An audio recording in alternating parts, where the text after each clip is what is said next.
Welcome to Hojo Radio. Here he is! In the movie Wake Island, he was the Brooklyn Marine. In Abroad with Two Yanks, he's Biff the Private. But tonight, he's just an overgrown kid anxiously waiting for Halloween. I'll never forget. When I was just a boy, every Halloween my father used to stick me in the front window. We were too poor to buy a pumpkin. The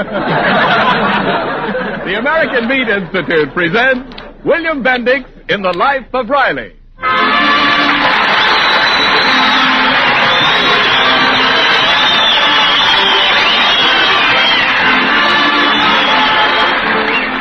The meat people of America, providing a great food for a great nation. If you put all of America's meat retailers together in one city, it would make another city as big as Indianapolis. There are more than 400,000 meat retailers in this country. Another important link in the chain that gives you good, fresh meat every day, America. And now, on behalf of all those engaged in supplying meat to the nation, the American Meat Institute presents The Life of Riley with William Bendix as Riley.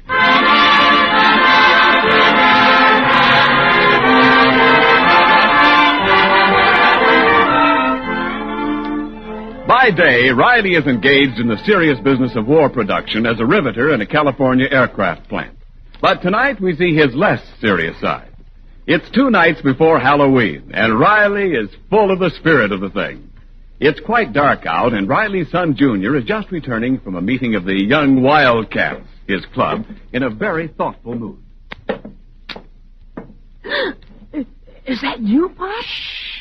Yeah, Junior. What are you doing hiding on the back porch? Listen, peek in the kitchen window and see what your mother's doing. She's washing the supper dishes. Say, Pop, what are you doing with that false face on? You're Mickey Mouse, huh? No, I'm not Mickey Mouse.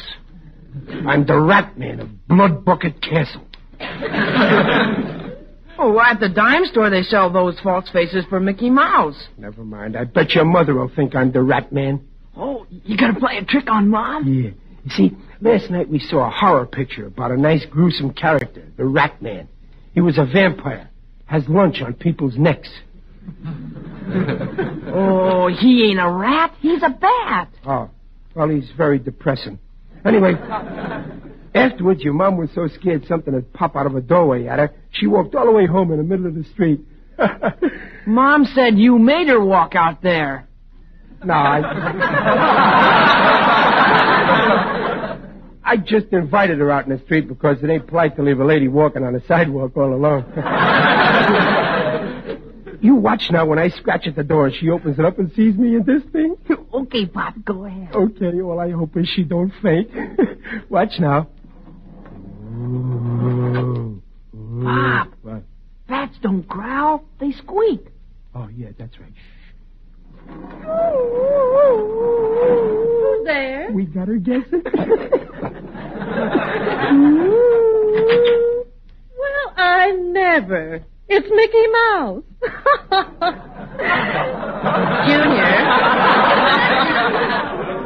Junior, go get your father some cheese. Ha ha! You sure fooled her, Pop. Yeah. Well, they don't make these masks as good as they used to. Or else maybe I got a very strong personality and it leaks through, probably. Well, isn't it a little early for Halloween tricks, Riley? Well, it don't hurt to get a head start. Halloween's my favorite holiday. Look, Junior, there's something else I bought at the 5 and Dime. You see this book? Ghost Stories. Well, thanks, Pop, but I don't want to read any ghost stories tonight.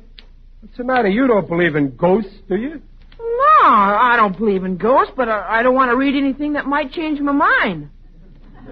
Too many people think there's ghosts now. Say, Dumpling, what's the matter with him? Well, I don't know. Ever since he came home from school today, he's been asking me if I believe in haunted houses. What a question. With the housing shortage, as sure as it is, who's going to leave a house empty for spooks? Well, there's one empty house up on Chestnut Hill, Riley.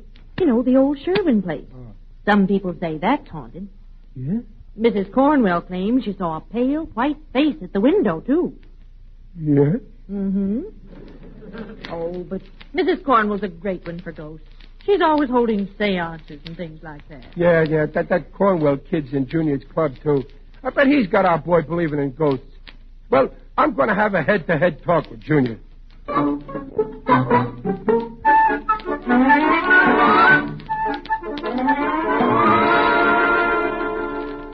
So you see, Junior, if I tell you there's no ghost, you can take my word for it. After all, I've been your father for 13 years, ain't I? Oh, sure, Pop, but if there aren't any ghosts, what haunts haunted houses? Listen, Junior, nothing haunts haunted houses. Oh, yes, they do, Pop. Johnny Cornwell's mother proved the house was haunted. How did she? She said she saw a ghost face in the window at the old Sherwin house. It was a horrible face, too. Doggone, Mrs. Cornwell must have seen her own reflection. There's a dame should walk into a room backwards and break her face to you slowly. Oh, then, Pop, then she came home and held a seance.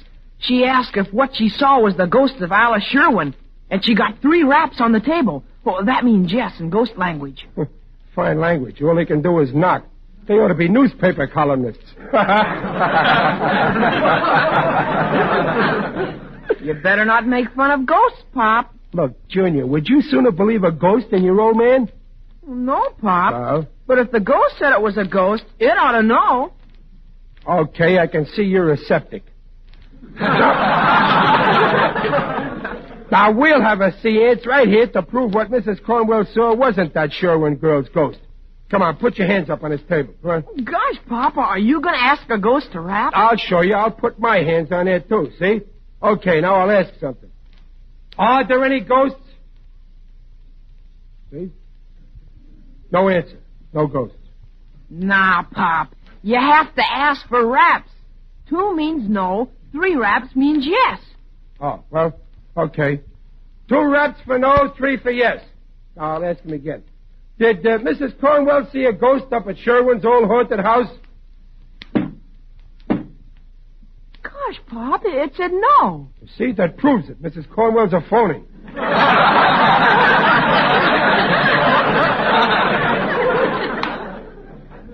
Well, ask him again if there are any ghosts. Okay.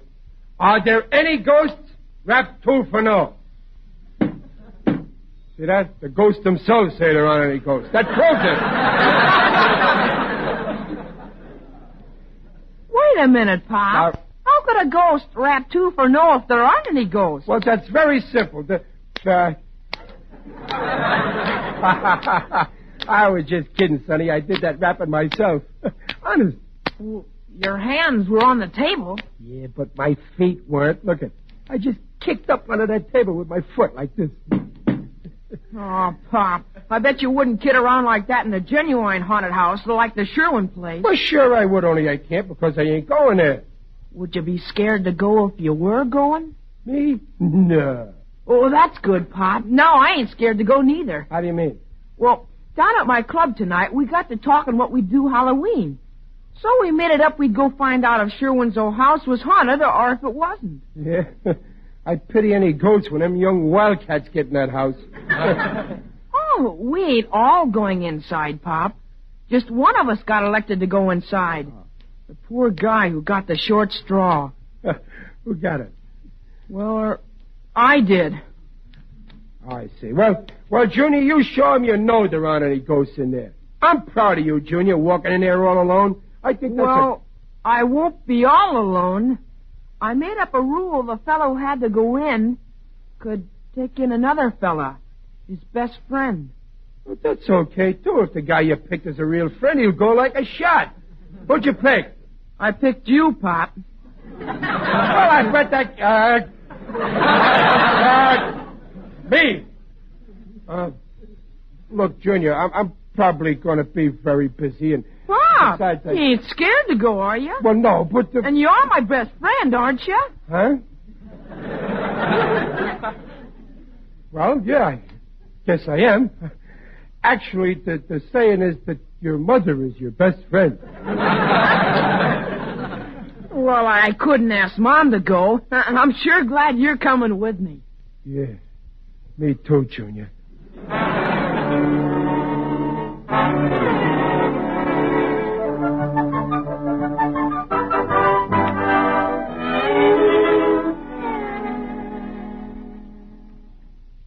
Chapter 13. As Lord Twitcher stood there in the dark hall of the great lonely house, he could feel something evil in the very air. A cold wind brushed his cheek, and an icy hand seemed to touch his spine. Suddenly, he saw the thing, and then he heard a sound, a low, wailing sound. Who's that? It's only me, dear. Did I startle you? No. No, I was just reading this book here. Oh, the ghost stories you bought Junior, huh? Yeah. Such nonsense.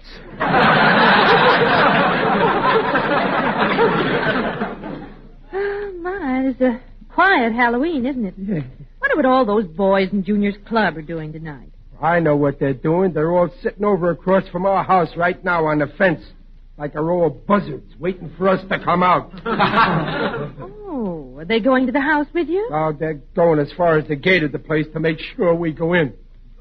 But you're not nervous about going, are you, dear? You don't believe in ghosts? Well, no. You don't believe in them either, do you, Peg? No.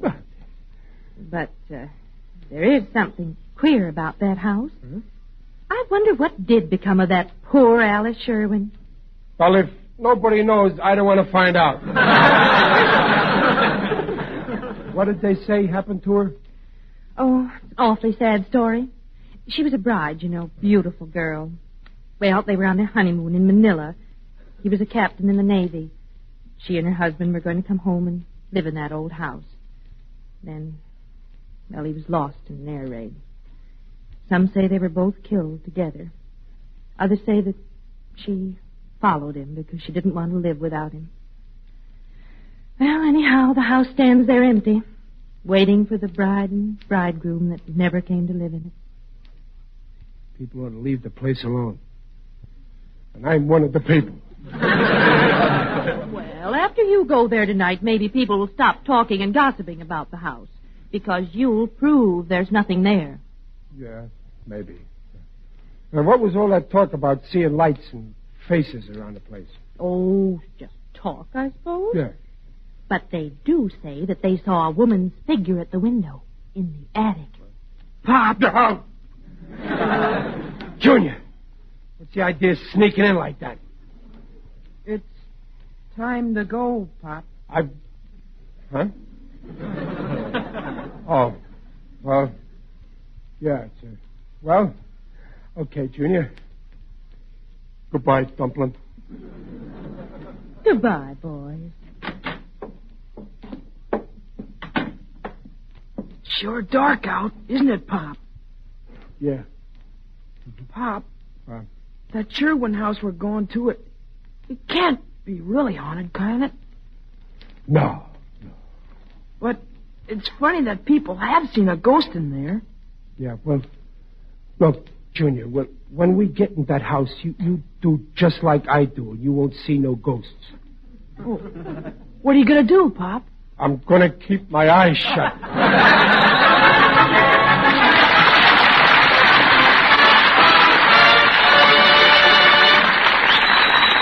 Well, not even nervous Riley has any idea of what's in store for him as he and Junior head for the mysterious old Sherwin place. We'll rejoin them in just a moment. Right now, this is Ken Niles speaking for Meat. The other day in a meat market, Mrs. Niles overheard a woman say, "Joe, I hear all this talk about braising meat, but just what meats do you braise?" Well, Joe the meat man told her, of course, and out of that comes this excellent thought. Maybe some of you would like a little review of the braising cuts of beef. Well, in the first place, braising is an ideal way of preparing the lean, point-free beef coming on the markets these days in order to bring out all its fine flavor and tenderness. And here are the favorite braising cuts: popular pot roast, juicy Swiss steak, tasty flank chops, easily cooked short ribs, country fried steaks, and... oh, but why go on? My mouth is watering so much I can hardly talk now. But remember, braising is long cooking over low heat. And that's the way to good gravy, too. After all, whether you braise, roast, or broil meat, you are getting essential, highest quality proteins for which meat is nutritionally noted. Meat is a yardstick of protein foods because meat measures up to every protein need. now back to The Life of Riley with William Bendix as Riley.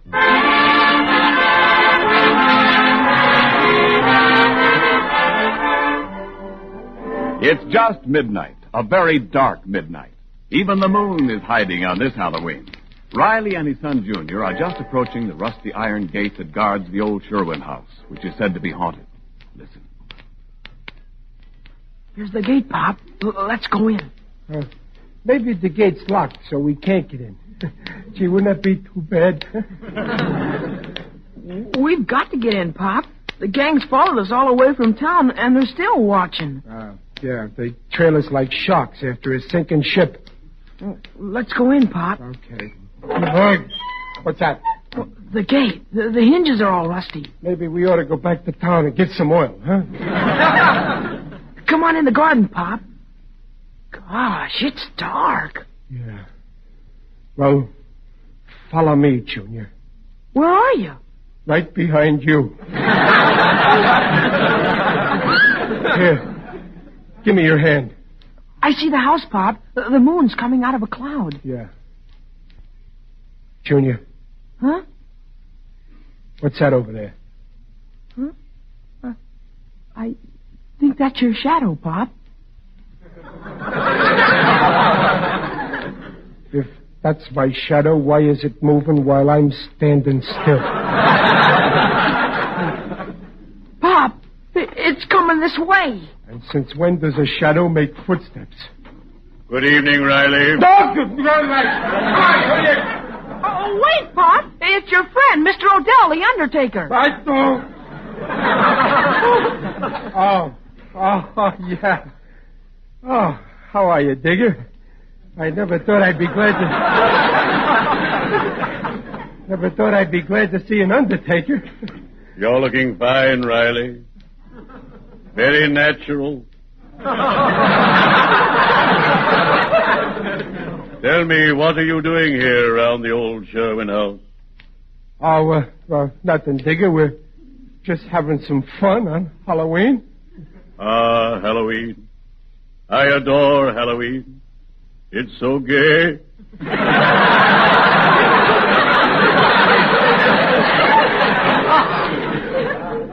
Digger, do you hang around this old house much? Oh, yes, indeed. It's one of my favorite haunts. Haunts? Listen, you don't think there's anything in there, do you? Who knows? Sometimes as I stroll through this old garden, I feel unseen eyes follow me.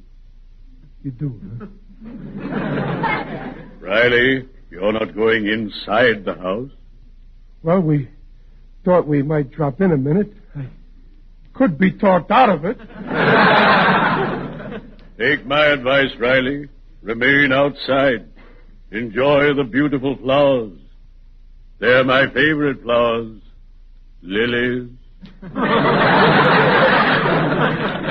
Digger, when you talk about lilies, please don't stare at my chest. Strange how some people have no interest in horticulture. In my profession, we have a saying, you may not like flowers at first, but eventually they grow on you.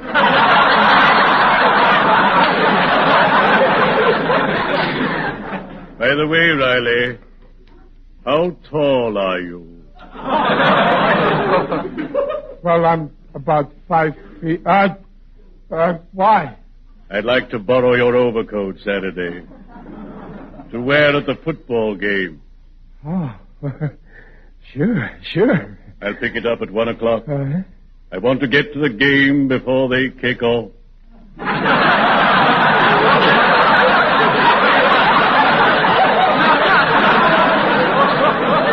Farewell, Riley. Oh, bury me not on the lone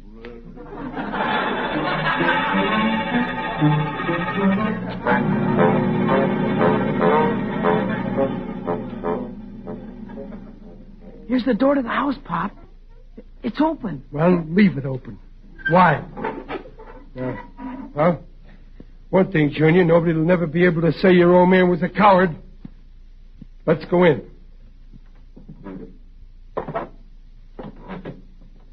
Now let's go out. Wait, Pop. We've only been in one room. We're supposed to go through the whole house. As far as I'm concerned, this is a one-room house. Come on. Wait, Pop. What for? I told a kid you didn't believe in ghosts, and I said we'd have another seance like we did at home. Junior, a blood relationship can only be stretched so far. Oh, Pop, you said you'd do it in a haunted house, and if we didn't hear anything, it would prove there wasn't any around here. I already proved there wasn't any around here. Well, you didn't do it right. Well, I found out for a seance, the medium has to be tied in a chair, so it can't pull no tricks. Well, okay, Junior. I'd be glad to let you tie me up. Only there ain't no rope. Too bad. I brought some rope, Pop. That was swell of you, Junior. I'll remember this. Go ahead, tie me.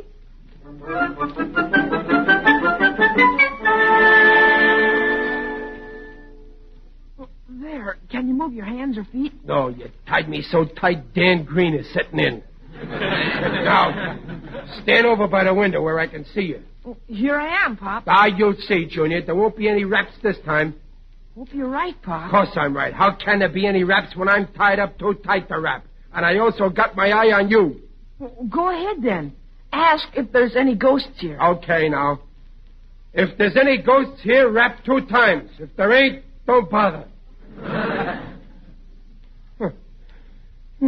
No raps. Oh, now say, if there are any ghosts, to rap 3 times. Well, okay, but there won't be any. If there are any ghosts, rap 3 times.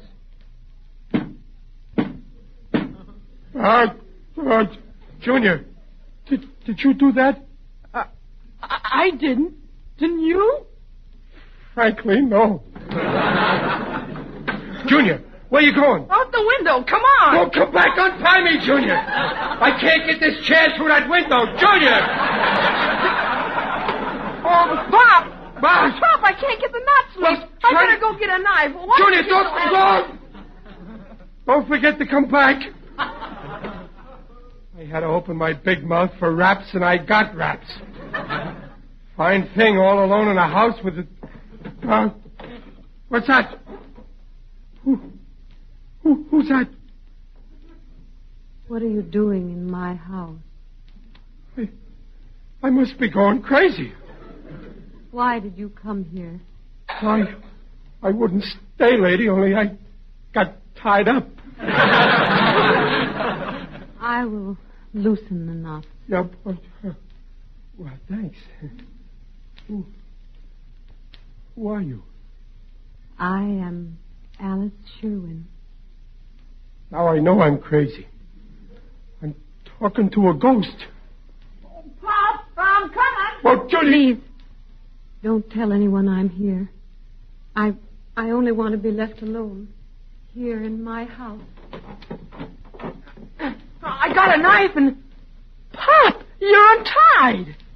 Yeah. And it was the ghost that done it. Wait a minute. Her hands. They weren't no ghost's hands. Junior, you go outside and wait for me. Well, what are you going to do, Pop? I'm going to have another talk with that lady ghost.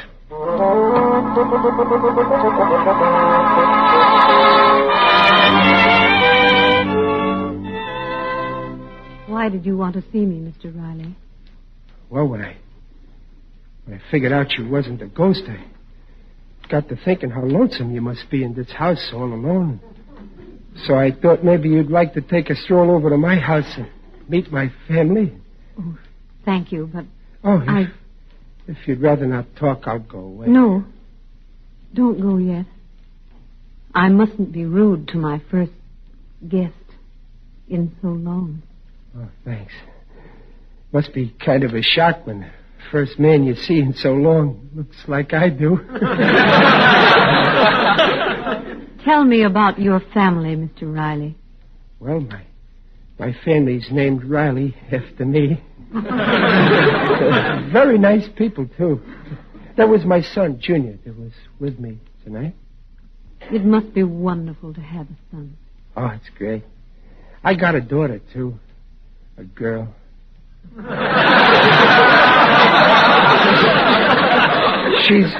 She's 16 now. The boy's 13, but getting older all the time. Then there's Peg. That's my wife. She's older than the kids, but younger than me. Say, in that picture of you over the fireplace, I guess that fellow with you, that's your husband, huh? Yes. That's Robert. He's a good-looking fella. Maybe you'd rather not talk about him, though. Silence won't bring him back. My wife told me about what happened. Of course, she didn't know the part about your being here. I don't want anyone to know. I want to stay here, alone, with his memory. It's the least I can do in loyalty to him. Oh. You mean you think that's what he'd want you to do? Of course. Does that surprise you? Well, yes, ma'am, it does. I didn't know him, but from his picture there, I know he was a swell guy. I wouldn't think he'd want you locked up here, throwing the rest of your life away. Do you think any man wants the wife he loved to forget him in a year or ever? Well, no, but there's different ways of remembering. I don't understand.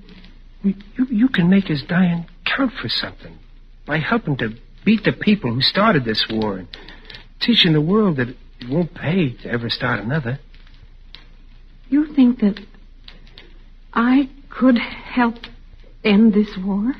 Sure. Everybody can do something. The only thing a person can't do is do nothing. Oh, I guess you think I've been very selfish, Mr. Riley. Oh, no. No, you've been shut up in this empty house. You just didn't know what was going on. The people I can't understand are the ones who do know and still don't care. Those people live in something worse than an empty house. They live in an empty brain. Well, I'm not one of them, Mr. Riley. You've given me something to think about. And I'm very grateful. Oh, well, gee, that's fine. Well, I guess I'll be going. I'm sure glad you ain't no ghost. Of course, I ain't actually scared of ghosts because I know there ain't no ghosts.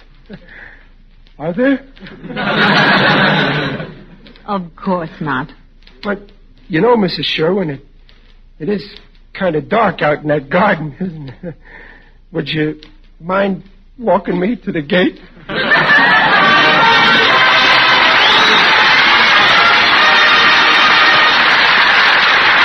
Rileys will be back in a moment.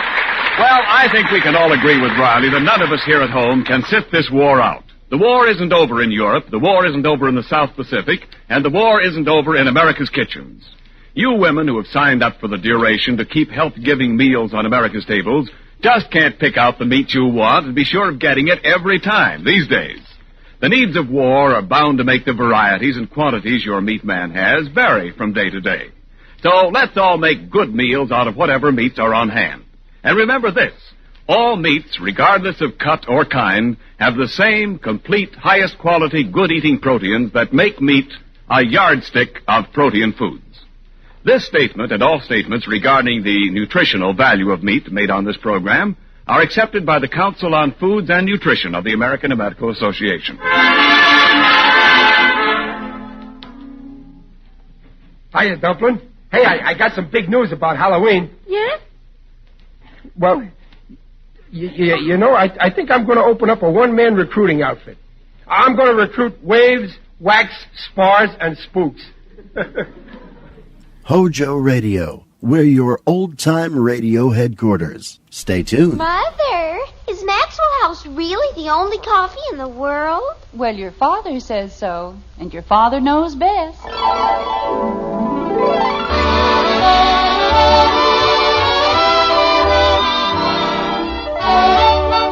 Yes, it's Father Knows Best, transcribed in Hollywood, starring Robert Young as father. A half-hour visit with your neighbors, the Andersons. Brought to you by Maxwell House, the coffee that's bought and enjoyed by more people than any other brand of coffee at any price. Maxwell House, always good to the last drop.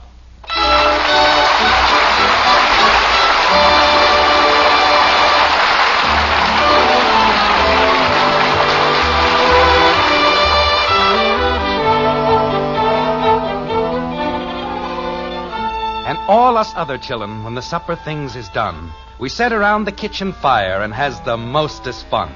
A-listening to the witch tales that Annie tells about, and the goblin that gets you if you don't watch out. It's Halloween in Springfield, and the white frame house on Maple Street looks dark and deserted. Maybe that's because it is dark and deserted. The Andersons, you see, are heading home after a weekend in the country with their friends, the Palmers. And at the moment we find them, that is, their car is parked on a muddy and rain-spattered road between... How am I supposed to know where they are? They don't even know themselves, like this. What does the sign say, Bud? I don't know. It's dark out here. Well, light a match. Oh, okay. I don't know what's the matter with that boy. He doesn't have enough sense to come in out of the rain. If he did, he couldn't read the sign, could he, dear? Can you see it now, Bud? Yep. Well, what does it say? No trespassing. That's a great help. All right, come on back. Okay. Daddy, What is it, Kathy? my feet are cold. Well, put them in your pocket. Mother. Jim, that wasn't very nice. She's done nothing but complain for the last 3 hours. She's hungry, she's sleepy, she's tired, she's cold. Father, Yes, Betty. so am I. Fine, I'll make a note of it. Boy, it's sure wet out here. Well, get in and close the door. Don't just stand there. Shove over, will you, Betty? Bud, you're getting me all wet. You poor thing. How would you like to get out every 2 minutes and look at a dopey sign? But stop complaining and shut the door. I'm not complaining, Dad, but just because she gets a few drops of water on Shut the door. Holy cow. Once we get back on the main road, I'll have you home in 30 minutes. That's what you said 2 hours ago. Well, I'm certainly not going to change my mind now. If you hadn't spent so much time lollygagging with the Palmer boy, we wouldn't have had to take this shortcut. Shortcut. Huh? What was that? Oh, nothing, Dad. I was just thinking. Well, stop thinking out loud. This is a very good shortcut. If I can ever find it. Oh, dear, it's too bad this had to happen. It was such a nice weekend, wasn't it, Jim? Yes. The Palmers are wonderful people, aren't they? Oh, they're nice people, all right. But Will didn't have to knock himself out that way. He was merely trying to be pleasant. He scared me. Oh, he didn't really, Kathy. He was just having fun. Some fun, you bet. Ha-cha. Betty. Well, let's face it, Margaret. Just because it's Halloween, he didn't have to have ghosts popping out of the closet every time you opened a door. And I was scared. I don't like ghosts. Oh, Kathy, for the 8 millionth time, there's no such thing as a ghost. There isn't? No. Well, you just said he had them in all the closets. He had sheets in all the closets. You mean they weren't real live ghosts? There is no such thing as a real live ghost. How about a real dead ghost? Betty, you keep out of this. I was only trying to help. You've helped quite enough, thank you. You and Marshall, the mechanical wizard. Now what did we do? The gas gauge doesn't work, the radio doesn't work, nothing works. Marshall said it just needed a fuse. Marshall said. He works 1 week at a filling station, and that makes him an expert mechanic. Jim, how do you suppose Will did that thing with the bridge table? What thing? Well, where the bridge table floated in the air. It was very clever. I don't know. I suppose he had wires hooked on it or something. I didn't see any wires. There's another sign. Where? Over there. Well, maybe now we'll find out where we are. Bud? Oh, no, Dad. Do I have to go out again? A little rain isn't going to hurt you. But I'm wet clear through now. Then you can't get any wetter. Go ahead, Bud. Holy cow. What they need in this family is a seeing-eye duck. Daddy, Now what? if there aren't any ghosts, why do people say there are? Because they don't have anything better to talk about. I know you don't believe in those things, Jim, but there was a chair in my grandmother William's bedroom. And it rocked back and forth and back and forth. It certainly did. You've told me about it 8,000 times, and there's still a logical explanation for it. Maybe the termites were pacing up and down. Betty, that isn't funny. The floor was probably crooked, or the chair was standing in a draft. It could have been anything. But it was not being rocked by a ghost. I'm scared. Dad. What's the matter, Bud? Hey, Dad, you know what? Don't stand out there in the rain. Get inside. Okay, move over, will you, Betty? Oh, you're a pest. Well, Bud, What? what did you find out? Oh. Well, remember the sign that said Bensonville, 12 miles? And you said now you knew where you were? What about it? That's it. What? Oh, Jim. You mean it's the same sign? Sure. On the bottom it says Blossom Loves Rocky. With a skull and crossbones. Bensonville. Father, we were here 2 hours ago. Jim Anderson? Margaret, it was an honest mistake. When I took the right turn, I guess I should have taken the left, that's all. Kathy said we should have taken the left turn. Since when does a 9-year-old child know more about roads than I do? Now. Well, if you're going to be insulting about it. If you'd only stop someone and ask... Like who? We haven't seen a soul since we left Mansfield, and that was 3 hours ago. Now what's wrong with a fool motor? Maybe you flooded it, Dad. Pull way out on the choke. Bud, would you like to drive? Okay. No, stay right where you are. But you just said... I was driving cars before you were born, and I can drive rings around you right now. Well, sure, but... Father, is the switch on? The switch is on. Contact Roger, Wilco, Wahoo, only it won't start.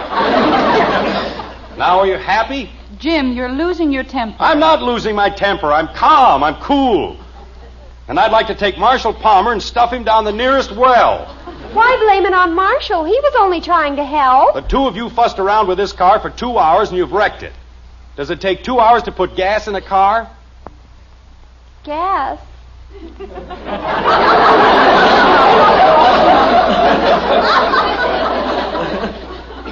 You didn't say to put gas in the car.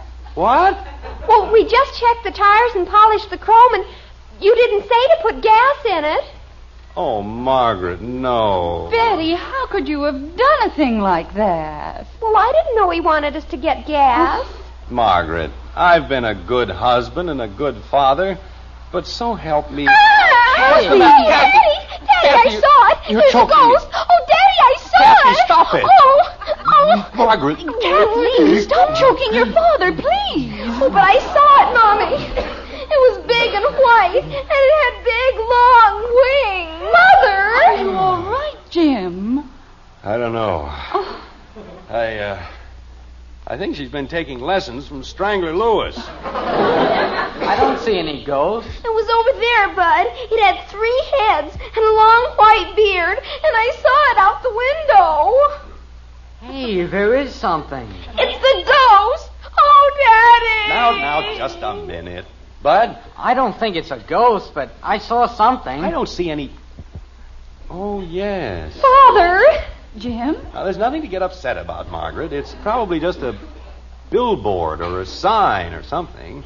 It's a house. What? Sure, now I can see it. It's a 2-story house, and it's got pigeons on the roof.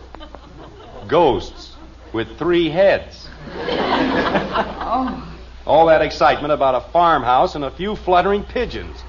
You ought to be ashamed of yourselves, all of you. Jim, where are you going? I'm going to see if I can't wake somebody up. I've got to borrow some gas. But, Jim, don't stay away too long, please. I'll be right back. Bud, maybe you ought to go with your father.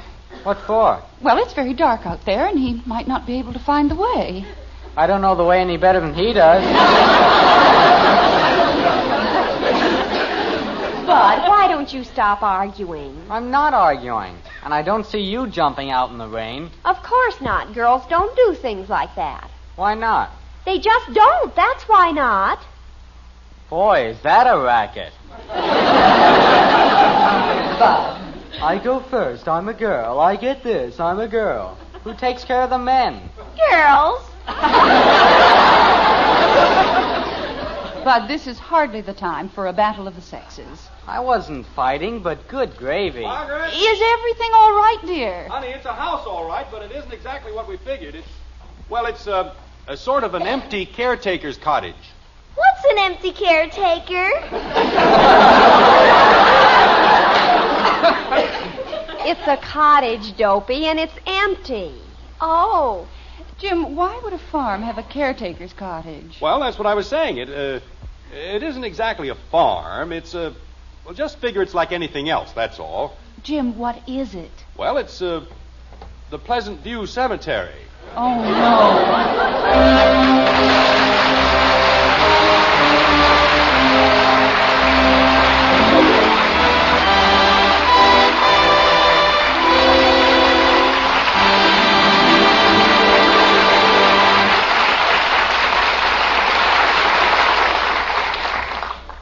Well, on Halloween night, most of us won't be in quite such a fix.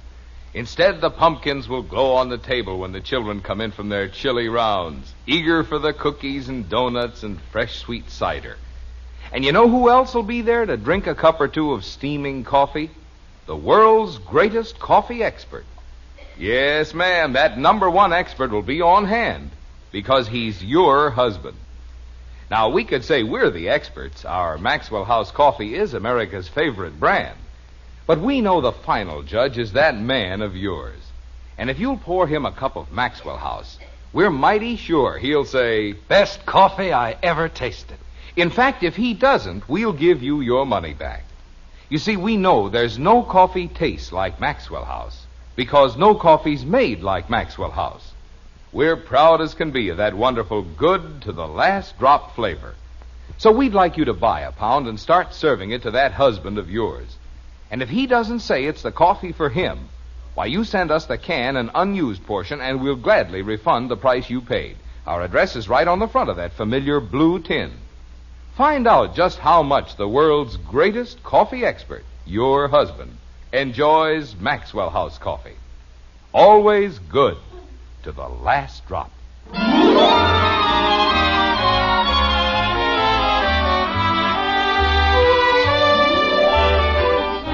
A few chill moments have come and gone, and we find the Andersons, brave little band, huddled on the porch of the caretaker's cottage.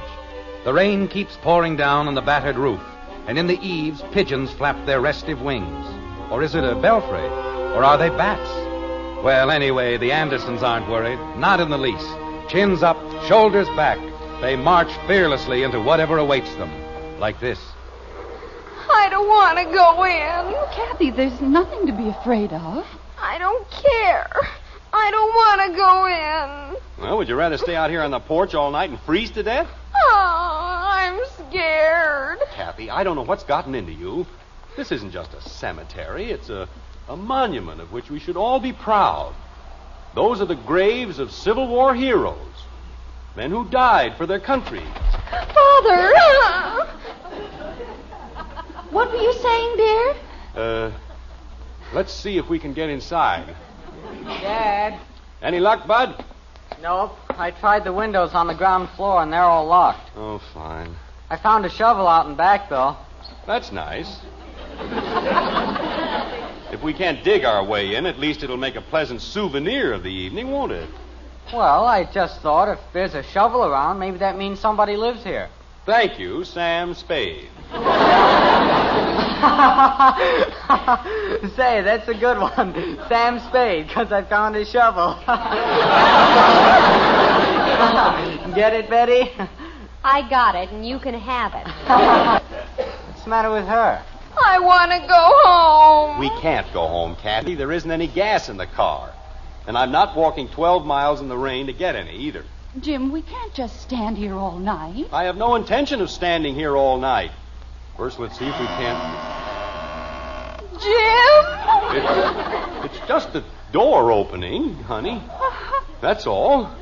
Who opened it? I want to go home. I hear one more peep out of you, so help me. Jim, what happened to Bud? I don't know. He was right. Bud, Mother! You want me, Dad? how'd you get down there? I don't know. I guess I fell off the porch. Who opened the door, Dad? How do I know? But it's open, so we don't have to worry about that anymore. It used to be open. Oh, that's funny. It's locked, huh? No, I just like to rattle doorknobs. How could it be open 1 minute and locked the next minute? The wind, that's all it is. The wind blew it shut. Who blew it open? Betty, stop asking silly questions. What's silly about that? Bud, let's see if... Jim, Father. Never mind, Bud. It's open again. Holy cow. All right, everybody. Let's get inside before the darn thing changes its mind again. Jim, if this is a haunted house... Margaret. I don't want to go into the haunted house. Kathy, stop being ridiculous. There's no such thing as a haunted house. Jim, I know you don't believe in ghosts and haunted houses. Margaret, you don't either. No sensible person does. Of course, dear. But why did the bridge table float in the air at the Palmers? It was a trick, Margaret, just like all the other stupid things Will Palmer did. Tapping on the floor and weird voices. You saw how he did those. But he didn't explain about the table. He forgot, that's all. And if you don't mind, I'd just as soon forget, too. Let's go inside. All right, Kathy. I'm only a little girl. I'm only 9 years old. Angel, nothing's going to hurt you. Turn on the lights, Bud. Mother, is it all right if I just wait in the car? You're staying right here with us. How about it, Bud? Nothing happens. Well, we'll get a light somehow. Now what's the matter? I just walked into a spider web. Ew. Will you please stop complaining and close the door? Jumping creepers. All I wanted to do was get into the 6th grade.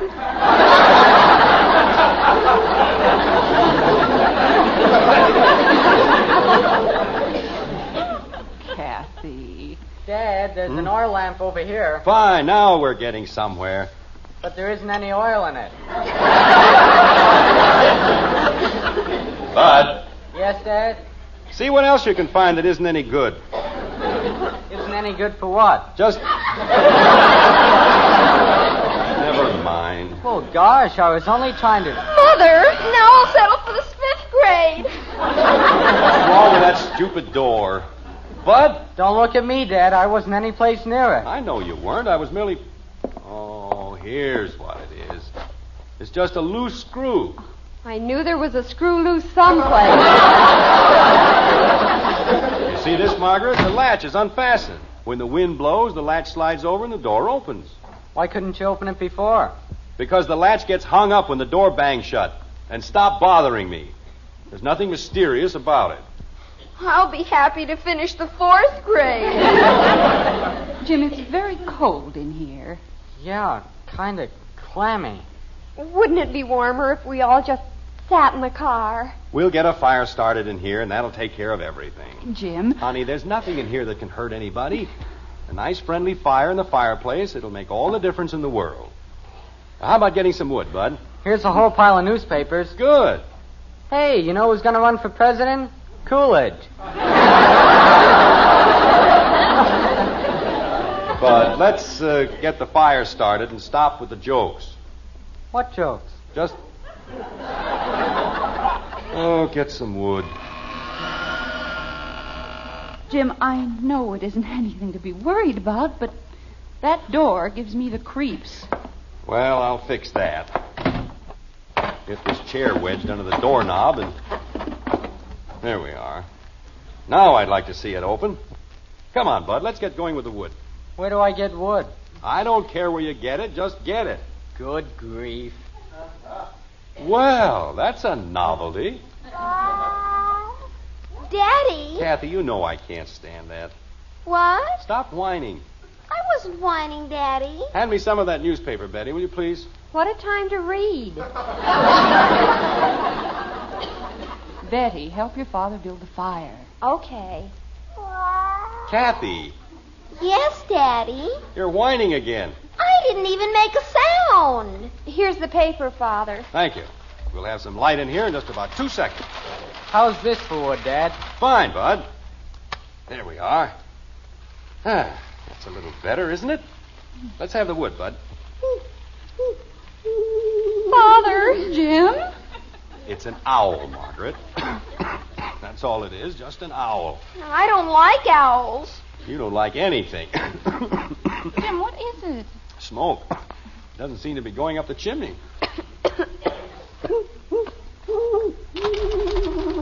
Oh. Guess they must have their nest up there. Want me to open a window, Dad? Yeah, I guess I bet. Father! Jim! The chair, it's gone! I want to go home. Now, just a minute. There must be a little logical explanation. Chairs don't just walk off by themselves, do they, Bud? This one didn't. You just put it in the fireplace. What? Well, you said you didn't care where I got the wood. Jim, the smoke is getting awful. Bud, open the window at the top of the stairs and see if we can't get a little cross ventilation in here. Bud, do this. Bud, do that. Sounds like the only name you ever heard of was Bud. What was that? I said I have to open the window. Hey! Father! I want to go home. Bud, what is it? It was a cat. I guess I stepped on its tail. Well, stop fooling around and open the window. Oh, Father! Daddy, I have a wonderful idea. Let's go home. Jim. It's a dog, Margaret, that's all. Just a dog howling at the moon. Dogs howl when somebody dies. Now, there's a pleasant bit of information.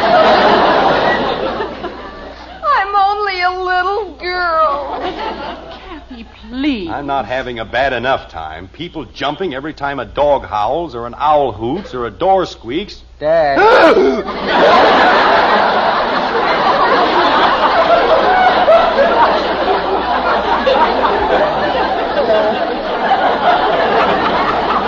What's the matter, Dad? Oh, Bud.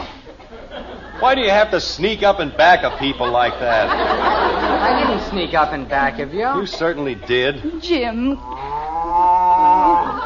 that? A cow. Just a plain, ordinary cow. What's a cow doing up this time of night? Looking for another cow. It's roasting.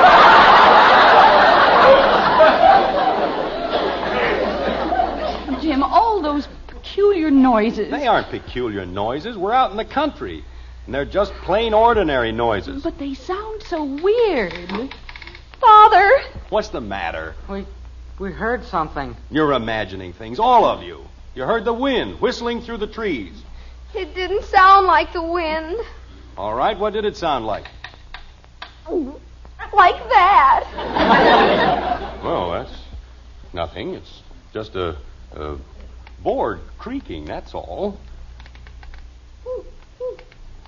Jim, we've got to get out of here. How? Where are we going to go? I don't care where. Let's just go. I'm only 9 years old. All right, Kathy, we'll leave. We'll leave right now. Not that there's anything to be afraid of. Father, it's coming closer. It's a ghost. It's a big white ghost. Oh, boy. Jim. All right, we've got you covered. Stay where you are. Are you folks? Oh. Yes, we're folks. Who are you? Oh, I'm the new caretaker, just moved in tonight, and I'm not sure I like this job. Jim. You see, there wasn't anything to be afraid of. Well, maybe there ain't now, but I was sure scared before. You see, for a while, I figured maybe you was ghosts.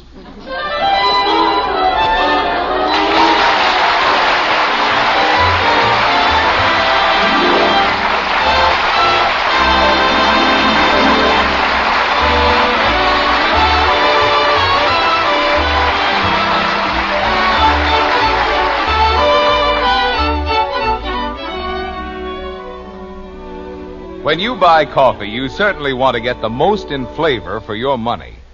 And you know the world's greatest coffee expert can help you find it. Yes, ma'am. Just set a steaming cup of Maxwell House coffee in front of your husband. He's the #1 expert. Watch him smile at the first sip.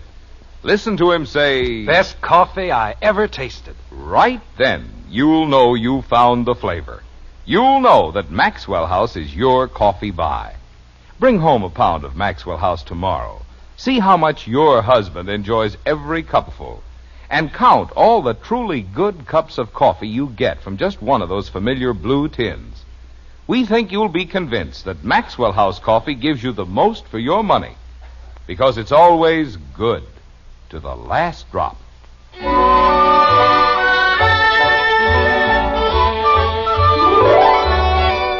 The horrible night is over at last. The Andersons are home, safe and happy, and as they dig into their breakfast cereal, Jim tells them exactly how foolish they've been. Like this. I've never been so ashamed of anyone in my entire life. Why, you acted as though we were living in the Middle Ages. I wasn't scared, Dad. You certainly were. I certainly wasn't. You were just as scared as anybody, wasn't he, Kathy? He wasn't as scared as I was. I was real scared. Of what? Everything had a logical explanation, didn't it? Jim. Hello, Margaret. You finally decided to come to the party, huh? You haven't said a word since we sat down at the table. Jim, there was a phone call before you got up. Oh, who was it? Will Palmer. He said he hadn't been able to sleep a wink all night. Good. Serves him right. What do you want? He wants you to call him. What for? We just saw him yesterday. He wants you to tell him how you did that trick where the bridge table floats in the air. Oh, no.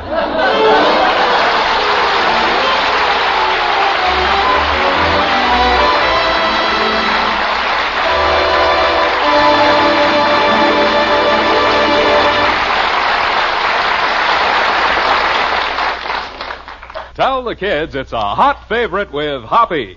That's hot post wheatmeal. And if you have trouble getting the youngsters to eat a hot cereal, just tell them how much Hopalong Cassidy loves that rich brown hot post wheatmeal. Post wheatmeal is chock full of good, solid nourishment. It has a wonderful nut-like flavor. It cooks in just 3.5 minutes. And tell the kids it's Hoppy's favorite. Hot post wheatmeal. You'll see, you'll all agree. It's the best hot cereal you ever ate.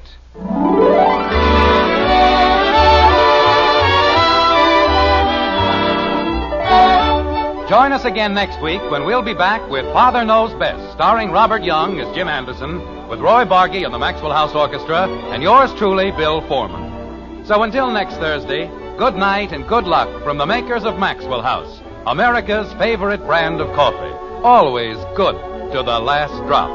Father Knows Best was transcribed in Hollywood and written by Ed James. Now stay tuned in for Dragnet, which follows immediately over most of these stations.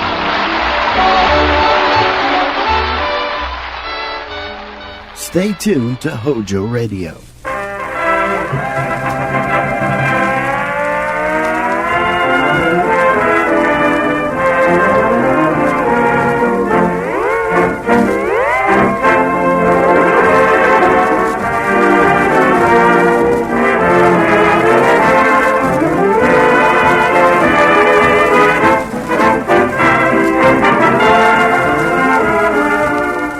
Good evening, everyone.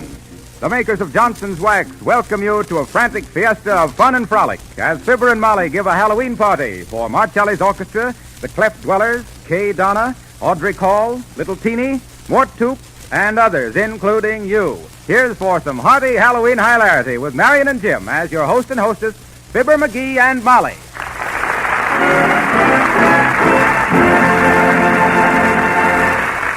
Now now, while we wait for more guests to arrive, Martelli and his men get into the Halloween spirit by slipping into their music sheets and picking up their horns and drums to give us rhythm and romance. Wrap it up, Rico.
At 79 Wistful Vista.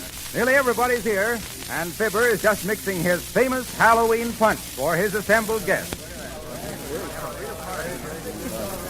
McGee always did consider himself a good mixer. What kind of a concoction is he mixing, ma'am? Well, search me, Mr. Coop. What do you call it, McGee? Call what? This here punch? Yes. Why, shucks. This is going to be the famous McGee Halloween punch. Pumpkin punch, I call it.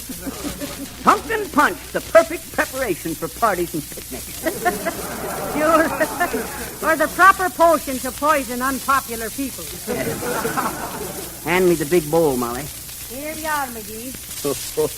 4 legs and a faucet, and that'd make a real good bathtub.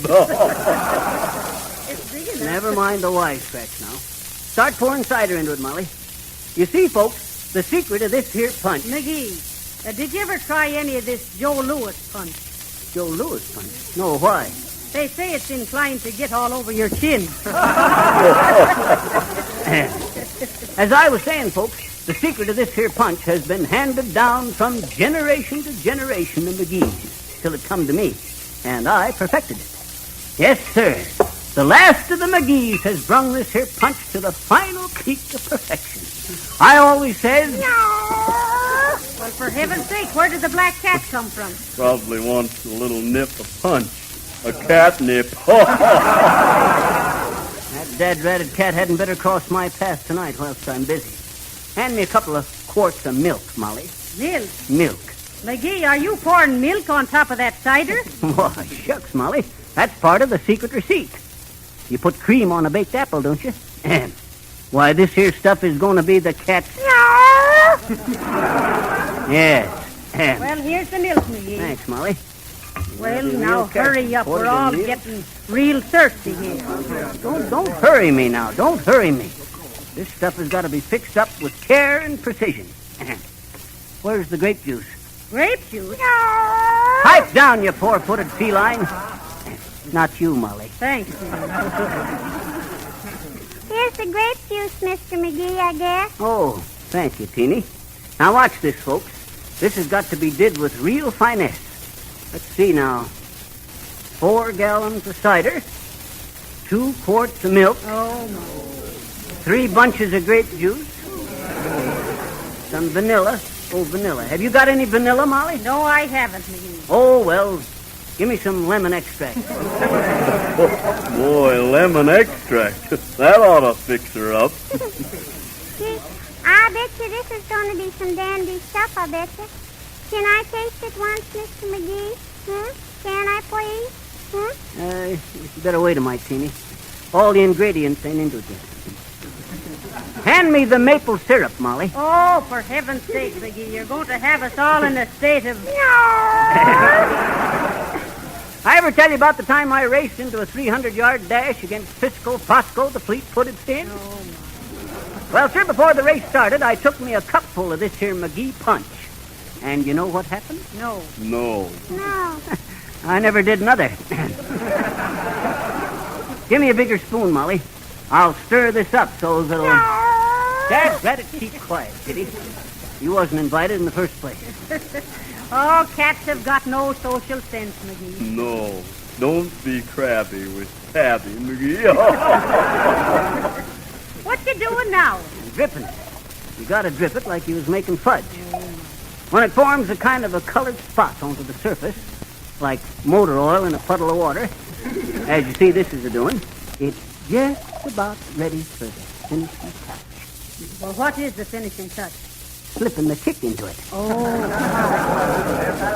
Molly, hand me that bottle of Oh Be Joyful. McGee, I won't be a party to this now. Oh, shucks now, Molly. Everything's going to be all right. You just trust me. Well, I hope it will. I had a cousin once used to drink stuff that looked like that, ma'am. Did it have any effect on him to speak of? Well, it had an effect, all right, but not to speak of. Tain't funny, Troops. Well, Molly, this here's about done. Looks right pretty, don't it? I wasn't talking to you, Tom. My, it's taken on a beautiful curdle, ain't it, McGee? Now then, just as soon as I stir in this here baking soda... Look out, McGee, it's bubbling all over me nice clean floor. Oh, sure, I must have put a mite too much baking soda into it. Oh, look, Mr. McGee, the kitty is licking it up. Why, shucks, that won't hurt her none. That'll do him good. No. Why, Snackers, look at that cat. He's throwing a fit. Oh, God. Well, what's the matter with the dad rabbit? He jumped right through the window,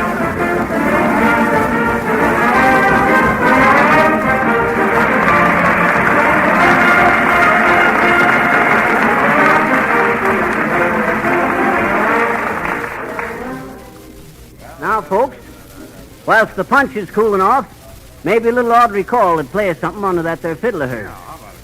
What's the name of that piece, Audrey? Hobgoblin. Oh, Hobgoblin. Is that one of them numbers you wrote yourself? Yes, it is, Fibber. Mm-hmm. I got a riddle about that, too. What's the difference between a ghost, a sailor with a sore foot, and a can of Johnson's Glow Coat? Give up? I thought so. Well, one's a hobgoblin, and the other's a gobhoblin. And what's the can of Johnson's Glow Coat for, McGee? Oh, I just put that in there to brighten up the finish. You get it? The Glow Coat will brighten up the... Okay, go ahead, Audrey. Hobgob with them knob-hoblins.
Okay, folks. Now, if everybody's ready, we're going to bob for apples.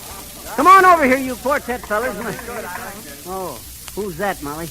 Must be a spirit, McGee. I don't know. Well, if it's the spirit of 76, he's got the wrong house. This is number 79. Come in. See, I bet it's a ghost, I bet you. For heaven's sakes, McGee, who is it? Do you know? No, I don't know. Oh, I'll bet you that ain't his real face, I bet you. Take off the false face, Bud. We know you. Who is it, Molly? How should I know? Good evening, spirit. And what are you the spirit of now? Take the mask off and rest your ears, Bud. What's the matter? Is everybody listening? Yes. Well, then, here's a suggestion that will save you hours of work and keep your house looking brighter and cleaner all winter.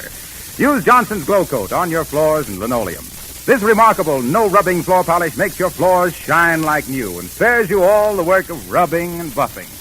Simply spread Glow Coat lightly over the floor surface. You don't have to bear down or rub it in. 20 minutes later, the floor will be gleaming with a bright, beautiful polish. After that, your floors will stay clean for weeks at a time. For Glow Coat resists dirt and stains and saves the wood or linoleum from becoming shabby and worn. Remember the name of this fine, no-rubbing floor polish.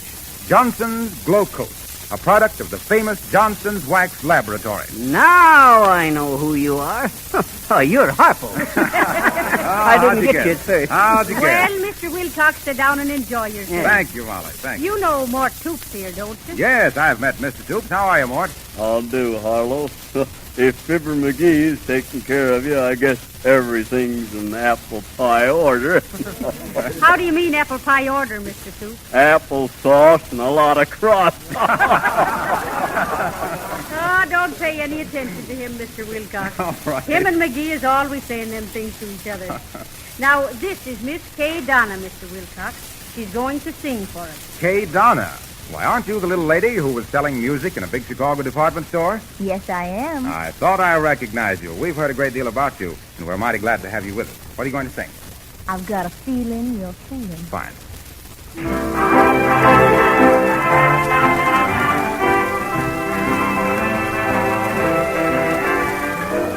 I've got a feeling you're fooling. I've got a feeling you're having fun. I'll get a go by when you are done fooling with me. I've got a feeling you're fooling. I've got a feeling it's make-believe. I think you're laughing right up your sleeve, fooling with me. Life is worth living while you are giving romance of paradise. You're such a standout, but how you hand out that hocus pocus from your eyes. I've got a feeling you're fooling. I've got a feeling it's all a frame. It's just that well-known old army game, fooling with me. You are a picture no artist can paint, but you're a mixture of devil and saint. I just sigh and dream and try to figure you out. Love is in season, the moon's up above, though it be treason to question your love. Every time I look at you, my heart sings down. I've got a feeling you're fooling. I've got a feeling you're having fun. I get to go by when you are done fooling with me. I've got a feeling you're fooling. I've got a feeling it's make-believe. I think you'll laugh right up your sleeve, fooling with me. romance of paradise. You're such a standout, but how you hand out that hocus pocus from your eyes. I've got a feeling you're fooling. I've got a feeling it's all a friend. It's just that well-known old army game. Fooling with me. Fooling with me.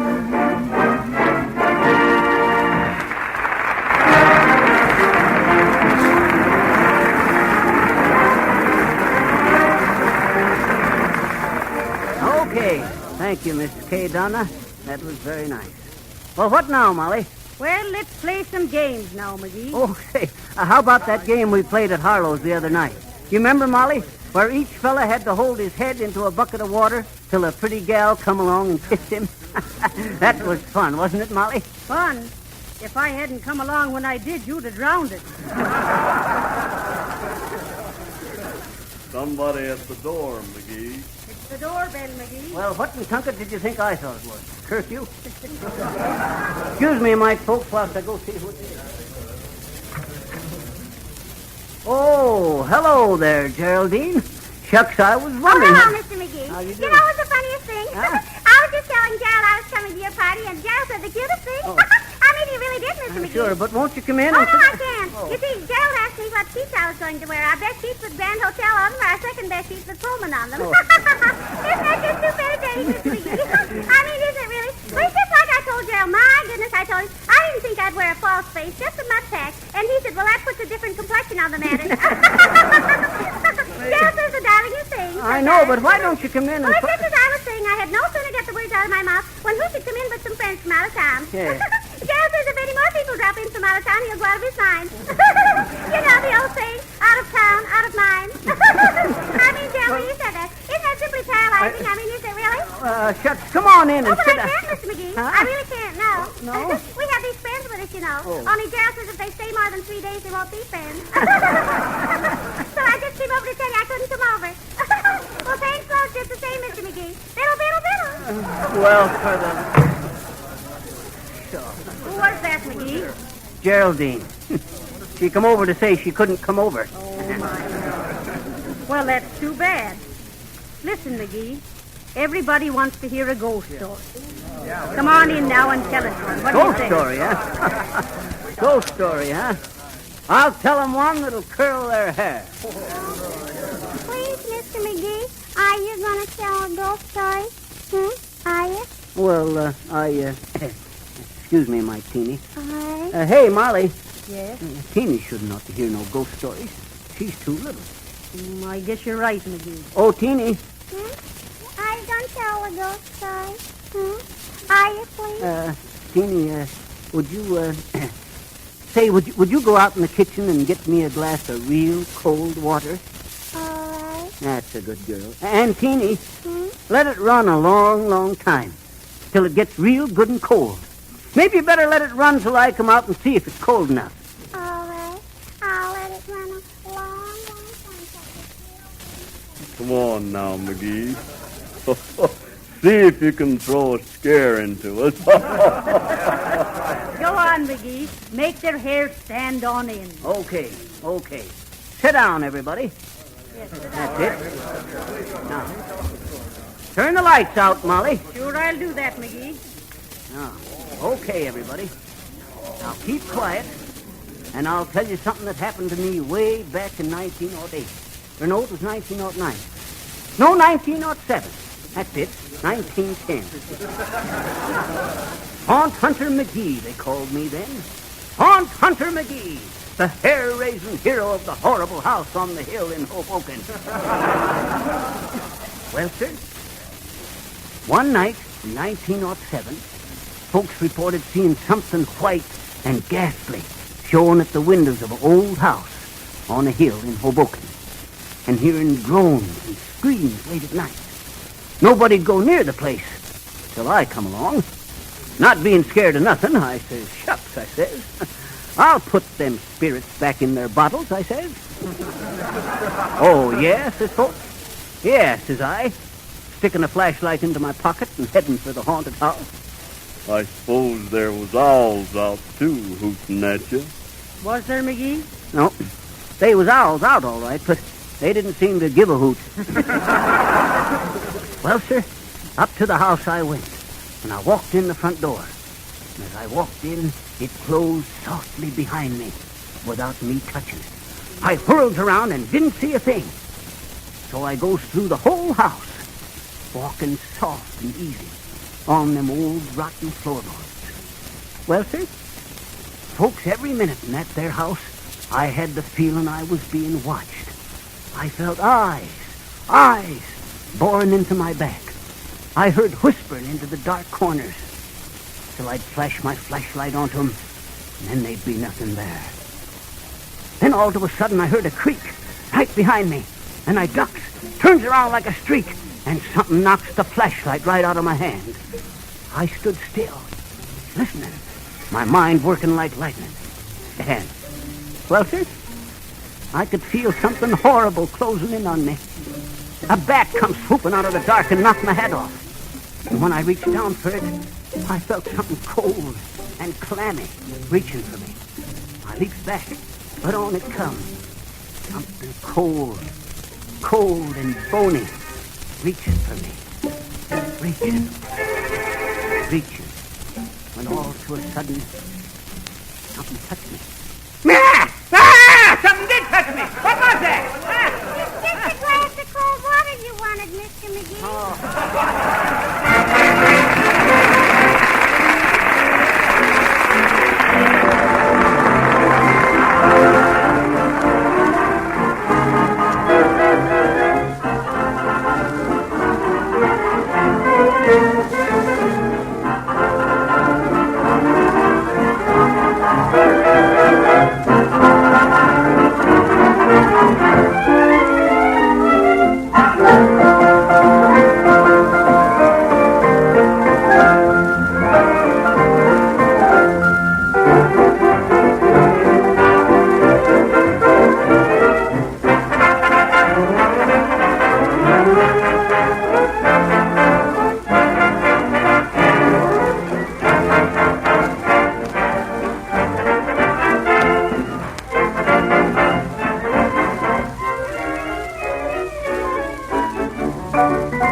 From the top of your head to the tip of your toes, you're beautiful. Yes, and baby, what's more, life is heavenly in your caress. From the top of your head to the tip of your toes, you're wonderful. You're the hit of the show, you're the cameo of loveliness. Oh, what eyes you have, oh, what lips you have, oh, what lovely features. Talk about adorable creatures. You have so many syllables that I'm all out of syllables. From the top of your head to the tip of your toes, you're marvelous, glorious. You are simply divine. Top to tip, your tip is top, but to top it all, you're mine.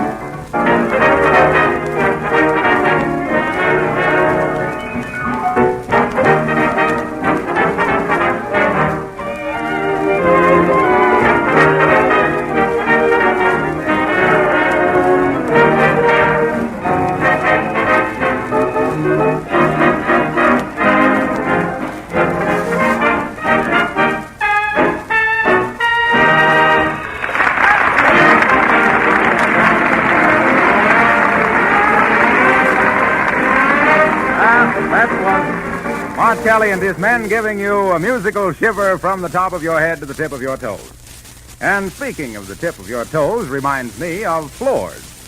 Don't be discouraged if your kitchen linoleum looks dingy and lifeless. You can make it sparkle like new in a few minutes' time with Johnson's Glow Coat. This new type of liquid floor polish, perfected in the Johnson's Wax Laboratories, works miracles right before your eyes. Just spread it lightly over the floor with a soft cloth or the special Glow Coat applier. Then walk away and leave it. Come back in 20 minutes to find the Glow Coat dry and the floor shining like new. A floor polished with Glow Coat requires very little care. Soil spots wipe off easily. Dust and dirt can't stick to the beautiful polish. Order Glow Coat in the larger size cans, and you will save as much as 1/3 on the cost. Ask your dealer for Johnson's Glow Coat in the attractive yellow can.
Well, we're sorry to break up the party, but tomorrow's another day, and next Monday is another Fibber, McGee, and Molly show.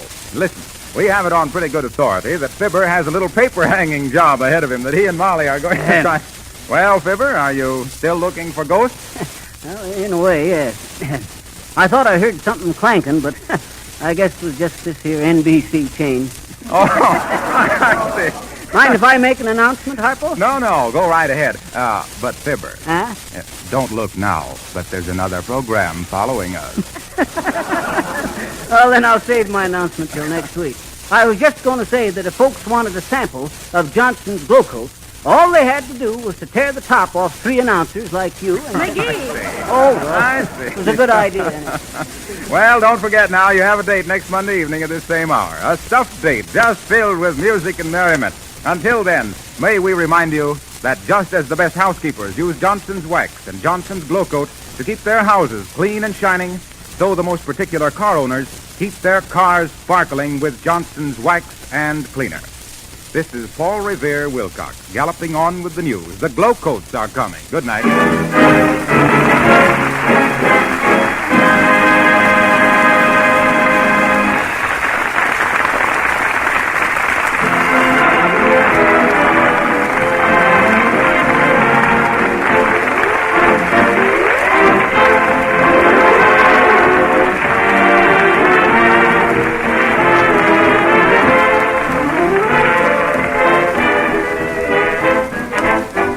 Hojo Radio, we're your old-time radio headquarters. Stay tuned. I'm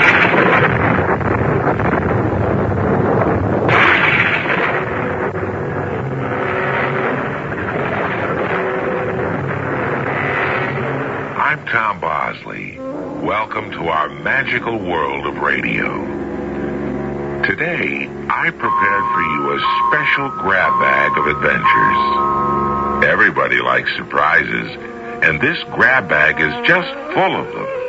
Princes and princesses, huge lumbering giants and tiny mischievous gnomes, greedy people and generous people, different countries, and the biggest assortment of magic that was ever gathered together in one exciting surprise package. Now, let's dip in and see what's in store for us. The secret word is abracadabra. Our grab bag of adventures is called 3 Times Magic and is based on the famous folk tales Jack and the Beanstalk, Rumpelstiltskin, and Beauty and the Beast. It was written especially for the General Mills Radio Adventure Theater by Paul Tripp and stars Don Scardino. I'll return shortly with our first adventure.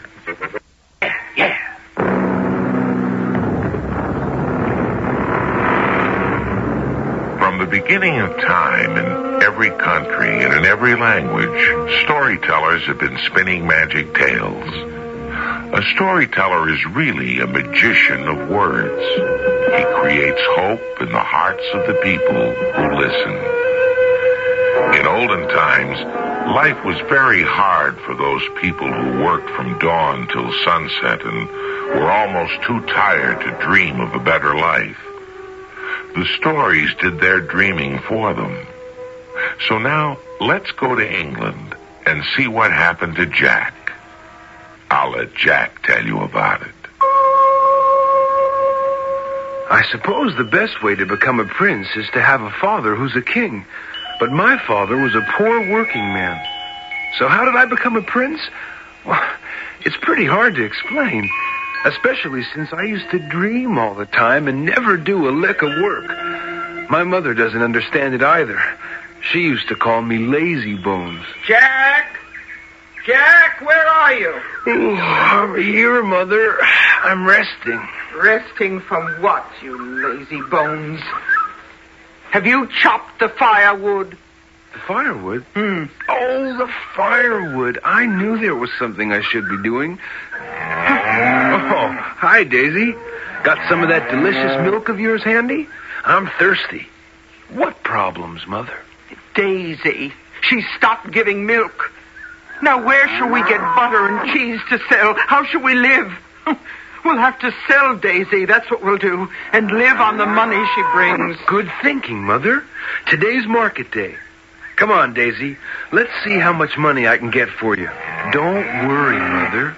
Trust me to make a good bargain. Well... Say goodbye, Daisy.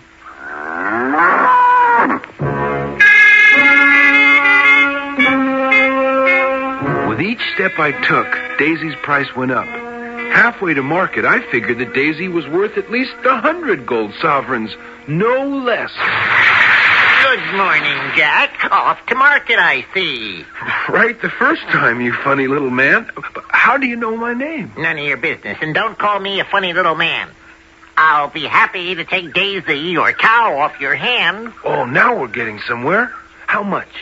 These 5 beans. Oh, take them, boy. You're getting a bargain. 5 common beans for such a magnificent cow? You must be joking. No, but these are not common beans. If you plant these beans overnight, by morning, they will have grown right up into the very sky. Really? You know, I've always wondered about the sky. Well, here's your chance to find out. You'll never find such a bargain again if you live to be 110. It's a deal. Give me the beans. Daisy is yours, but I must warn you, she gives no milk. I know. That's why I warned her. I don't like milk.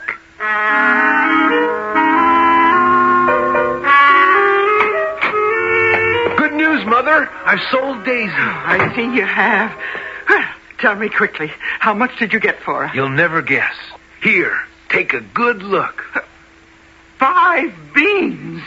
You sold our Daisy for 5 beans? Oh, these are magic beans, Mother. Plant them overnight, and by morning they'll go right up to the sky. Mother, what's the matter? Why is your face so red? Because I'm furious, that's why, you feather-brained idiot. I'll show you what I think of your great bargain. You see these silly beans? Well, out the window they go. There. Now, go to bed. When I woke up the next morning, my little window was covered with leaves.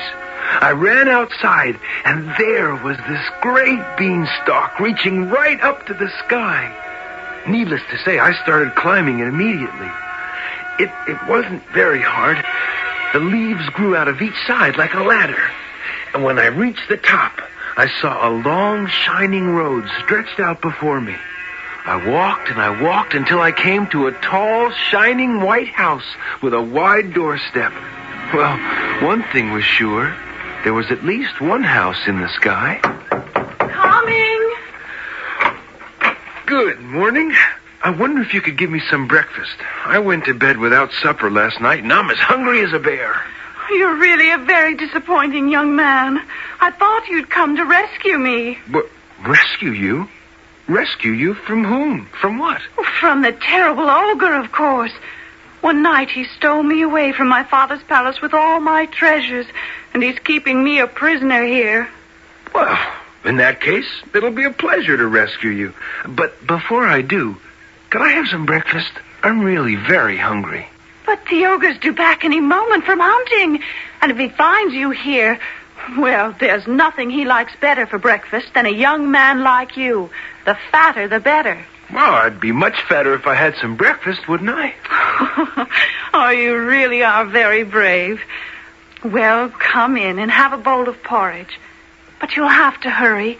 You'll be no match for the ogre. That was the best porridge I've ever tasted. For a princess, you're a very good cook, Your Highness. Oh, please don't call me my highness. It's so formal. Call me Jenny. What's your name? Jack. As simple as that. Well, Jenny, are you ready to be rescued? All we have to do is climb down the magic beanstalk that waits down the road. Beanstalk? Is that the way you came up here? How extraordinary. How else can you climb up to the sky? Shall we go?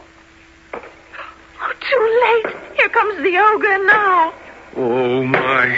He does sound rather large. Oh, you'd better hide. Here, climb into this treasure chest. That's where he keeps the bags of gold he stole from me. Quickly now.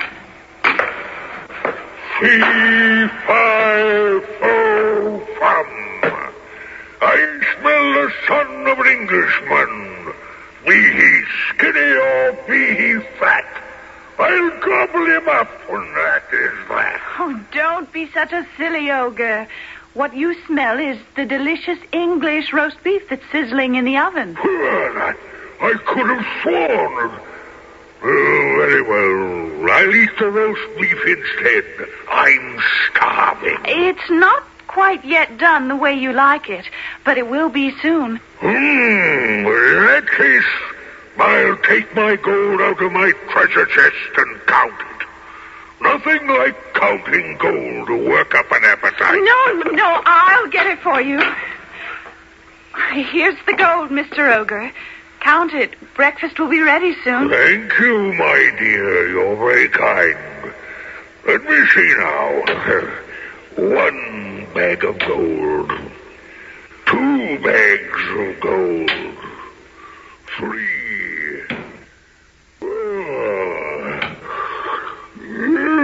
5. 6. This counting's making me sleepy. Jack, come out. The coast is clear. Right. Jenny, let's get out of here. Oh, not without all that gold. It's mine. But I can't rescue the gold and you as well. It's too much of a load. Well, then take the gold and come back for me tomorrow.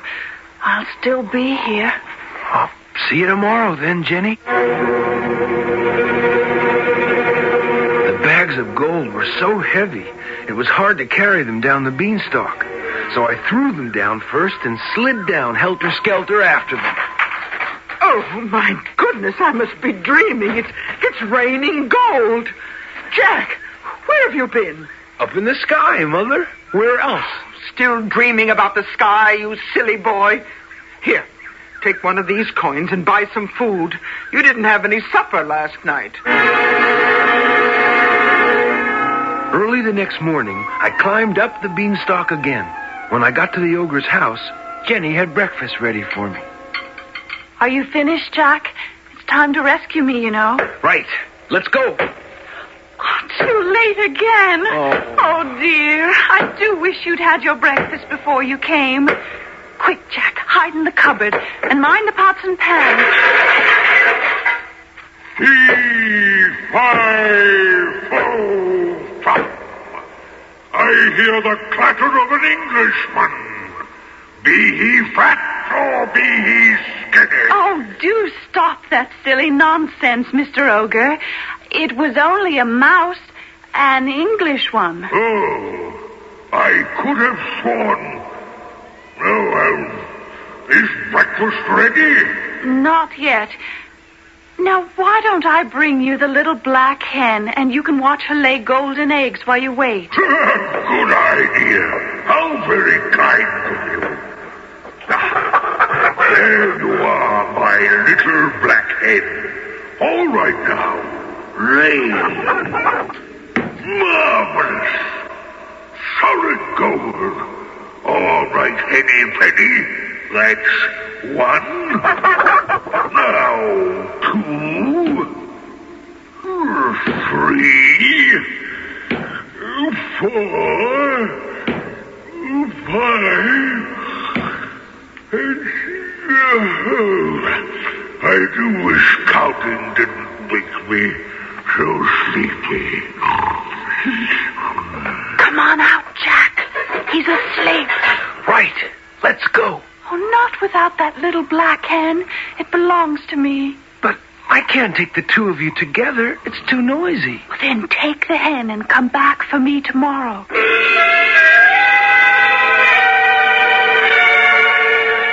The next morning, I had breakfast before I climbed the beanstalk. Jenny was ready for me when I got there. But just as I started to rescue her... Oh, dear. The ogre's finished his hunting early this morning. Oh, quick, Jack, into the flour barrel. Get to it.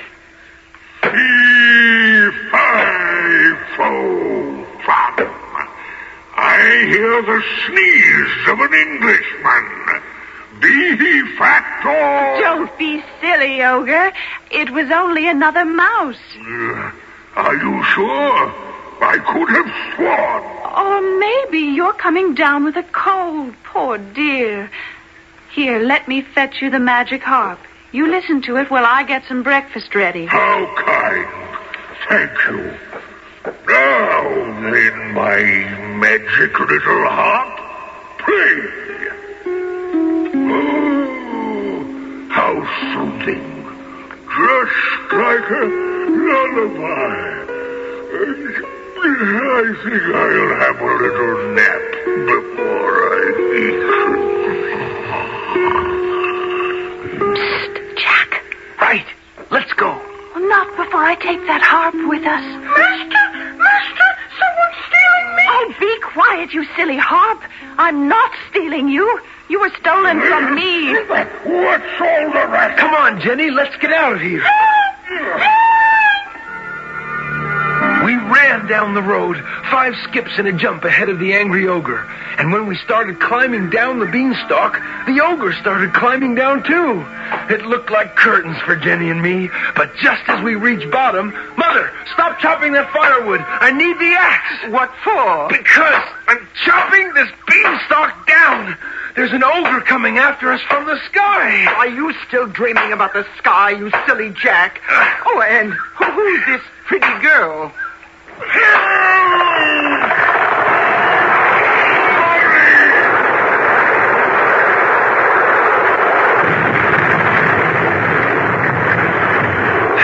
Mother, meet Jenny. And this is the ogre. How do you do, Jenny? Oh, is the ogre dead? Oh, no, ma'am. Just unconscious. And so the king's men dragged the ogre to jail where he belonged. And the king was so grateful to me, he married me to his daughter, Jenny. And that's how I became a prince. It's really quite simple, if you find the proper beans.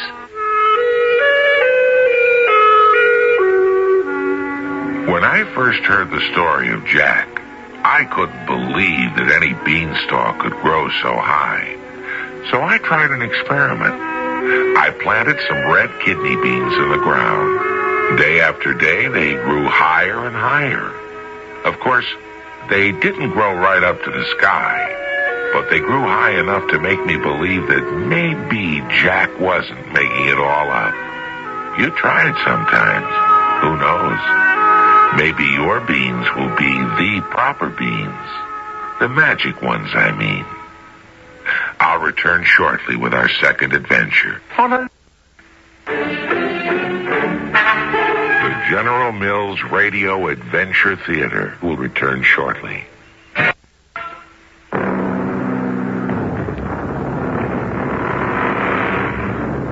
Now it's time to hop across the English Channel into Germany, where we can dip into our magic grab bag for our next adventure. This one has a poor family in it, too. But instead of a mother and son, we'll now meet a father and his daughter. Instead of a prince, like Jack became, we'll meet a young king who's just been crowned. Oh, and let's not forget the funny little man, the gnome. He's in this story also. His name is... I almost gave the story away, because his name is what this adventure's all about. Oh, yes. The next sound you hear will be that of a spinning wheel.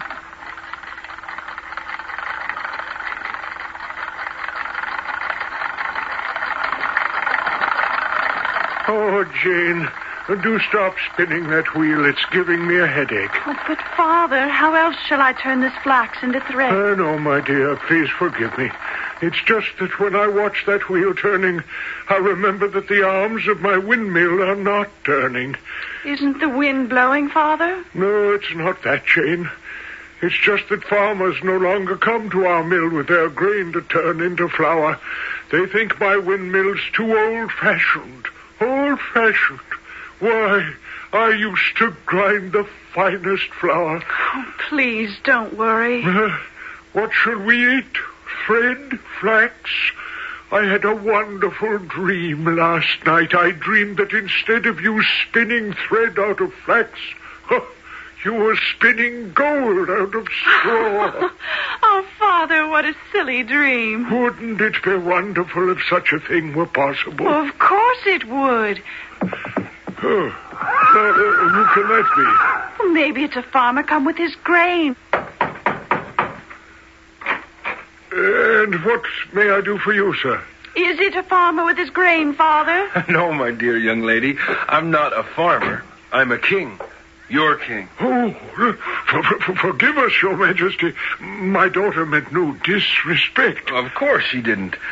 You are a very lucky man, Miller, to have such a beautiful daughter. And a fine spinner of thread, I see. Oh, yes. She's the finest spinner in the country. Oh, why, I'll wager if she had straw, she could spin it into gold. Oh, Father, please, you're making me blush. Wait a moment. Did you say your daughter can spin straw into gold? Oh, well, I've been just speaking nonsense, Your Majesty. One does not speak nonsense to a king. Oh. I have plenty of straw at the royal stables. What a marvelous idea. My treasuries run quite low. I'll tell you what, Miller. You bring your daughter and her spinning wheel to my palace tonight. I'll supply the straw. But, Your Majesty, no one can spin gold out of straw. Your father says you can. Is he a liar, then? I'll see you both at the palace at 8 o'clock sharp this evening. I'll have the straw ready by then. Till tonight, then. My poor daughter. What have I done? It's too late to ask that, Father. The question now is, what am I going to do?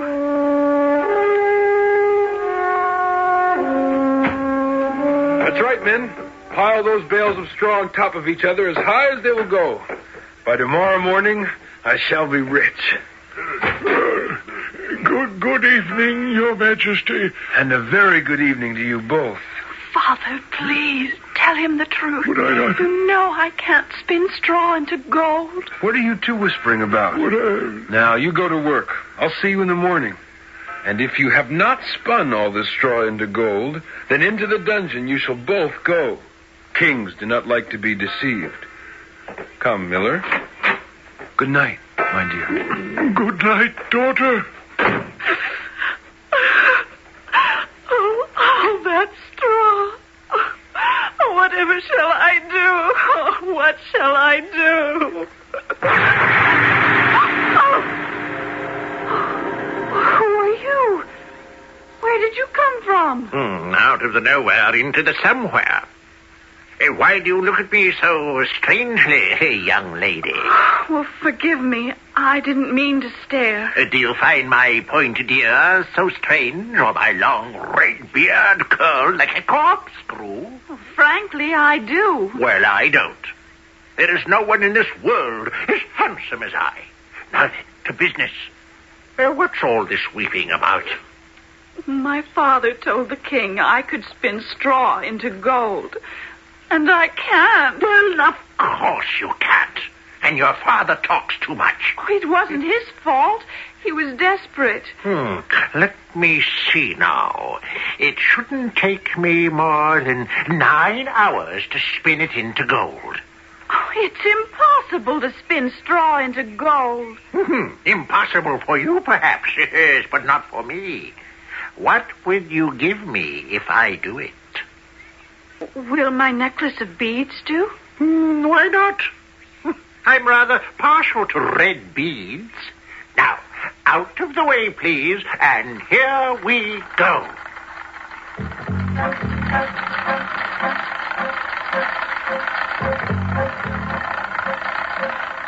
Why, it's solid gold.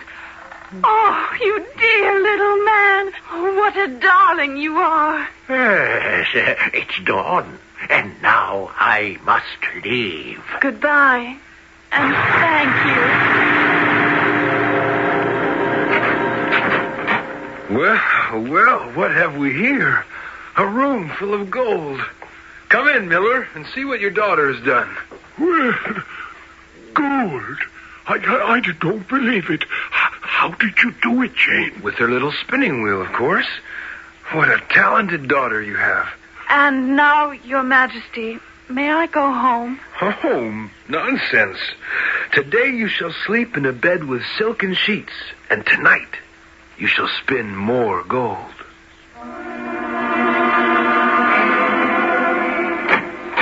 In you go, my dear.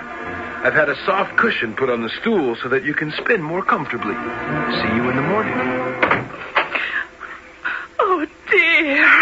Even more straw than last night. Oh, woe is me. Not when I'm around. Oh, you came back. Oh, you dear little man.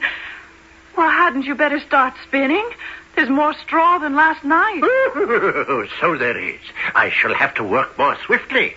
But first, what will you give me as payment? Will this little ring do? It's all I have left. It's a bargain. Step back and watch an expert at work.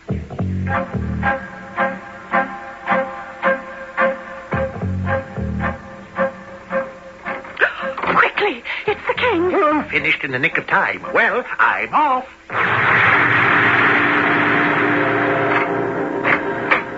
Extraordinary.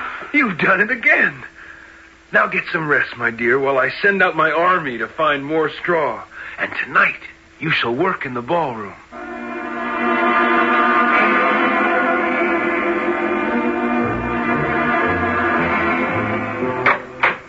Come in, my dear. Isn't this a marvelous ballroom? But there's so much straw. I know. But once you've turned it into gold, my treasury will be overflowing, and you'll have to spin no more. And who knows? After that, I might even ask you to marry me. Well, here I am again, Your Majesty. Oh, the king didn't mean that. He'd never marry a miller's daughter. Let's turn this straw into gold and find out. My, there's so much. I shall have to work double time. What will you pay me this time? I've nothing left to give you. Oh, how disappointing. I'll tell you what. I'll make a bargain with you. If you become queen, will you promise to give me your first child? Oh, that's ridiculous. Oh, very well, I promise.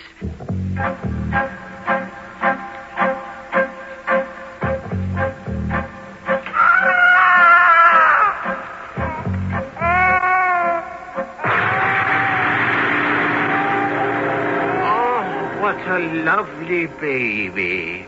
Looks just like his father, the king. You? What are you doing here? There's no straw to spin. But there's the baby to take. Don't you remember promising me your first child if you became queen? Oh, no. I'd forgotten. Oh, please don't take the baby.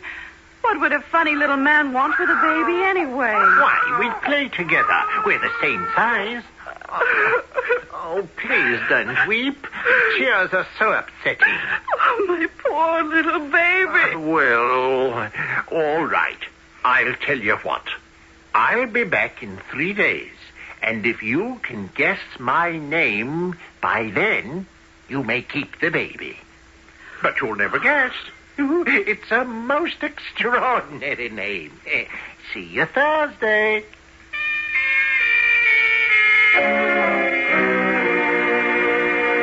Harry, Jimmy, Joe, Mortimer, Lancelot. Oh, dear. Which one of these can be his name? I'm back from hunting, my dear. Richard, Lionel. Oh, thinking up a Michael. name for our baby? Oh, yes, dear. Otto. Speaking of names, I heard the funniest one today. While I was hunting, I heard someone singing. The voice came from a little house. I looked through the window, and there was this funny little man with a long red corkscrew beard hopping on one foot and singing, "Ha, ha, ha, isn't it a shame the queen can't guess Rumpelstiltskin is my name." That's it. That's the name. Oh, come now. We're not naming the baby Rumpelstiltskin, are we? Oh, of course not, you silly. Now off you go and have a bath and dress for dinner. I'll see you then, my brilliant husband. Did I say something brilliant? Oh, well, I suppose it's possible. I'll see you later. Well, have you guessed my name, or shall I take the baby now? Not so fast. Rumpelstiltskin. Oh, you guessed it. Oh, I am so furious I could stamp my foot. Well, why don't you? I will.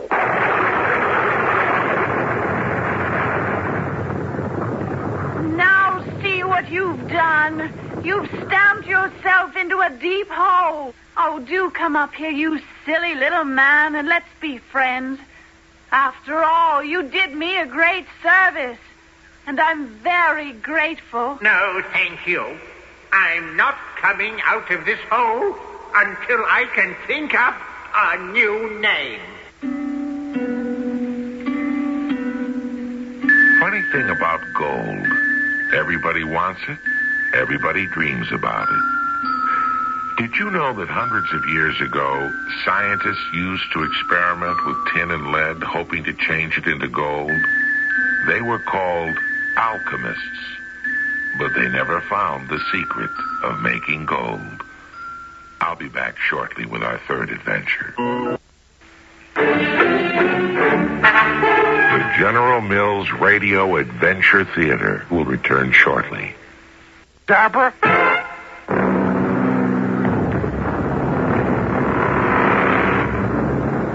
For our third adventure, we have another family. Only this time it's a father with 2 daughters. But this time they're not poor. They're rich. Well, you don't have to be poor to have an adventure, do you? Now, let's see. Who else do we have? Is this a prince? Hard to tell at the moment, but we'll find out soon enough. Say, presto, and listen. All right, my daughters, come and say goodbye to your father. I'm leaving now. Will you be gone long, Father? I hope not, my beauty. Oh, Father, I do wish you'd stop calling her my beauty all the time. One would think I was ugly. Oh, of course not. You're not, my dear. Forgive me. Father means no harm, sister. I know, but it makes me so mad. Well, will it make you happier if I bring you back some presents when I return? I expect to get a lot of money when I sell the cargo of my ship. Oh, you are a dear. Yeah, well, I've made a little list for you of things I should like to have. Well, let me see it. 12 gowns, 12 hats to match, 24 pairs of shoes, 4 ermine capes, 6... My dear, if I buy you all that, I shall hardly have any money left to buy anything for Beauty. I mean your sister. Well, you did say you wanted to make me happy, didn't you? Yes, so I did. Oh, it's all right, Father. I don't want you to bring me anything but one red rose.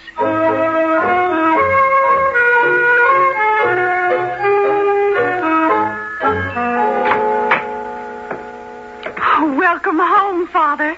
Here, let me help you with all those packages. Oh, never mind. I'll take those. They're probably for me anyhow. Yes, they are. Oh, I can hardly wait to see what you bought for me.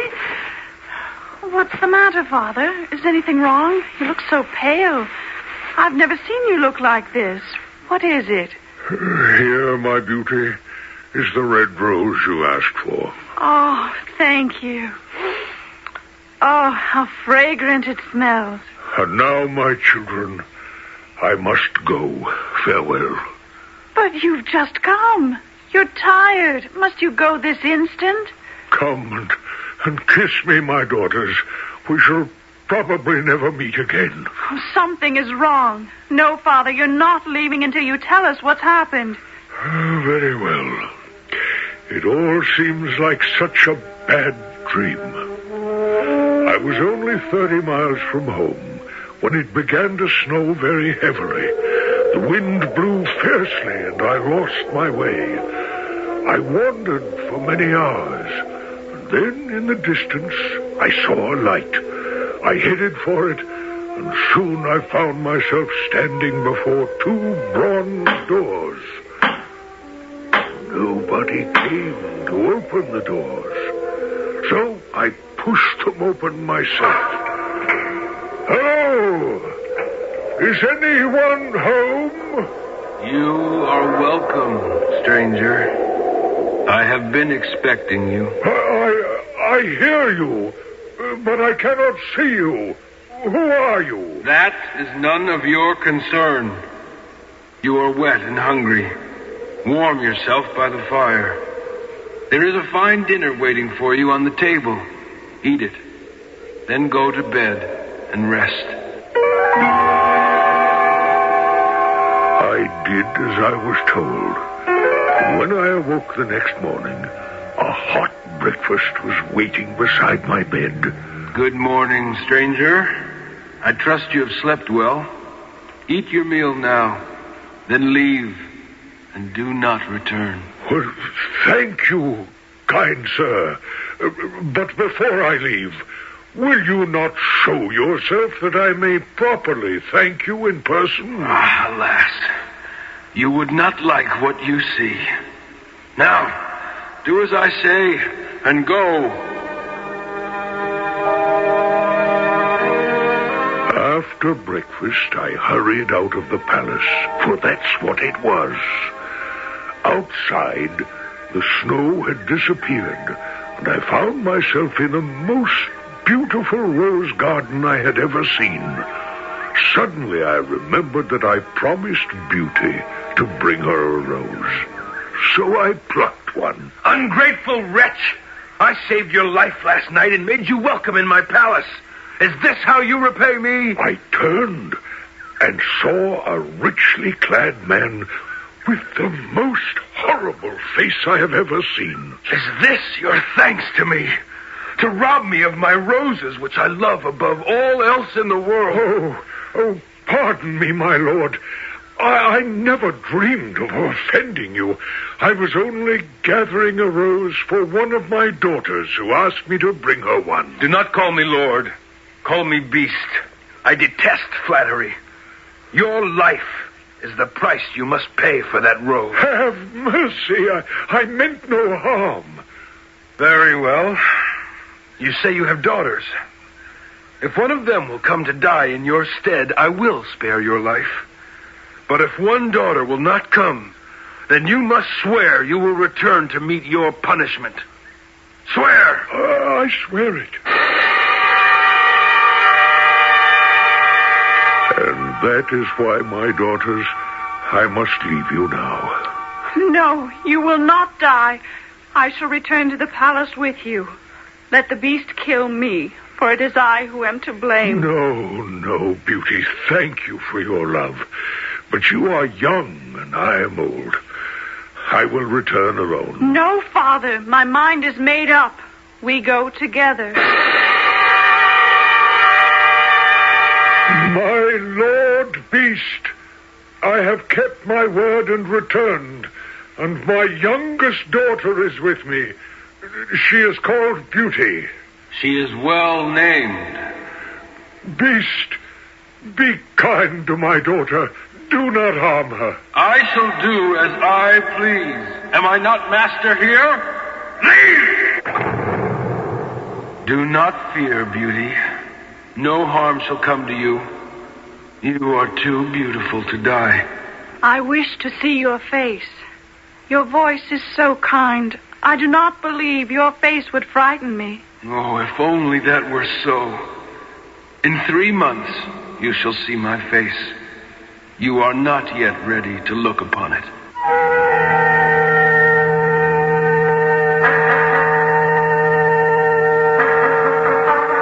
My Lord Beast, with each day your voice has grown kinder. 3 months have passed. May I not see your face now? I am sorry. I did not wish to frighten you, but I warned you. Tell me truly, am I so ugly? I cannot lie to you. Your face frightens me. It is ugly, but your heart is not. Dare I say, I love you, Beauty. Will you be my wife? Alas, that I cannot do. Forgive me, but I shall always be your friend. I knew what your answer would be, and I do understand, but at least promise you will never leave me. I promise. But first I must go see my father and bid him a last farewell. How can I deny you that? Very well, go then. But if you do not return, then I shall die of a broken heart. I would never repay your kindness with such treachery.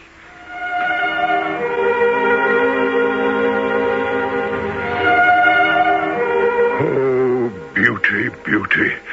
These past 10 days have been the happiest of my life. I'm glad, Father. But alas, I must go now. I promised to return to the beast within a week. How can you possibly go back to such a horrible creature? Only his face is frightening. He has the kindest heart in the world. And when I think of him, I think of him with love.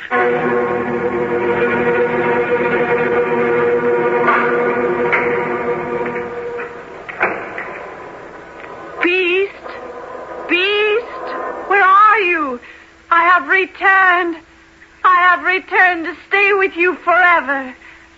Beast? Where are you? Oh, why do you lie there as though you were dead? I thought you had broken your promise, and I wished only to die. But now I have seen you once again. I shall die happy. No, Beast, you shall not die. You must live to become my husband. Once I imagined I had no stronger feeling for you than friendship. But now I know I cannot live without you. At last, I am myself again, no longer a beast.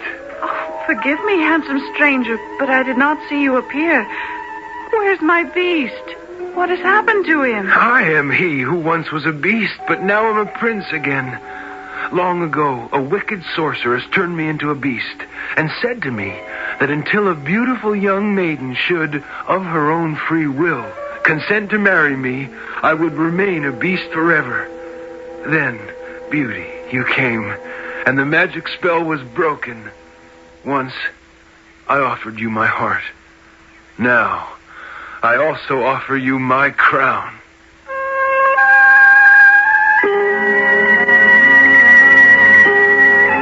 No magic beans, no magic spinning wheels. Just the magic of kindness and goodness, the greatest magic of all. The storyteller who first told this tale understood people. He saw faces that were not beautiful, plain faces, homely faces, even ugly faces. He saw the pain behind those faces and tried to tell his listeners that true beauty is in the heart. I'll be back very shortly.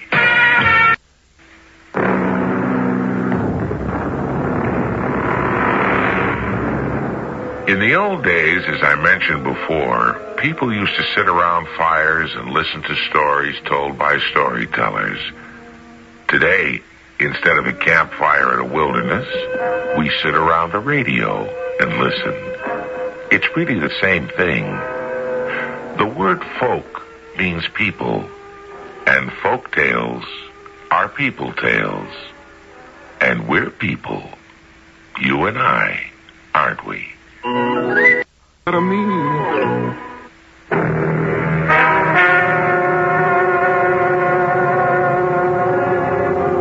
Cast included Don Scardino, Mia Dillon, Court Benson, Earl Hammond, and Bryna Rayburn. The entire production was under the direction of Hyman Brown. This is Tom Bosley inviting you to return to the General Mills Radio Adventure Theater for another exciting tale you can hear through the magic of radio. The General Mills Radio Adventure Theater is recommended by NEA, the National Education Association.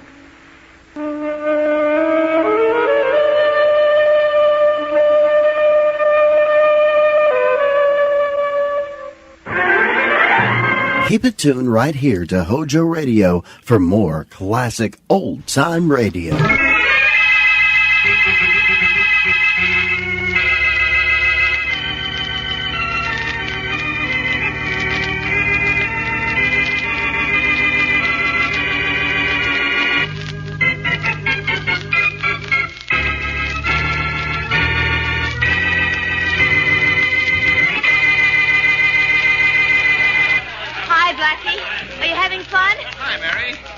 Cute costume. Thank you. Who are you supposed to be? Joan of Arc, the Queen of England, or the Belle of Brooklyn? I'm Mary, Queen of Scots.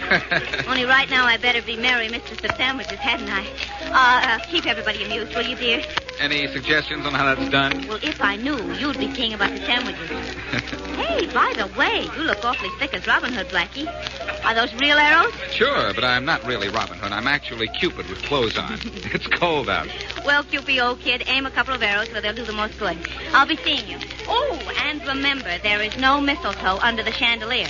Only you can forget that when I get back. I will. Hurry with those sandwiches, will you, Mary? You bet I will. I'm the kind of a guest who has an appetite for adventure, but I've also got a craving for something a little more substantial. I'll be over at the piano. All right. Okay. Blackie. What's the matter, Mary? Where are the sandwiches and why the puzzled look? This is a party. You know, have fun. Hooray, whoopee. What's wrong? Well, nothing except that there's a very funny-looking old lady out in the foyer asking for you. Really? How funny looking? Very, very. She's wearing a long black dress. Her hair is practically white, and ooh, it's so stringy, and it could be arrested for loitering all over her face. What about the face? Well, from what I could see, maybe her hair doesn't cover enough of it. Sounds like a description of my schoolgirl sweetheart. Well, this is a costume party, Mary, and anybody can come dressed as anything she likes, I suppose. This gal overdid the privilege, I can tell you. She's a little eerie, no kidding. Well, I'll see her, and if the worst comes to worst, I'll grab her broom and ride off on her. Blackie, you don't know how close you might be to what that gal actually is.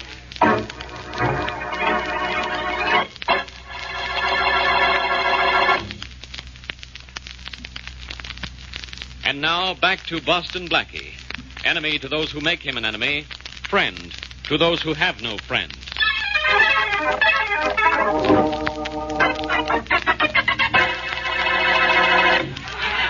See you later, kid. Hello, I'm Boston Blackie. You want to see me? Yes, but I think you should have said you want to see me. Oh, well, I apologize. Say, that's quite a get-up you have there. Who are you supposed to be? I'm Granny. Well, it's a cute gag, and it's a cute costume. So, well, why don't you come inside and join the others, Granny, old gal? I'm not here as a guest, Blackie. I came especially to see you. What is it, Granny? Are you in trouble? No, Blackie. I'm not in trouble. You are. Oh, really? What kind of trouble am I in? What do? Break my shoelace tomorrow morning? You may never see tomorrow morning, Blackie, unless you listen to me. Aren't you being a little corny, Granny? I don't know how to convince you, Blackie. All I know is that something told me to come here tonight and warn you that death is very close to you. Something told you to come? Yes. I sit alone, and all of a sudden things come to me. They tell me what's going to happen. They dare me to do something about it. You are serious, aren't you? Well, thanks for coming, Granny, but I can take care of myself. Death is very close to you. It may come tomorrow. Death may come in a car. A blue car. A big blue limousine. You're going to have me believing this if you don't stop. I'll stop. I have nothing else to say.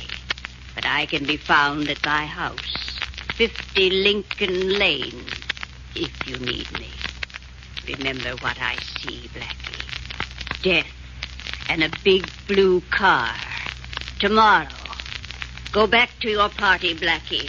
Have fun while you can tonight, but keep away from the chandelier, the middle chandelier in that room. Good night.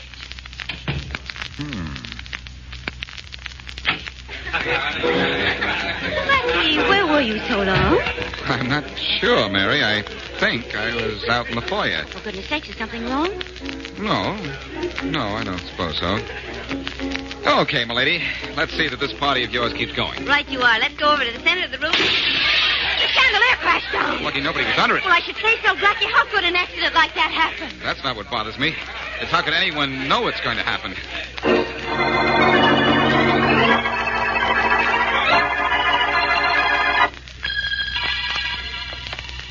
Well, Blackie, if you're going to continue to walk knitting your eyebrows, at least do something constructive with them.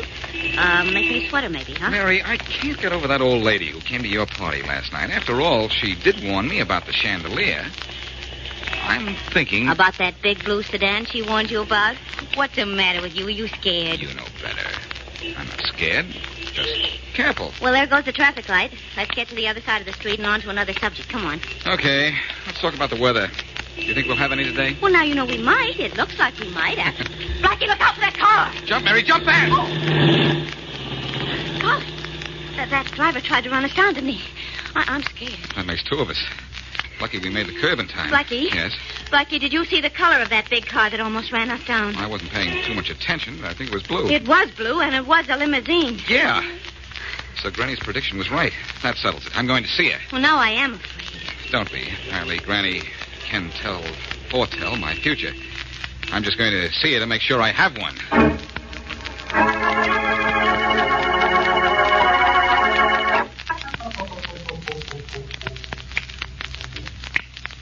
Yeah, that did it, Hanson. I cut the burglar alarm so we could practically break this window now and nobody'd hear us. Good work, Pete. Right here. Take my ring and use a diamond on that window pane. Right, boss.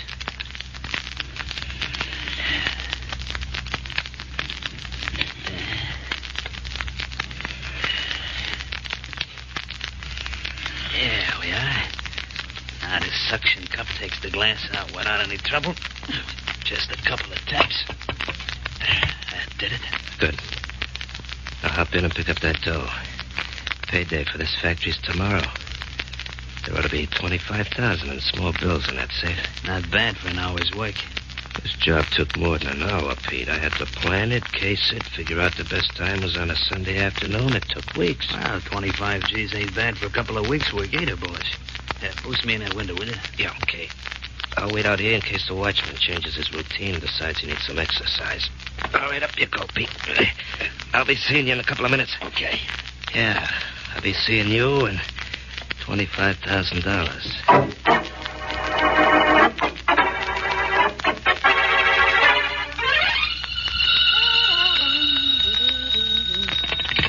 Hello? Hello, Blackie. Now do I sound like Blackie, Inspector Faraday? This is Mary Wesley. Oh, you. Well, really, Inspector, I'm not that bad. I haven't been called you in years. Well, I just... But Blackie isn't here. I'm waiting for him, too. Well, when he comes in, tell him to call me right away at headquarters. I got something important to tell him. Just a little news he ought to know. Oh? Joe Hanson's back in town, and he hates Blackie worse than he hates anything in the world, because Blackie sent him to prison 10 years ago. Inspector, are you positive he's back? I'm more than positive. I'm sure. Now, you be sure you have Blackie call me, you hear? Well, all right, but I could tell him, couldn't I? Yeah, I guess so. You tell him, Miss Wesley. I don't want to talk to the big lug anyhow.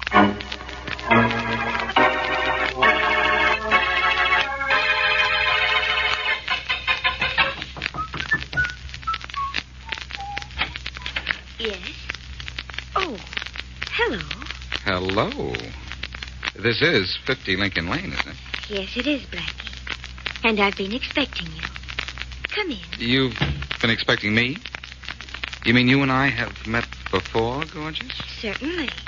We met last night at Miss Wesley's party. That's when I gave you this address. Now, wait a minute. Don't try to tell me you're Granny. I knew who you were, didn't I? Of course I'm Granny. I beg your pardon, but I'm afraid I heard what you said. Now, look. Granny wasn't using makeup, and she looked at least 70 years old, and you're not more than 25. To tell you the truth, I don't know how old I am. Please sit down. Thanks. You're just going to have to trust me, Blackie, if I'm to help you. That's what I came to see you about. Somebody tried to run me down in an automobile about an hour ago. A big blue limousine. Yes, I know. As soon as it came to me how they were going to try to kill you, I called you on the telephone. But there was no answer. Wait a minute. Before I really start believing this. First of all, how can you be Granny? Just a minute, Blackie. If it will make you more comfortable, I'll be the way you remember me. I'm going into the next room alone. All right. What's in there? Your crystal ball or your magic wand? Nothing's in here, Blackie, except my book. Please wait for me. I'll wait, but it isn't going to help me understand any of this.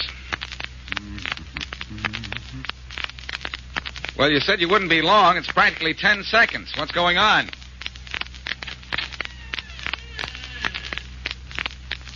You see, Blackie, I was Granny all the time. And now I look like Granny. This can't happen to me. Oh, I get it. This whole thing is a gag. That young girl is in that room. Think so, Blackie? Come look. You bet I will. Well, Blackie, you're looking? Yes, I am. And she's not here. And there's no door to this room except the one I just came through. Oh, I get it. She went out through this window. It's barred and bolted, Blackie. See for yourself. I'm seeing, but I'm not believing. There'd be no place for her to hide. There's nothing here except these books, Blackie. You must believe me now. I'd better find something to believe in a hurry. Believe in me, Blackie. I'm trying to look out for you. Blackie, you mustn't go near Victoria Street tonight. Victoria Street? Why mustn't I go near there? Because of the fire. What fire? The one that will break out at 8 o'clock tonight. There'll be a fire at 8 o'clock, and you know it now? I don't get this. I don't get any of it unless you're a... What, Blackie? A witch? Well, yes. Are you a witch? I don't know, Blackie. Maybe I am. Sometimes I'm sure I am. Like now.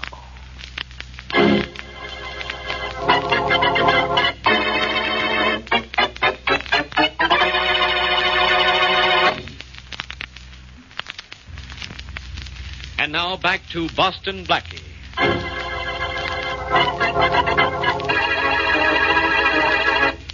At a party given by his girlfriend, Mary Wesley, Blackie is confronted by an old hag who predicts 2 attempts will be made on his life. When they happen, Blackie goes to see her, only to be met by a very beautiful girl who insists it was she who warned him the evening previous. Along with this development comes word that Joe Hansen, lifelong enemy of Blackie's, is in town. But Blackie's immediate concern is the startlingly accurate predictions of his mysterious advisor. And as we return to our story, Blackie is at home, reading up on witchcraft. How much longer are you going to strain your eyes over that book, Blackie? Until I find something that makes this witch case make sense. I've gone through 2 books on witchcraft, 2 books jammed with case histories of supernatural predictions which came true. Now, here's one. As recently as 1859, a woman... I'll read it. Mary Thorpe Prescott foretold her husband's death 2 months before it happened. He died as she predicted, in exactly the way she predicted. He was struck by lightning while returning from a school board meeting. Oh, that's nonsense. Sure. It couldn't have happened, only it did.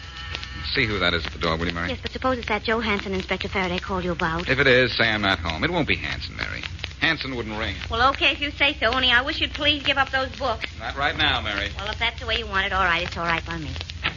Oh, Inspector Faraday. Sure, Inspector Faraday. Is Blackie in? Yes, he is. I told him about Joe Hansen, Inspector, only he's got other things on his mind. What mind? Hello there, Inspector. Thanks for the tip on Hansen. I'll take care of him as soon as I figure out what's happening between me and a witch. What? Blackie, are you batty? He's witch wacky, ghost goofy, and spook silly, Inspector. That's probably right. By the way, Faraday, why aren't you at the fire on Victoria Street? Wasn't anybody hurt? What fire on what Victoria Street? There isn't any fire down there. Never mind. What's this about Joe Hansen? You got my message. He's out of jail. Because you helped send him up, I thought you ought to know. I'll take care of him when I take care of my other problem, Faraday. Say, maybe we got some news about him downtown. Is it okay to use the phone? Thanks. I didn't say you could use it. But you didn't say I couldn't either. Blackie, why is it you and I always battle this way? The reason, Faraday, is you and I. Headquarters, Rollins. Rollins, this is Faraday. Anything going on? Oh, no, Inspector, not a thing. No news on that Joe Hansen guy? Nothing, Inspector. Everything's very quiet. There's a big fire down at Victoria Street, but that's all. Well, let the fire department worry about that. I'll call you back, Rollins. Bye. Well, no news, Blackie. That's what I thought. What's this all about? The fire department worrying? What about? Oh, who cares? Something about a fire down at Victoria Street. But I'm going home. So long, Miss Wesley. Goodbye, Inspector. You too, Blackie. I'm going to go home, get these shoes off. Hey, Victoria Street. Blackie, how'd you know about the fire in Victoria Street? Never mind. I wouldn't get a sensible answer anyhow. For once, the inspector's right. He wouldn't get a sensible answer out of me. Mary, I'm going back to that house on Lincoln Lane as a delivery man or something. Oh, I wish you...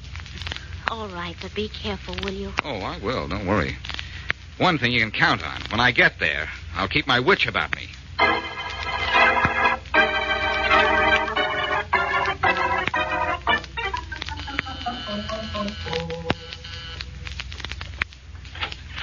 Yes? Hello, I got this a chair for you. All right if I bring him in. Chair? Yes, I ordered a chair. Put it in the living room. This way, please. Right.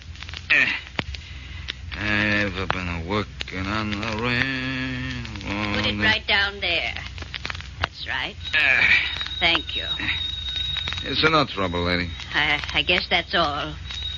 Lady, your phone she's a ring. Yes, I know. You're not going to answer it? Yes, I'll answer it as soon as you leave, Blackie. You knew it was me? You wouldn't try to fool me, Blackie. Not me. I knew you were coming even before you decided to come.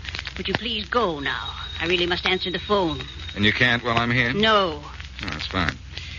You know, it might be your friend Death calling to tell you when he's calling for me. It might be. Well, do me a favor. Ask him where he's calling from.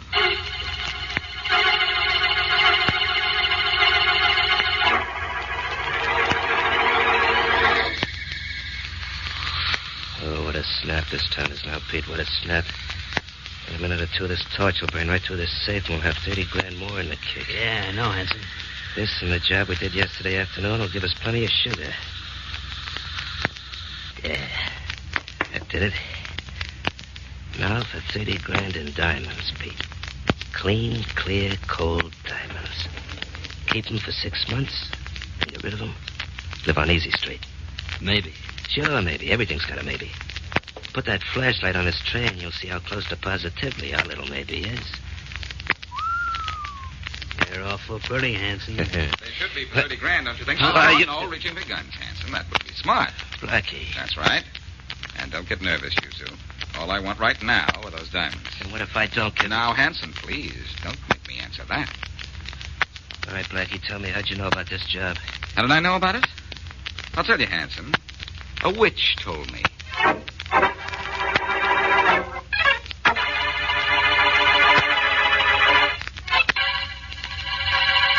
$30,000 in diamond I lose, Inspector Faraday, and you sit there.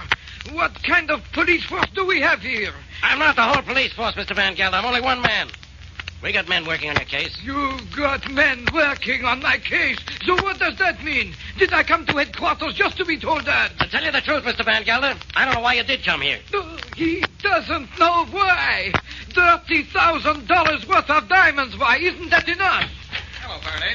Blackie, go away. I got troubles. He's got troubles. I've got troubles. I want my diamonds. I want them. Do you understand? Look, Mr. Van Gelder, I told Never you mind, that... Inspector, never mind. All Mr. Van Gelder wants is his diamonds. Here they are.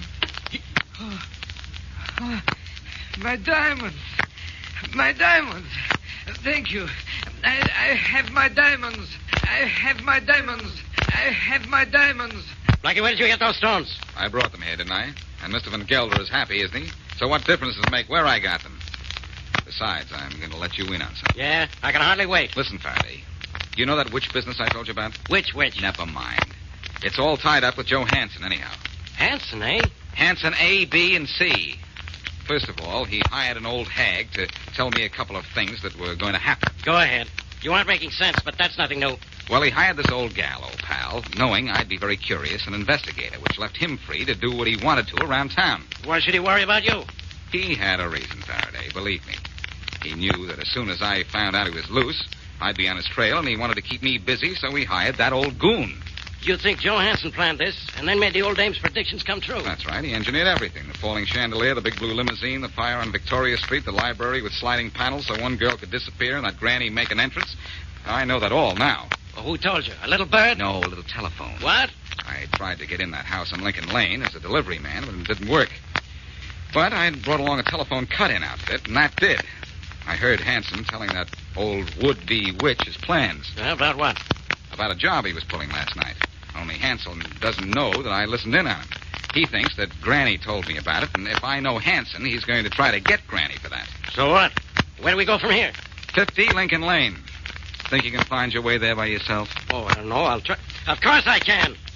Only remember, I'm not taking orders from you. What do you want me to do? Meet me there. Hansen wants to get Granny, and I want to get him.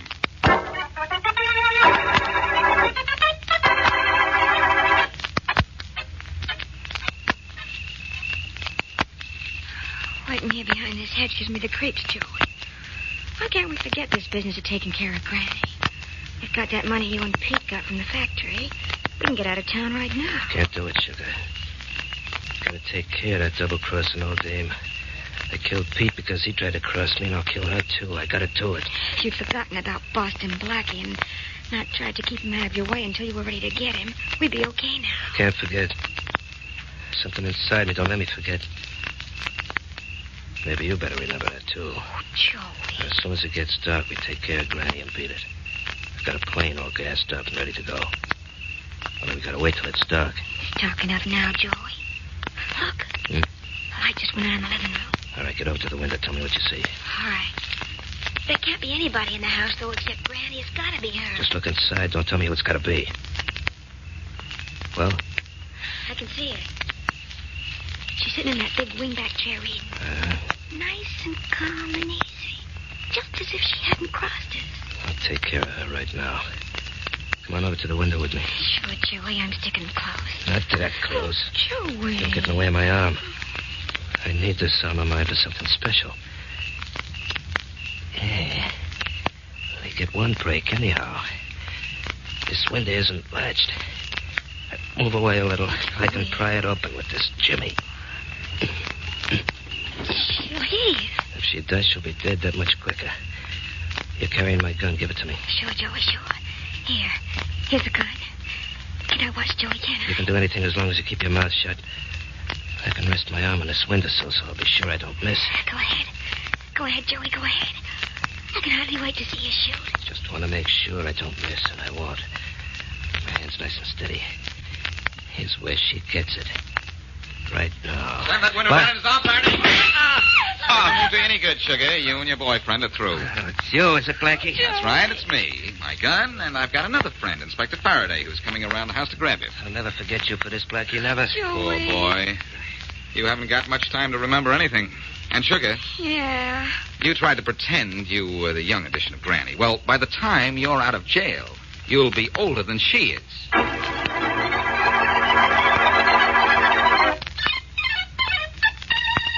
Blackie, at least you'll grant me that there was nothing supernatural about Granny and her predictions. Will I, Mary? What makes you say that? Well, you as much as said it. You told Inspector Faraday that Joe Hansen arranged all those cunning little episodes which Granny imagined in advance. Yeah, I guess that's right, Mary McGirl, except for one thing. Of course, Faraday found it was Hansen's gun that knocked off his ex-buddy, Pete. So there was no reason for Hansen not to admit cooking up this witch thing against me. Well, he did, didn't he? Oh, sure. He admits everything. Except starting that fire on Victoria Street. Well, he'd have no reason to deny that. Maybe he didn't do it. Well, in that case, how did Granny know about it in advance? Oh, I never thought about that.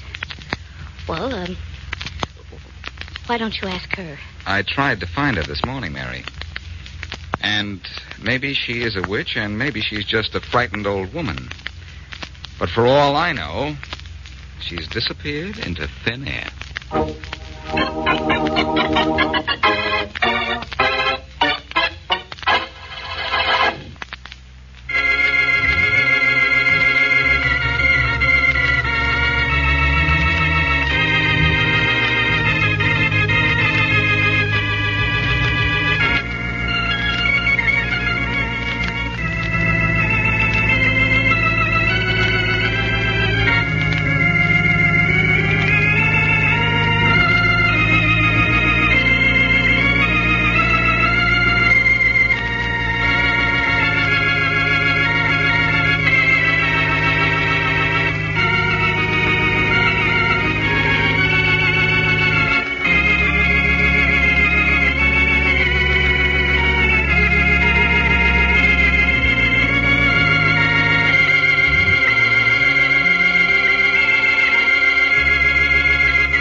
Hojo Radio, where the classics come alive. The Linux Show, starring Nick Carter, Master Detective, presented by Acme, America's great producer of fine quality paints.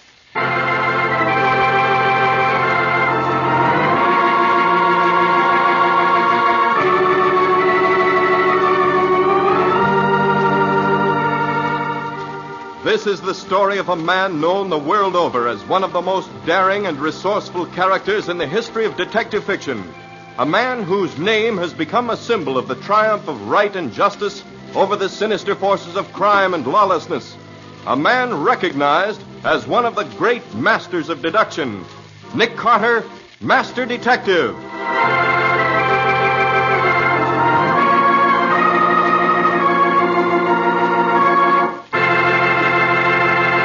Today's strange case, The Haunted Rocking Chair.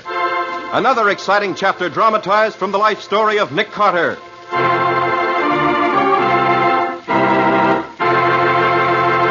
In just a moment, we'll hear how Nick Carter investigated the old chair which was supposed to rock whenever anyone in the Trumbull family was due to die, and how he solved the mysterious death of a famous artist. You know, it pays to keep up with the world. And homemakers throughout America are learning how well it pays to keep up with modern homemaking methods. For they now have their homes sparkling with new beauty, and they save hours of time each week with those three great Linux home brighteners. Linux Clear Gloss, Linux Cream Polish, and Linux Self-Polishing Wax. Linux Clear Gloss, which is brushed on, gives lustrous, longer-lasting protection to every wood and linoleum surface. Linux Cream Polish, which cleans as it polishes, renews the sleek, gleaming beauty of fine furniture. And Linux Self-Polishing Wax, the amazing new wax finish, lends rich, satiny loveliness to any floor, wood, linoleum, or tile. Take the modern homemaker's shortcut to furniture, floor, and woodwork care. Help your home look its best and give yourself the greatest leisure with the three great Linux home brighteners. You'll find them all at your hardware, paint, or department store. Your headquarters also for Chemtone, the miracle wall finish.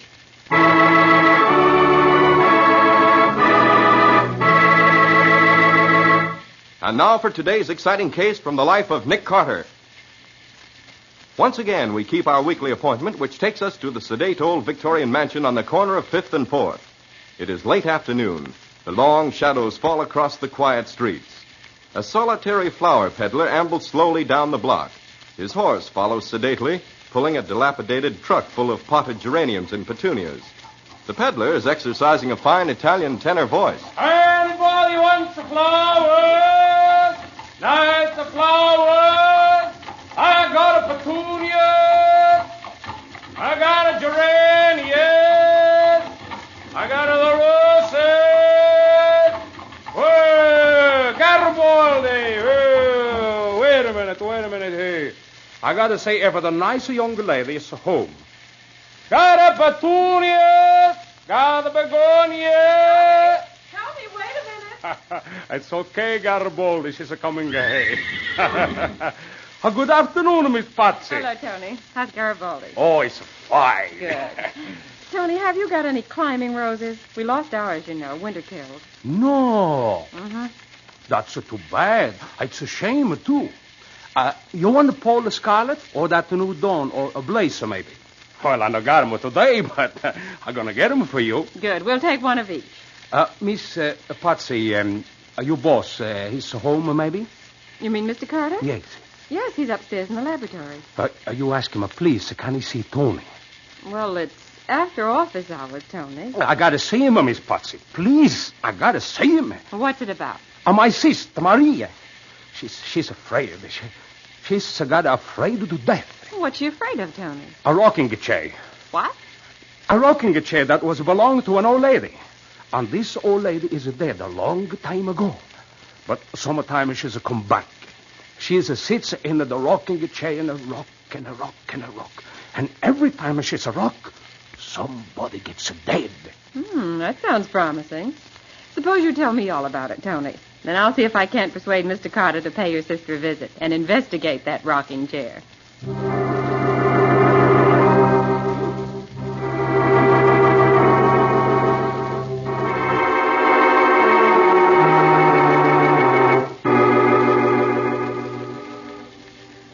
Oh, but Nick, you could do with some fresh air. We could rent a speedboat and take a run up the Sound.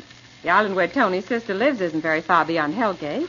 How does Tony's sister happen to be living on an island the other side of Hellgate? It's the old Trumbull estate, Shipwreck Island. Tony's sister Maria is the housekeeper for Eric Trumbull, the famous painter who lives there now. I see. The old house has been in the Trumbull family for 3 generations. It was built by Obadiah Trumbull, an old sea captain who was suspected of being a freebooter at the time of the Civil War. The old boy had 4 wives. In succession, I hope. Oh, but of course. Now, where does the rocking chair come in?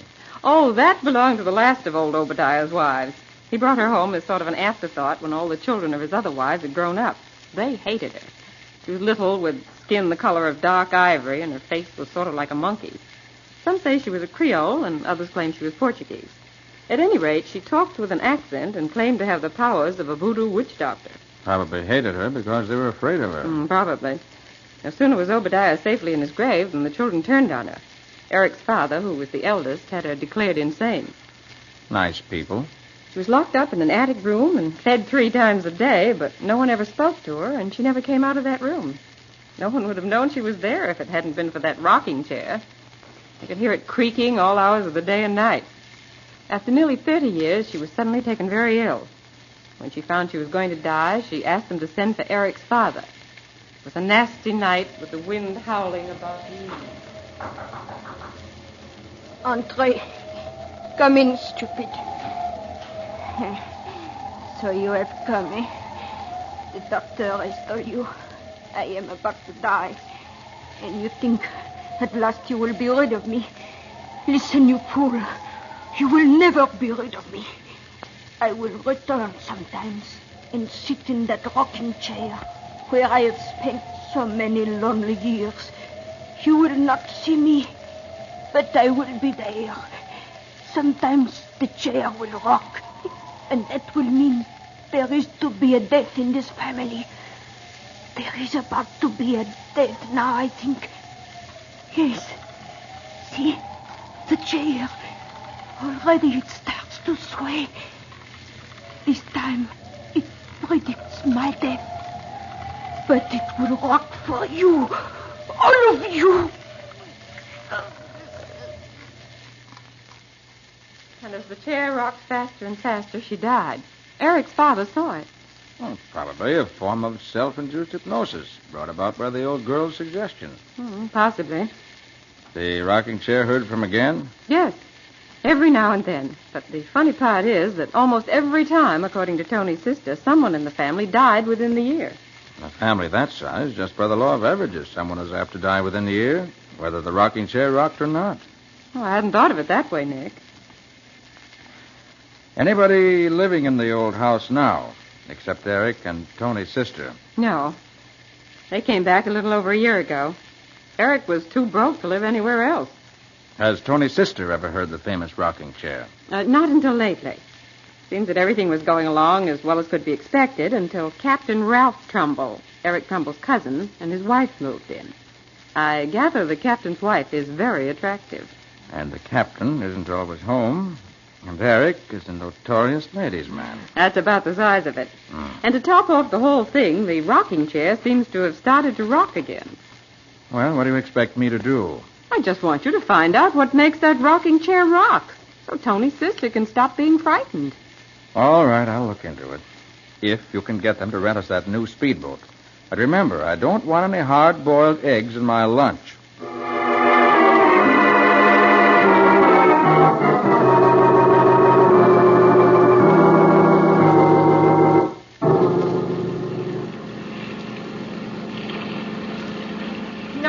Glad you came, Nick.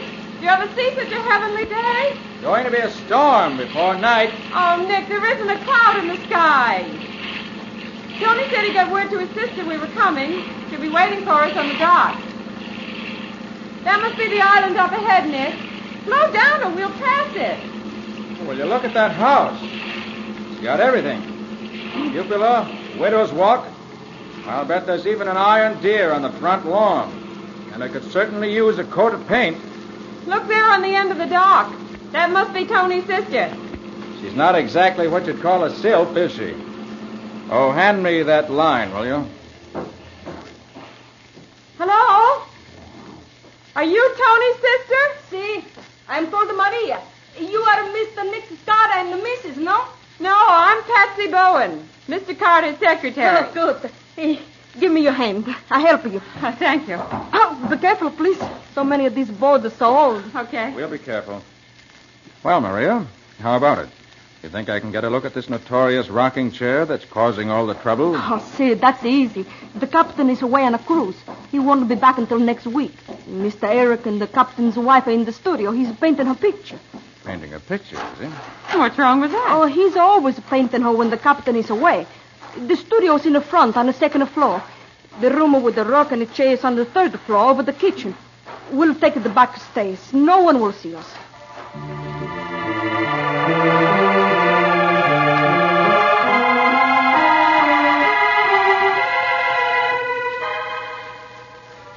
This is the room, Mr. Carter.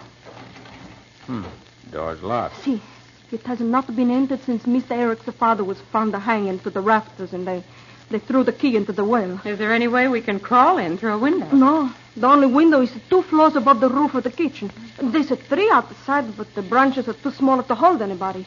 Then I'll have to pick the lock. That shouldn't be much of a job with my pick lock. I see. This old house is so quiet, you can almost feel it breathe. Wish it weren't so dark up here. Nick, do you hear that? Santa Madonna. It is the chair again. It rocks. Someone want to die. Someone want to die. Quiet, Maria, quiet. Just a minute now. The lock isn't as simple as it looks. There. That did the trick. Now. Oh, no one is there. The room is empty. Look, over there right beside the window. The rock is still rocking. And there's dust all over everything. There should be prints of some sort. But there aren't, Nick. Not a mark on the floor anywhere. Spirits are leaving no footprints. The window. Little pane at the lower left-hand corner is missing. But the window is locked tight. Nobody could crawl through an opening so little as that. Nick, the cushion. The cushion on this chair is still warm. Claire! Claire!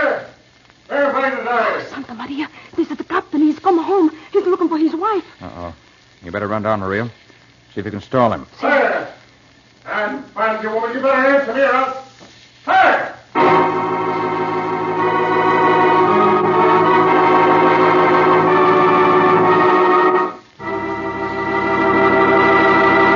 Well, a locked room and a rocking chair that rocks all by itself, with nobody around to set it rocking, and an angry captain trying to find his missing wife.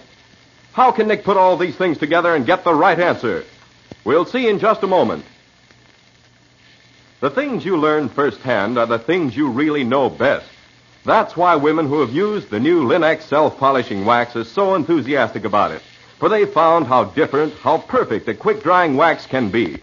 They've learned what sparkling new beauty, new protection, new skid resistance it gives their floors and linoleum. Developed by leading research chemists to give you the best, the formula of Linex self-polishing wax is completely new. It has the highest possible content of genuine carnauba wax, lending handsome appearance, lasting protection, real anti-skid finish to every household floor surface. The underwriters' laboratories have actually proved that linoleum, hardwood, and rubber tile are less slippery after application of Linex self-polishing wax. The minute you walk where it's been applied, you can tell the difference. What's more, Linex self-polishing wax dries quickly to a satiny luster without tiresome rubbing. And it takes only a jiffy to wipe on. So follow the example of wise American homemakers. Use genuine Linex self-polishing wax. And remember, when you want a modern finish of the brush-on type to give even longer-lasting protection, get Linex Clear Gloss, which dries overnight to a beautiful gloss finish that lasts amazingly. Whichever you prefer, Linex self-polishing wax or Linex Clear Gloss, you get the finest product of its kind when you ask for it by name, Linex. You'll find all three great Linex home brighteners and Chemtone, the miracle wall finish that dries in 1 hour, at hardware, paint, and department stores everywhere.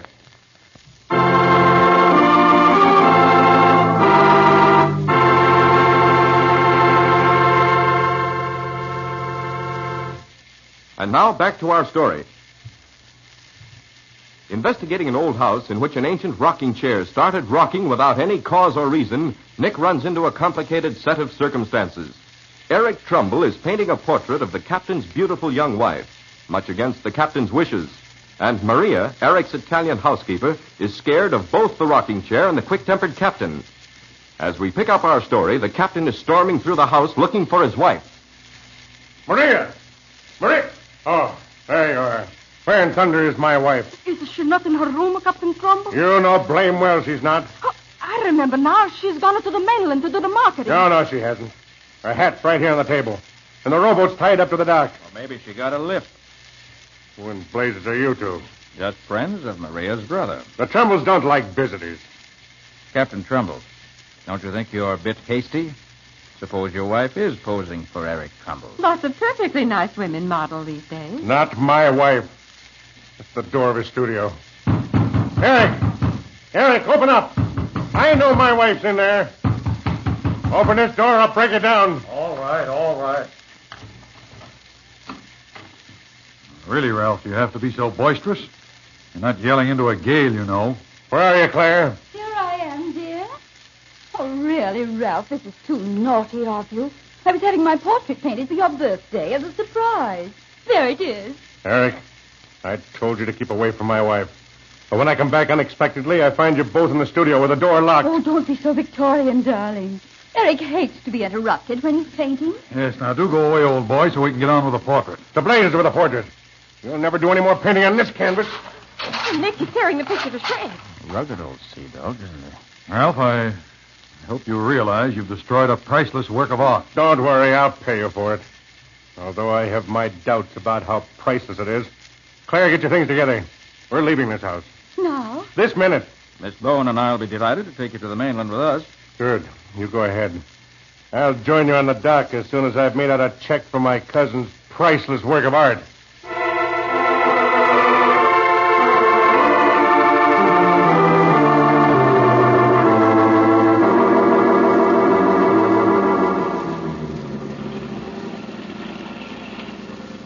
Nick, I don't see why you insist on going back to Shipwreck Island.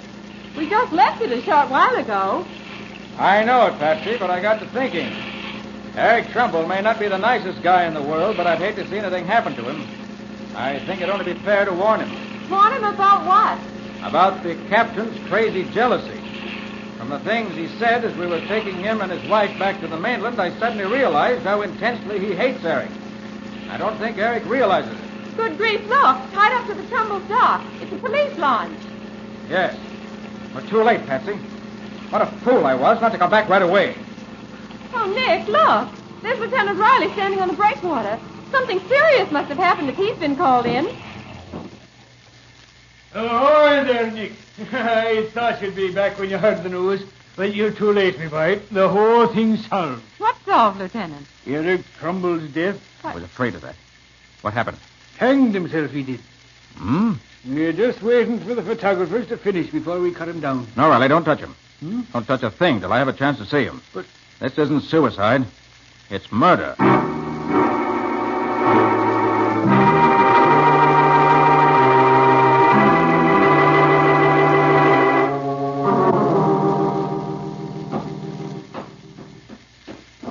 And would you mind telling me why you're so sure it ain't suicide? Because Eric Trumbull was psychologically incapable of killing himself. Do you think the captain came back and did it, Nick? No. The captain wouldn't have hanged him. Now, if he'd been beaten to death... Goodness. What's that? There's the housekeeper. Her room's just down the hall a bit here. Maria. Taking it awful hard, she is. Okay, Nick. After you. Yeah. The feet clear the ground by bare 6 inches. 6 inches is enough. Medical examiner took a look at him and says it's death by strangulation, me boy. No mistake. I'm not doubting that. You say nothing's been touched, Riley? Not a thing, Nick. Then it's definitely murder. Oh, no, you don't, Nick. Just take a look at this here suicide note pinned there on his chest. I can't live without her, and I won't. Signed, Eric Trumbull. That, me boy, is in his own handwriting. Checks with the writing we found in his diary. Possible, but this is only part of a piece of paper.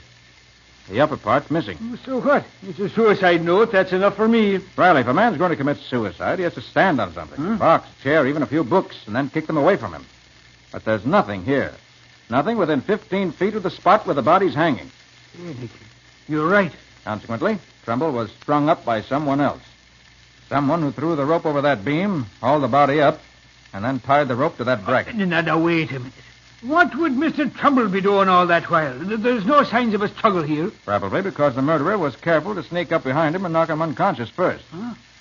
Your medical examiner will take a good look, Riley. I think he'll discover a lump at the base of the brain somewhere. Hey, I better go and talk to him.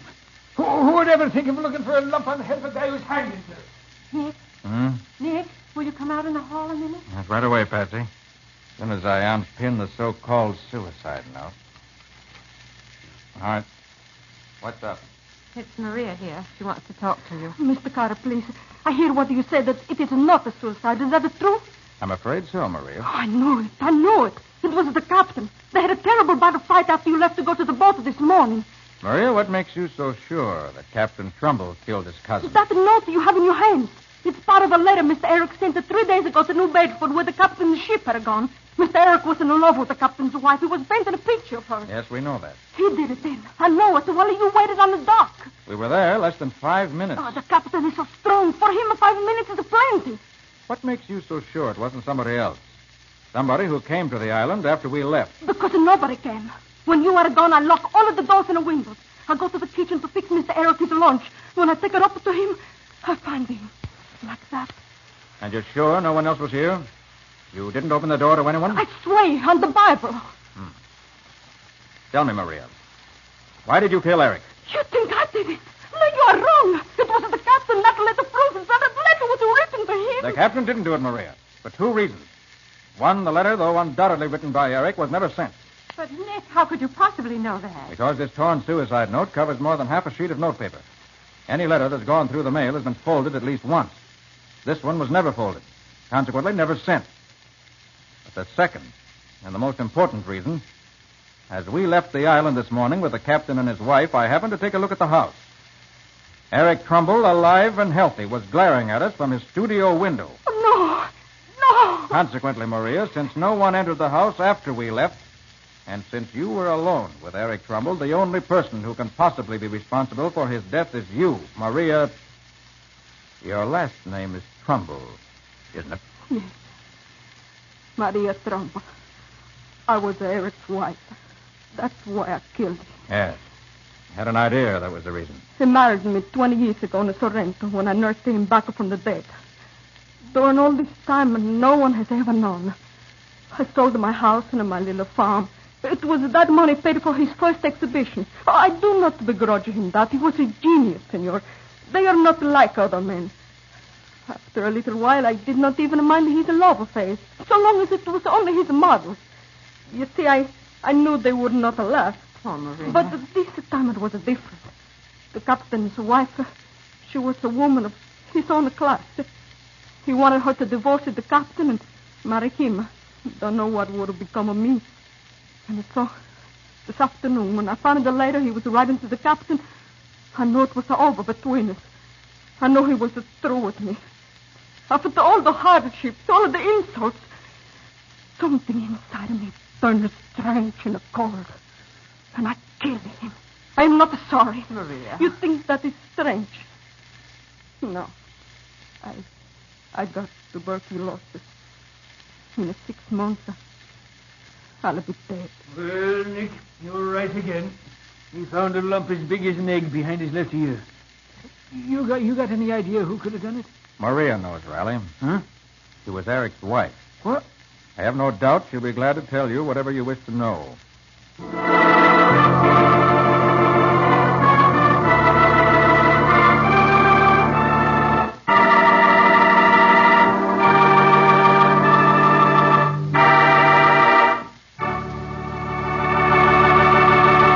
In just a moment, Nick will be back to give you the final details of today's story and tell you what caused the rocking of the haunted rocking chair. You and your family take pride in your home, of course. That's why you keep it bright and sparkling. And the finest household help you can find are the 3 great Linex home brighteners. Take Linex cream polish, for instance. What a help it is in keeping your fine furniture lovely. Because it cleans as it polishes, Linex cream polish erases finger marks, removes deposits of dust and old polish, helps conceal scratches, all in one quick, easy application. And it leaves a lovely, gleaming luster that brings pride to the heart of any homemaker. What's more, Linex cream polish leaves no surface oil to attract more dust, to make more work. So save half the time, half the fuss of furniture upkeep. Care for your furniture the modern way with Linex cream polish, the up-to-date shortcut to furniture protection. Get it at your dealers now. Linex cream polish, which saves one whole step in your cleaning day routine. You'll find all 3 great Linex home brighteners: Linex self-polishing wax, Linex cream polish, and Linex clear gloss at your nearest hardware, paint, or department store. Your headquarters also for Chemtone, the modern wall finish that beautifully decorates the average room for only $2.98. Make it a point, too, to stop at your nearest war bond headquarters for that extra war bond. It takes money as well as men to finish this war. The men are doing the big job overseas. Let's do our job over here to raise the money now during the mighty 7th War Loan Drive. Invest all you can in your future and America's.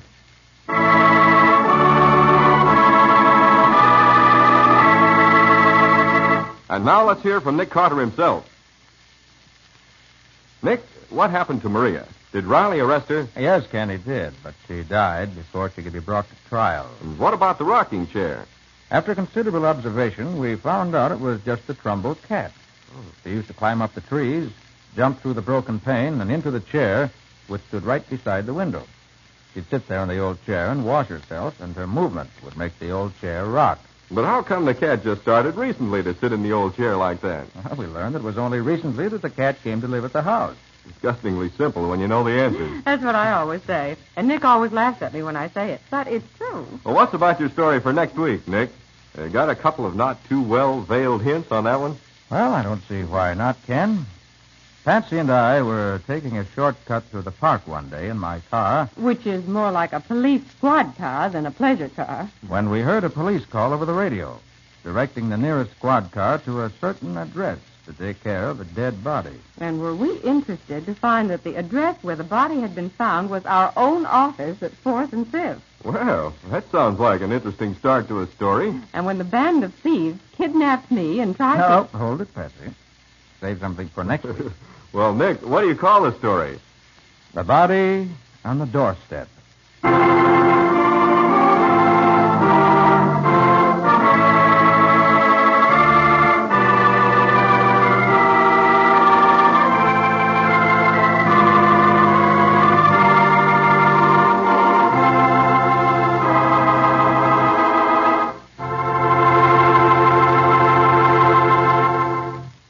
Nick Carter, Master Detective, is copyrighted by Street and Smith Publications, Incorporated. Lon Clark is starred as Nick with Helen Choate as Patsy. Original music is played by Lou White. The programs are written by Edith Miser, and any resemblance therein to actual persons living or dead is purely coincidental. The entire production is under the direction of Jock McGregor.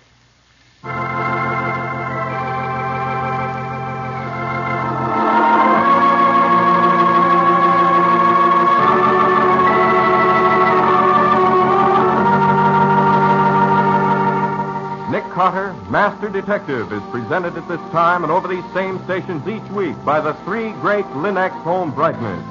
Linex Clear Gloss, Linex Cream Polish, and Linex Self-Polishing Wax. Created by Acme, America's great producer of Acme fine quality paints. This is Ken Powell speaking for the thousands of Linex dealers all over America and saying so long until next week.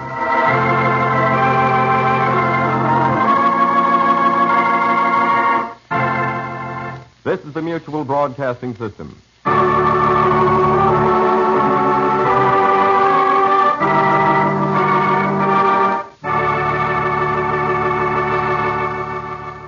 Thanks for listening to Hojo Radio. More classic old-time radio coming your way next. Time now for Edmund O'Brien as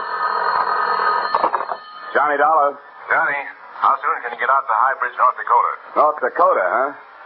In the winter, you guys send me to North Dakota and the summer to Miami, Florida.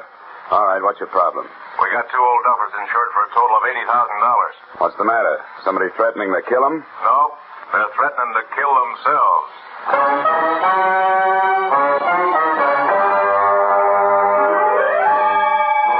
Edmund O'Brien in another of the adventures of the man with the action-packed expense account. America's fabulous freelance insurance investigator, Johnny Dollar.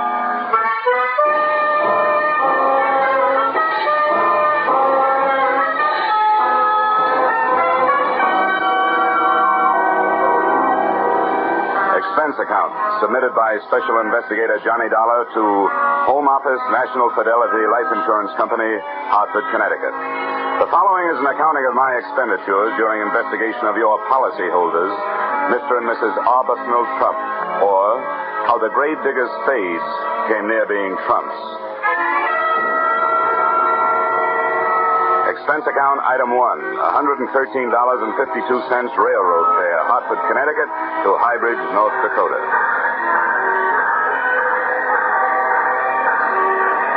As I walked towards the station in Highbridge, the wind whipped white shawls of snow out of the night and around me like a Spanish dancer, and the raw cold had my teeth acting like castanets. Inside the shack, I found a pot-bellied stove surrounded by a pot-bellied station master. Hello? Oh, hello. You are our only customer? Well, I'm the only one got off the train. Can I find a taxi around here? Yep. As soon as my son gets the mail and freight tucked away, he'll take you. Only won't be any taxi cab. You drive it wherever you're going in the Pong. By the way, where are you going? To the Trump residence. You know it? Yep, I know it. You one of the family? No, just business. Oh. Well... Well, what? What is your business is none of mine. But, have you ever been out there before? No, I haven't. Why, something wrong? If it ain't, then everybody in this town has been getting a lot of unnecessary exercise. Jumping to conclusions. Well, here comes the boy. He'll drive you over. Hickey. Yeah? Hickey, you got a customer for the pung. Wants to go out to Trump place. That Trump place? Well, all right. But, mister, I'll only take you as far as the gate.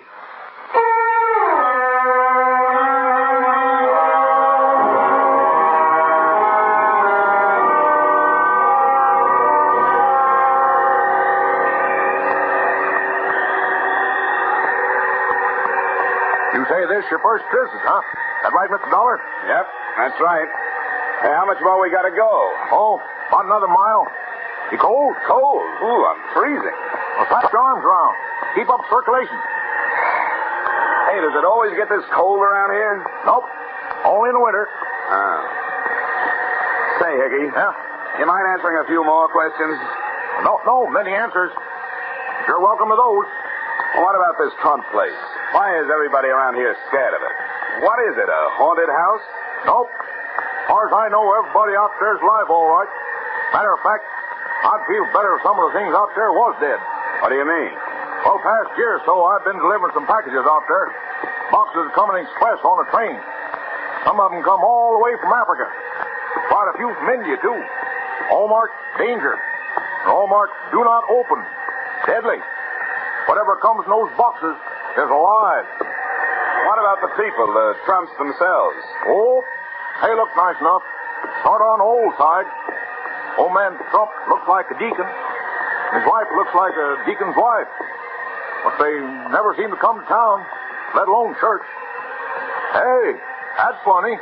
What's so funny? Well, look, they're on the road. Fresh auto tracks. Only one place to go out this way. Same place we're going. To the Trump house. I don't see anything wrong with that. Those folks never have no visitors. Now, it looks like they're having a lot. Hey, maybe they're having guests for dinner. That's right. Maybe they are having guests in for dinner. I didn't say in for dinner. I said maybe they're having guests for dinner. Oh, that's some funny joke, that is. Yeah. Well, here we are, right around the next bend. Good. I'll tell you what, Hickey. When I get ready for you to drive me back, I'll give you a call on the telephone, huh? Well, that'll be a good trick if you can do it. What do you mean? They don't have no telephone.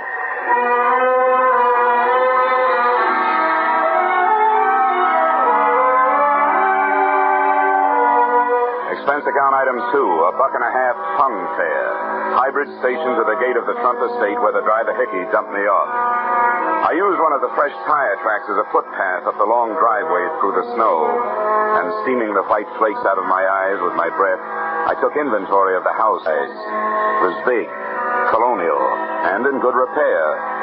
All rooms lighted downstairs, one room lighted upstairs. Near the front, the automobile tracks took off around to the back of the house.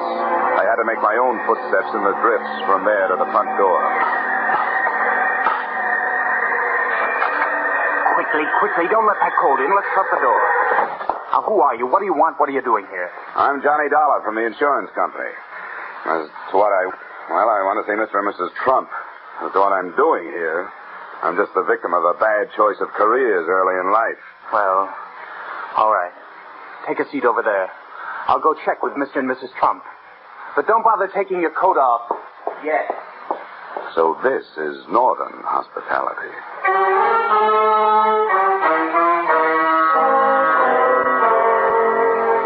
Coming in out of the cold makes any house seem warm, but my overcoat started to steam about 10 seconds after I got inside this one. So did I. Looking around, I saw the reason. There were potted orchids growing all over the hallway, and orchids grow only in tropical warmth.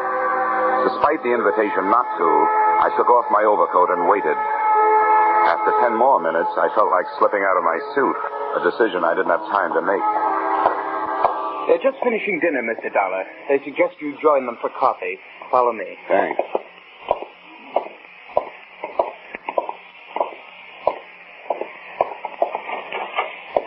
Mrs. Trump. Mr. Trump, this is Mr. Dollar. How do you do? How are you, Mrs. Trump? Won't you join us? There, sit right over there. Yes, Mr. Dollar, come and sit down. Have some coffee. Oh, thank you. It's fine. Now, that'll be all, Irwin. You may leave. Well. Fine. Now, sugar and cream, Mr. Dollar? No, thank you, Mrs. Trump. This will be all right just the way it is. Well, Mr. Dollar, I assume you brought the necessary papers? Yes, I did. They're in my pocket all ready for your signature. Good. We'll sign them right away. Well, I was hoping you wouldn't sign them, at least until I've had a chance to talk to you about it. Talk to us? What is there to talk about? I hope you understand that, well, it isn't every day that an insurance company gets a letter from a pair of policyholders calmly stating that they are both planning to commit suicide.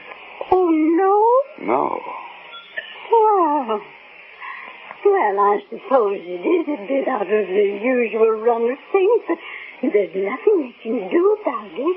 My goodness, we checked with our lawyer. And he said we were perfectly within our rights. Well, granted, you've had the policy a long, long time, and the suicide clause is no longer in effect. However, frankly, the company did send me out here in the hope that while I was arranging the change of beneficiary you requested, I could also talk you into changing your mind. Mr. Dollar, you might just as well save your breath. Our minds are made up. Mrs. Trump is right, Mr. Dollar. As soon as we get those change of beneficiary papers signed, we intend to dispose of ourselves. Well, And furthermore, young man, within the past 48 hours, we have had ourselves thoroughly examined by a board of extremely well-thought-of alienists who signed documentary proof that we are both perfectly safe. So there is nothing you can do to stop us in that direction. But why? Why do you want to do this? Now, you don't look unhappy. Well, we're not. We've had an extremely happy life, haven't we, Mr. Trump? Indeed, we have, Mrs. Trump. And that's just it. You see, Mr. Dollar, we both feel that having enjoyed such a beautiful life, we owe the world something. And finally, we have evolved a method of paying our debt. In doing what we intend to do, we shall leave to the world the beginnings of a new humanity. What's the matter with the old one? Nothing. But it is doomed to extinction. Mr. Dollar, just think for yourself. Atom bombs, hydrogen bombs, biological warfare. And don't forget the flying saucers, Mr. Trump. Don't forget, indeed. Unknown objects hurtling through space, interplanetary traffic. Dear.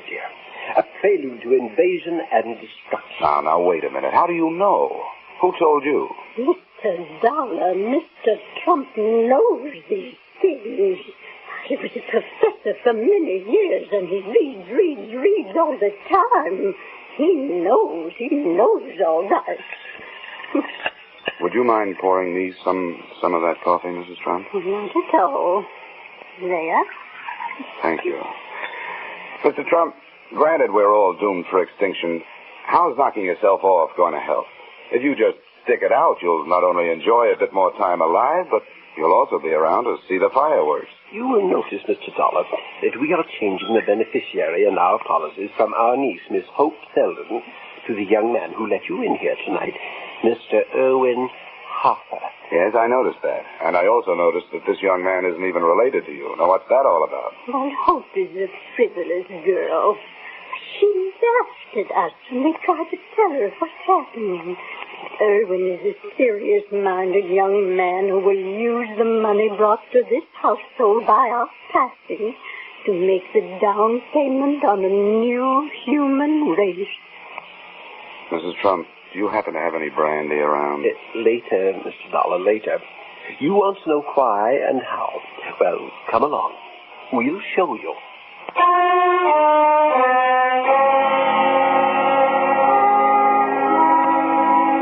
A nightmare is bad enough when you're asleep, but I was awake, and that's when they're really frightening. They took me down through the back of the house to a winding, half-lighted stairway into the belly of the black hole. The oppressive heat grew even more oppressive. More stairs, then tunnels, all the ceilings cement and lined with lead.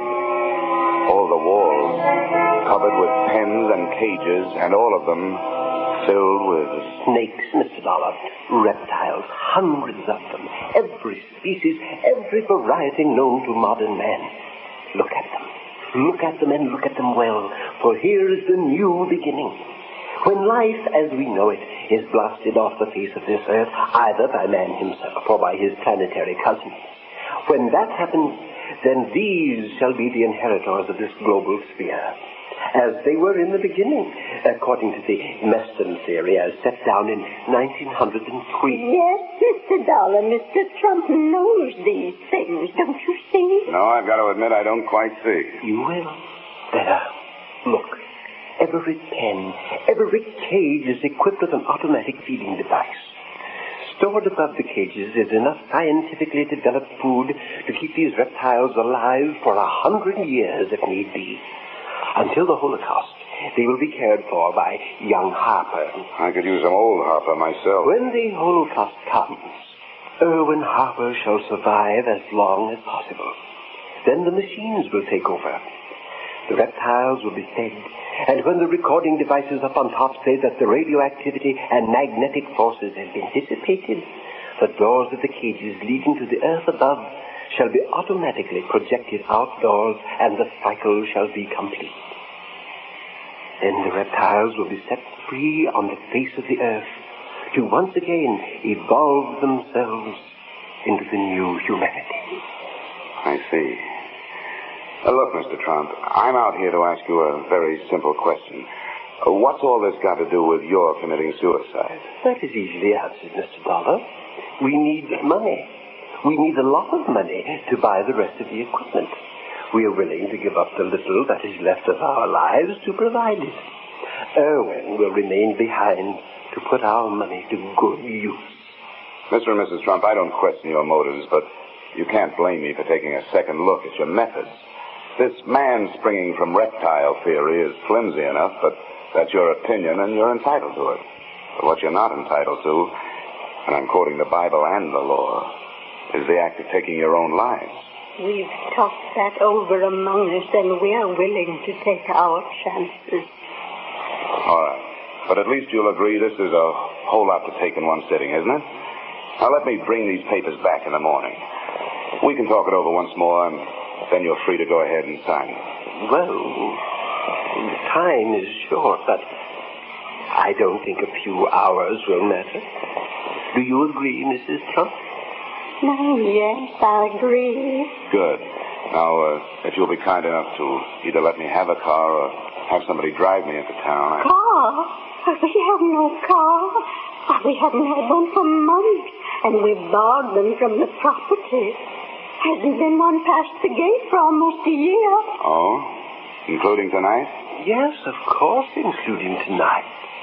You'll just have to stay here. Come now. We'll take you up to your room, Mr. Dollar. What you need is a good night's sleep.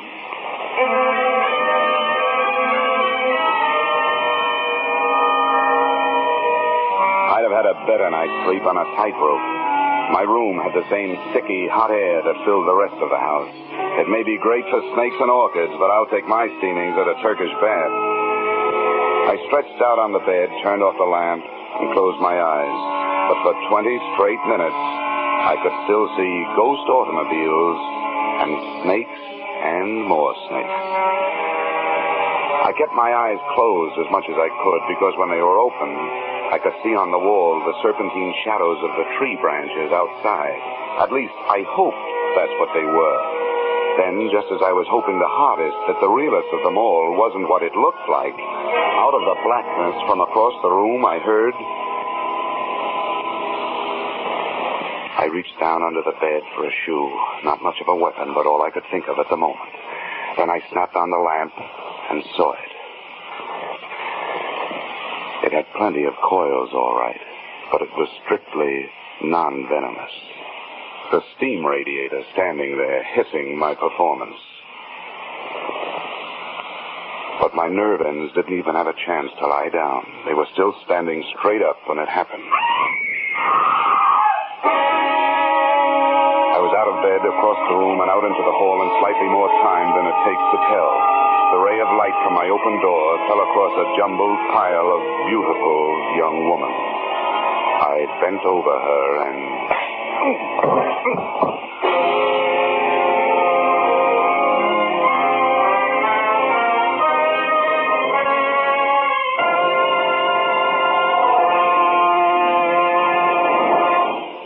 In just a moment, we will return to the second act of Johnny Dollar. But first... Now, with our star, Edmund O'Brien, we return to the second act of yours truly, Johnny Dollar.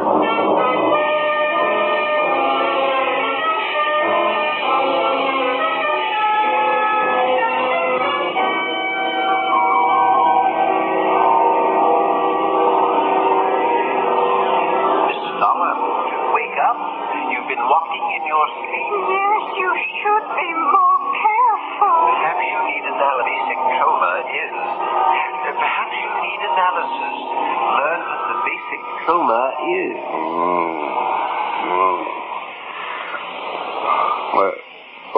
What did he say, Mrs. Trump? Sounded like he said, where is she? I'm right here, Mr. Dollar, right here taking care of you. Somebody's been taking care of me, all right. Oh. Well, where is she, huh? She's gone. What have you done with her? Come on now, where's the... Mr. Dollar, you better get hold of yourself. There is no girl here. Oh, no? Oh, look. Earlier tonight, you told me there was no automobile around here, but there was. I saw the tracks in the driveway with my own eyes. I walked in one of them. All right. Look out the window, Mrs. Trump. No, I don't see any tracks. Do you see any footprints? No, nothing, just snow. Okay. At least you know I walked up that driveway, right? And my footprints are covered up. So it's been snowing. The wind has been blowing. It's been drifting. Now I suppose you're going to tell me you didn't hear the girl scream. Come now, Mr. Dollar. You were having a nightmare. No girl scream. Well, if you didn't hear anything, what are you doing out here? What brought you? Young man, we have a right to be wherever in our own home we choose to be. But I might as well tell you, I found you when I started for the kitchen to get some crackers and warm milk. I found you lying here. Yeah, everyone's lying around here. Young man, that does it. Once we get those papers signed, I'm afraid we shall have to ask you to leave. That's all right with me. They're here in my room. Come on.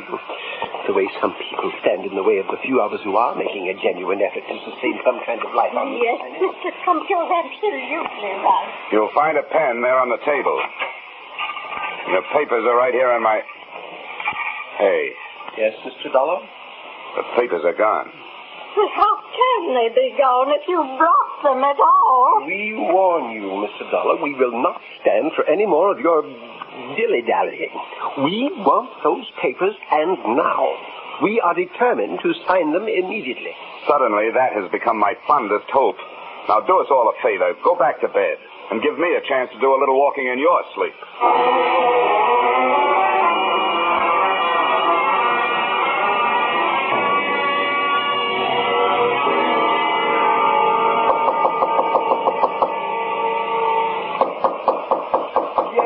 Who is it? Dollar, what do you mean barging in here? I'm looking for a girl, and I'll admit this is a very unlikely place to find her. I'll thank you to get out of my bedroom. You realize how suspicious you look just lying there in bed? What do you mean? Well, I mean that about 15 minutes ago, a woman screamed at the top of her lungs not 20 feet from here. Now, what's your story? That you didn't hear it? Or does it happen around here all the time? You're crazy. I didn't hear any woman scream, and I don't think you did. Okay, have it your way. I'm hearing things. But one thing I know, I'm not feeling things. See here? There's a lump on my head. That's for real. That doesn't interest me a bit. If I find out you put it there, it'll interest you. I'll not only put an egg on your skull, I'll make a whole omelet. In case you don't know it, you're looking at a citizen who's burned up. M-A-D. Mad.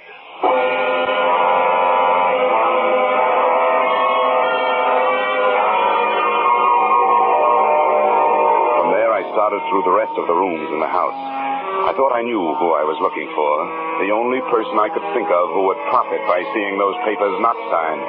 The present beneficiary of the Trump policy, their niece, Miss Hope Selden. All I could find in the next 6 bedrooms was a lot of old-fashioned furniture. I was just looking under the bed in the last when the wind outside took on a new note. I ran back to my own room, flung open the window, and stuck my head out into the blizzard trying to get a look in the direction of the noise. chances on that kicker finally sparking the automobile into life before I had a chance to see who was in it. I swung my feet over the sill and dropped the one-story into a high drift.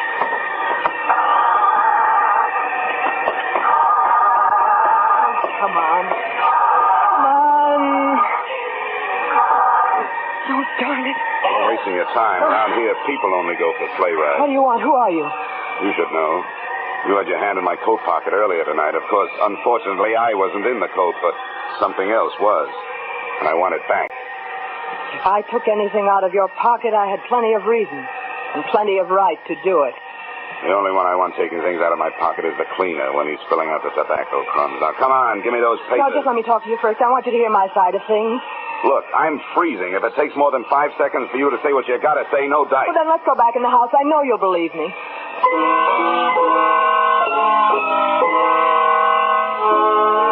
I saw plenty about her to interest me, but nothing to relax me. She looked like a big-time operator. A gal who would be as dangerous kissing you as killing you. As I closed the door behind us, she walked across the room and made a perfectly natural movement as though to throw open her coat. When she turned, she had a gun in her hand. It was the first time I'd ever seen a shoulder holster on a woman. Now put your hands up, Mr. Dollar, and listen. If you'll just unwrap your finger from around that trigger, I'll be more likely to keep my mind on what you're saying. Go ahead. I'm listening. You've got to help me. Help you? Yes, help me prevent my aunt and uncle from making fools of themselves. We can't let them leave their money to Erwin Harper. Well, it's their money. They're attempting to do what they believe is right. That money is mine, and I'll kill anyone to get it. Erwin Harper won't stick around 5 minutes after my aunt and uncle have killed themselves. He isn't planning on taking care of their filthy snakes. I was in his room tonight after he went to sleep. In his pocket, I found a ticket for South America. His plans were all made. He caught me in there and chased me out in the hall and slugged me. When I came to, you were lying there unconscious beside me. I ran downstairs, and I fixed their steam. I threw the switch to release their stinking reptiles. By now, the snakes are all outside, freezing to death. Don't move. You don't want to... So now you know, both. You know what that means? I'll have to kill you both, and I'll get away with it. Why, you miserable hunk of putty, you conniving thing. The Trumps want me to have the money, not you. I worked out that whole plan for them, all of it. And I'm the one they want to take care of it. Now drop that gun, Hope. You'd better drop it, Hope. It doesn't make any difference anyway. What do you mean it won't make any difference? Because our friend over there isn't going to pull the trigger. Oh, no? And why not? Because Hope has released all those snakes. One thing she forgot. When snakes get cold, they try to get warm. And one of them just joined the party. He's right behind you, Erwin. I don't believe you. You're bluffing. Can't you hear him? You can't fool me. That's the steam radiator. In this house, they're all noisy. Erwin, if you make any kind of a move or fire that gun, he's going to strike. I'll make you a deal. Let me reach down and get that gun off the floor. I'll blast its head off. Careful. Don't move, Erwin. No, you don't. I know what you want that gun for. I wouldn't even turn around and look, Erwin. Not only going to move, I'm going to get that gun out of your reach. There was a snake. Look out, he's on the loose. Oh, he dropped me! The bushmaster! The worst of them all. Well, you've got the gun. Go on. Shoot him, Howard, shoot him! All right, That's for him. But you're not staying behind me to get your... This is for you!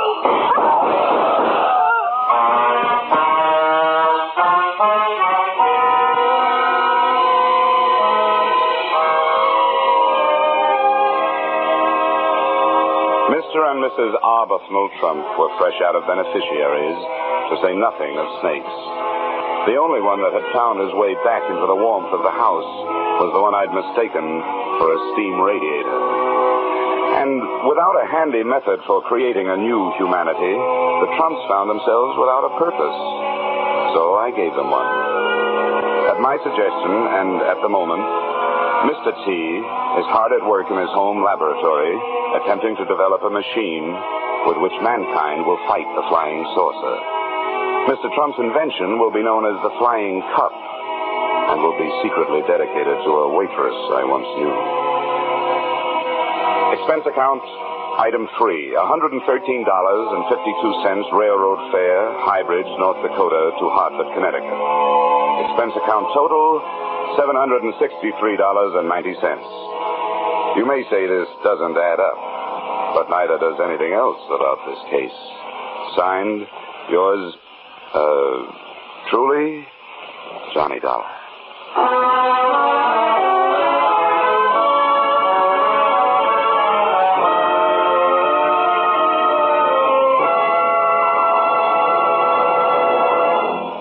Yours truly, Johnny Dollar, stars Edmund O'Brien in the title role and is written by Paul Dudley and Gil Dowd with music by Leif Stevens. Edmund O'Brien can currently be seen starring in Harry M. Popkin's United Artists production, D.O.A. Featured in our cast were Peggy Weber, Harley Bear, Hugh Thomas, Dick Ryan, Jess Kirkpatrick, and Mary Shipp. Yours truly, Johnny Dollar, is produced and directed by Jaime Del Valle.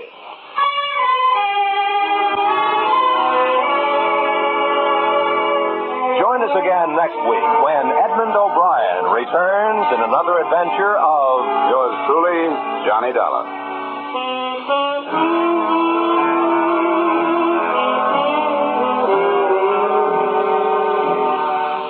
The Echo of Jesse James, a modern story of how police tracked down a couple of train robbers, will be brought to you on CBS's Gangbusters this Saturday night. The narrator will be the Superintendent of Metropolitan Police, Washington, D.C., and another Gangbusters wonderful cast will reenact this true story for you. Join us this Saturday night on most of these same CBS stations for Gangbusters drama, The Echo of Jesse James. This is Roy Rowan speaking. This is CBS, where yours truly, Johnny Dollar, meets adventure every Friday night. The Columbia Broadcasting System.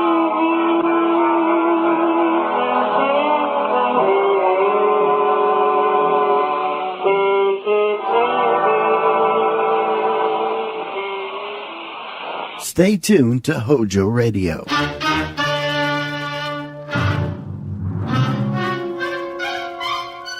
Box 13, with the star of Paramount Pictures, Alan Ladd, as Dan Holliday.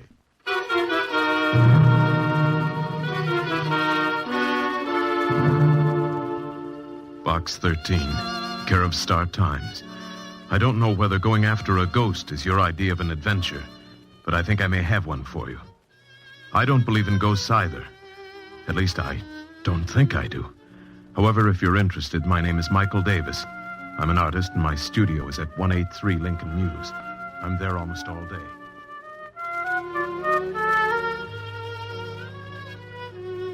Is at 183 Lincoln Mews. I'm there almost all day and any day. So if you'll drop around, this may be interesting. Michael Davis. So Mr. Michael Davis didn't believe in ghosts. Well, neither did I, until I met Mr. Davis.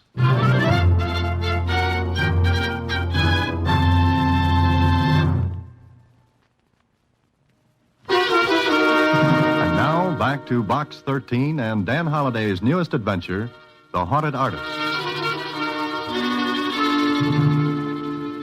Ghosts? Gee, Mr. Holliday, are there such things? Ever see a bank account after March the 15th? Huh? Skip it, Susie. Michael Davis. He says he's an artist. Do you know anything about art, Susie? Well, I've been to the museum where they have that statue of the Venus de Milo. That's Venus de Milo. The one without arms? Uh-huh. Oh. Well, art is long and time is fleeting, and the same goes for Dan Holliday. And it looks like a trip to Mr. Michael Davis is in order. See you later, Susie. A half hour later, Michael Davis and I were introducing ourselves and shaking hands. I liked him, and he looked like an artist, except when he grinned. Then he looked and seemed a lot younger than he was, 33 or 4.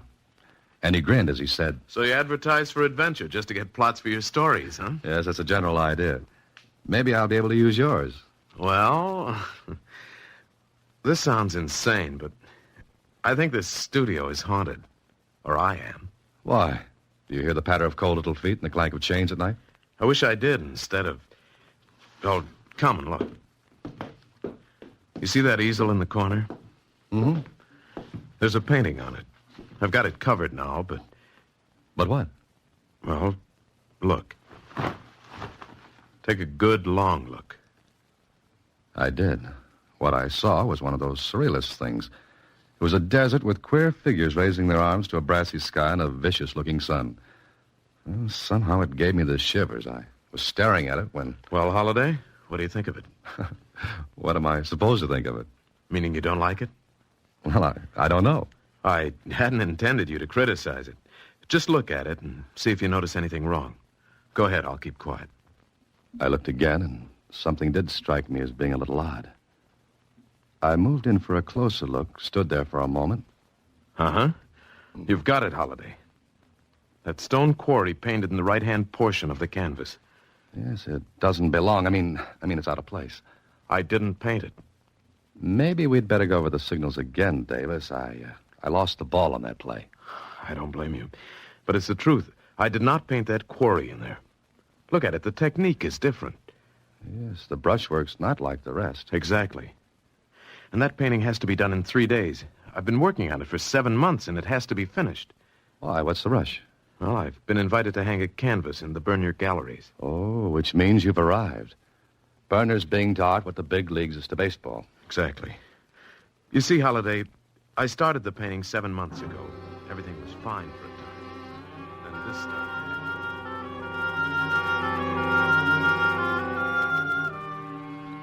What Davis told me was this. He'd finish work in the evening, cover the painting, and turn in. Then, in the morning, when he'd take the cover off the canvas, the quarry would be painted in. It happened 6 times. The last time was the night before he wrote his letter to Box 13. He was sure no one had entered his studio during the night. He'd locked his windows and doors, but still it happened. It's driving me crazy. I've lain awake at night trying to catch the person responsible, but nothing doing. He never shows up when I'm waiting for him. Have you told the police? Oh, sure. They thought I was just 2 steps ahead of the man in the white coat. Huh. You're sure you've locked up every night? Look at the door. New locks, 2 of them. Even the window fasteners are brand new.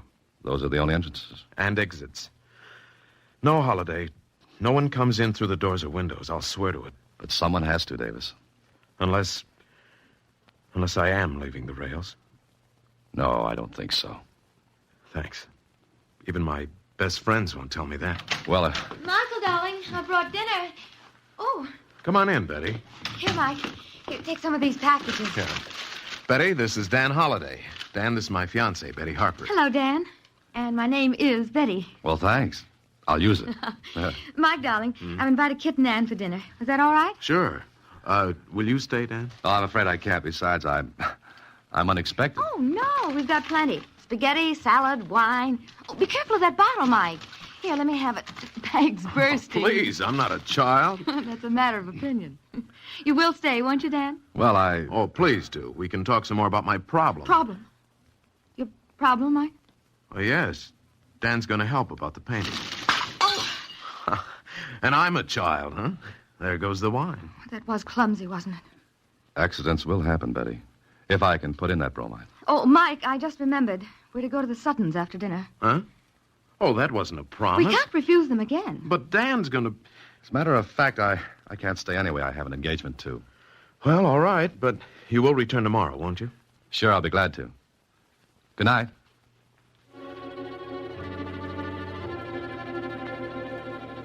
Well, I like this. It looked good. Especially when Mike's own girlfriend was anxious to deal me out. That Betty didn't want me on the team. It was easy to see as the brass button in a collection plate. She didn't drop that bottle of wine. It jumped out of her hands when Mike said I was going to help. Why? Well, I'll have to find that out. I got to my apartment after dinner and sat down to think about it when... Hello? Is this Dan Holliday? Yes, it is. Who's this? Well, never mind. Just a moment. Hello? Hello? Holliday, you're to keep away from Michael Davis. Forget the whole thing, understand? Well, frankly, no. Am I supposed to? Well, yes. I mean, look here, Holliday. It'll be awkward for you if you continue. Go on. I'm interested. All right, just remember what I said. Keep away from Michael Davis or you'll be sorry. Now, listen, this is no joke. But I'm laughing. I warn you, Good night. Brother, whoever you were, that was the worst imitation of a squeeze play I ever heard.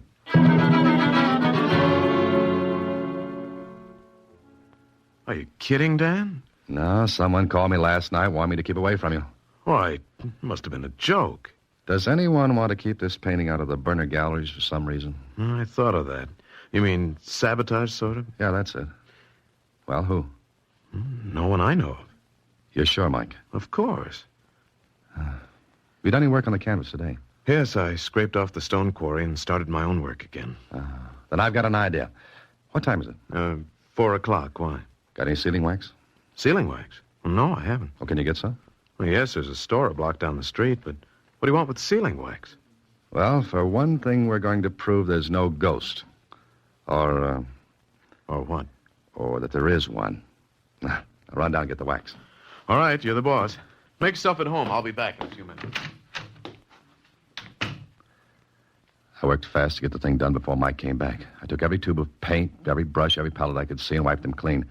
Then I put them back where they had been. And just in time, Mike came back, handing me the sealing wax. Oh, will this be enough, Dan? Oh, yes, I think so. Okay. Now we'll lock all the windows. And be sure they're locked. What are you up to? You see, we can find out if someone gets in here while you're asleep. We'll seal the locks and bolts with this wax and... Yes, but wax can be broken. If it is, we'll know someone came in the windows of the door. Yeah, but the person could reseal the locks, and sealing wax melts easily enough. Sure, but he couldn't put the imprint of my signet ring back in the wax without getting the ring from me first. And I'm very fond of this ring. Never take it off my finger. Okay, Mike, let's go to work on the windows.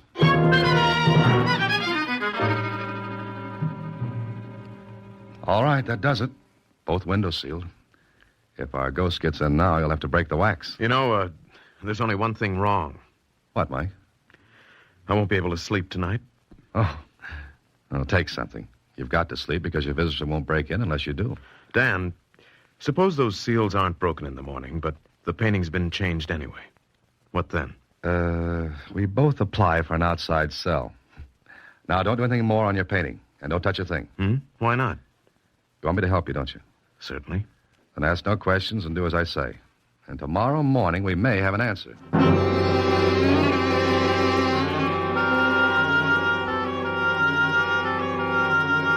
was 11 o'clock that night before I left Mike's studio.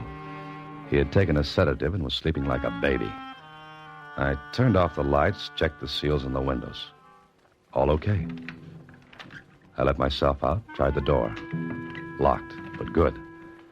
Then I took the sealing wax and melted a hunk of it to go over the keyholes. And I pressed my signet ring against the wax. I even forced wax into the crack above the door, initialed that. Michael Davis was sealed in. And whoever, or whatever, was doing the dirty work was sealed out. I hoped. When I got home, I set my alarm for 5 the next morning. Yeah, it went off all right. I stumbled out of my bed, into my clothes, and drove to Davis's studio. I wanted to get there before he woke up. I did, because when I listened at his door, there wasn't a sound. I looked carefully at the seals I'd put there the night before. Well, they were intact. I'll swear to it. Then I rang his buzzer.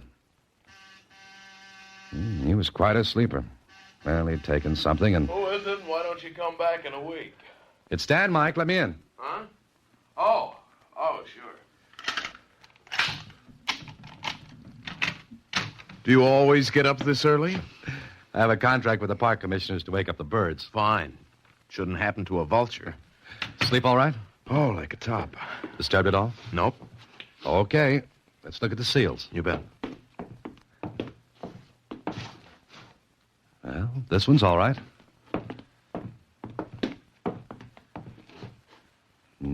So's this one. And the seals on your door were intact, too. Now, take the cover off the painting, Mike. What if it's been changed again? If it has, I'll buy you a new hat. I wear a size 7 and 3/8. And make it a gray one.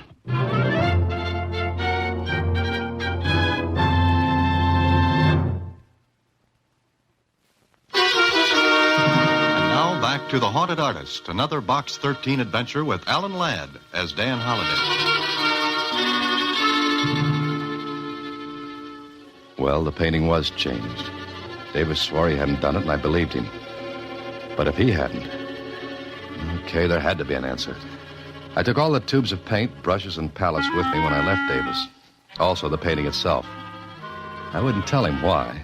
Lieutenant Kling at police headquarters was more curious. What are you doing, taking a home course in detective work? Yes, I'm on my 4th lesson. It's entitled How to Be a Nosy Cop. What's the gag, Holiday? Look, there's no gag. I just left a guy who's biting his nails so badly he was working on his elbow a few minutes ago. Kling, run fingerprint tests on those tubes and brushes and palettes. Then compare them with the prints on this glass, will you? Whose glass is it? Belongs to an artist friend of mine. I swiped it when he wasn't looking. What have you got in that big package? A body. Whose? All right, it's a painting. And you don't know anything about art. I knew an artist model once. She wasn't as bad as she was painted.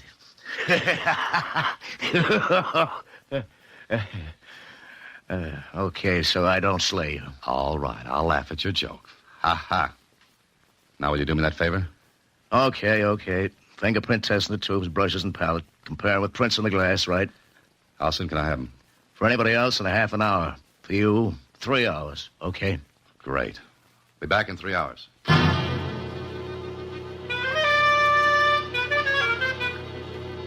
After leaving Kling, I went to the Star-Times and learned the name of an art expert. An hour later, I showed him Mike's painting. That is quite good. Yours? No, it's a friend of mine's. Good brushwork. Excellent composition. Wonderful color. And with this has no place in the picture. Look, I've got a lot of things to do. What I want you to do is look at the painting and tell me whatever you can about it. I'll pay you, of course. Oh, very well. But it will take maybe 2 hours to do a good job. You understand? Oh, yeah, sure. I'll be back in 2 hours. Well, it was a merry-go-round. From Kling to the art expert, from him back to Kling. A little less than 3 hours, Dan. Haven't you finished? Sure. There's your stuff, and here's the report. What's the matter with you? Kling, there's no mistake about this report, is there? Mistake? Look, Dan, our boy knows his business. Bet on it. Anything you like. Weren't there any other prints at all? None. The prints on the paint tubes and the rest of that stuff were the same as on the glass. All from the same person. But it can't be. I've got news for you. It is. Well, the only person who could have touched those tubes and brushes was Davis himself. Yet why should he sabotage his own painting? One that meant so much to him. And yet, he was asleep when it happened. Or was he? I stopped thinking about it then. I had to get back to the art expert and find out something.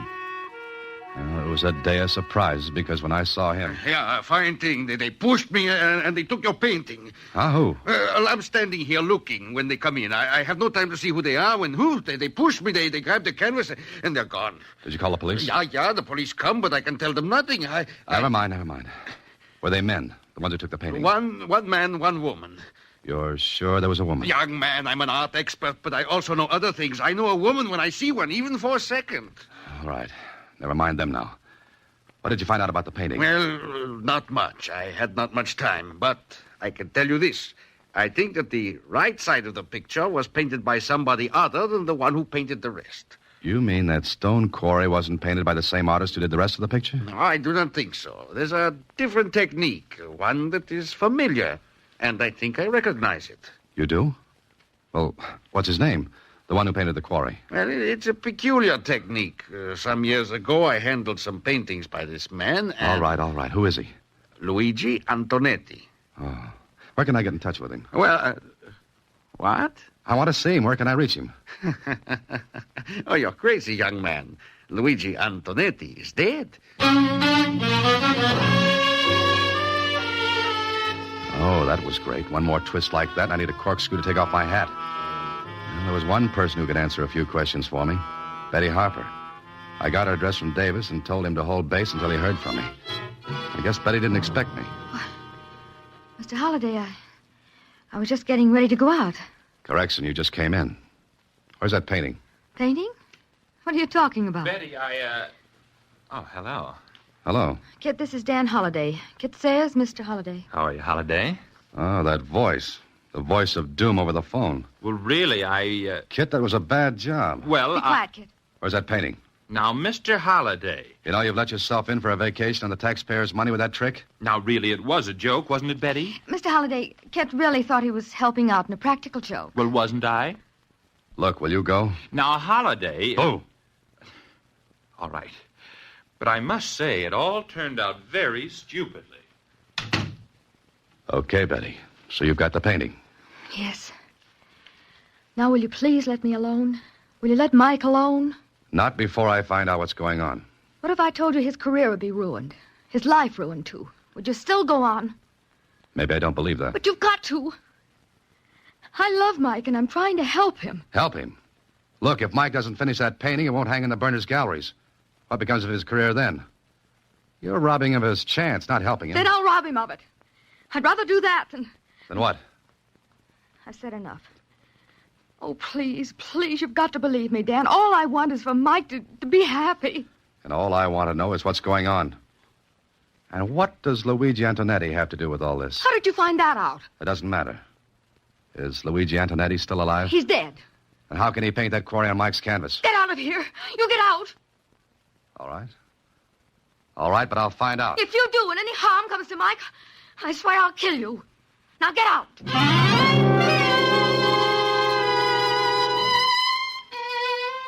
That was all from Betty. I would have bet my last penny she was doing what she was doing for Mike. But why? Why? Then I got an idea. Find out about Luigi Antonetti. I looked him up. Found out he'd lived in a small town about 250 miles away. He'd painted there. Okay, so I drove to the little town. Sure, I found out. He was dead, all right. I was even shown his grave, and when I looked at it, I wanted to reach back and chip the icicles off my spine. How could a dead man paint?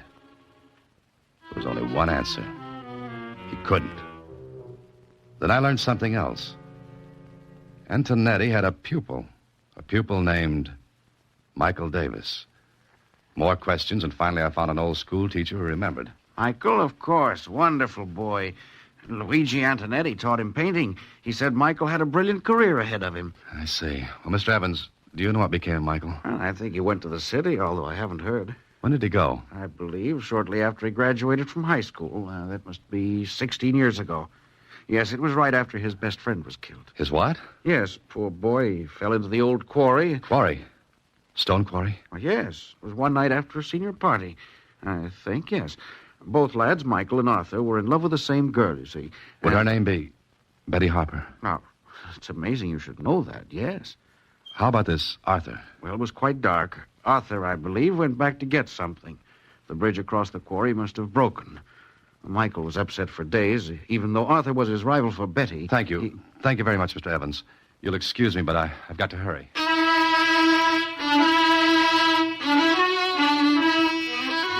I was getting an idea, but I had to put more pieces together. So I went back to the city and back to the art expert. Yeah, it's not only possible, Mr. Holliday. It's quite probable. In his early years, he would use his teacher's technique. Next stop, the psychiatrist. Certainly, Mr. Holliday, that's quite possible. There are numerous case histories similar to it in general form. Now things began to fit together. The different technique, that of a dead man, yet only Davis's fingerprints on the tubes and brushes. Betty's concern and her willingness to see his career stopped rather than have me find out the reasons for everything that happened. But I had to bring the whole thing out in the open.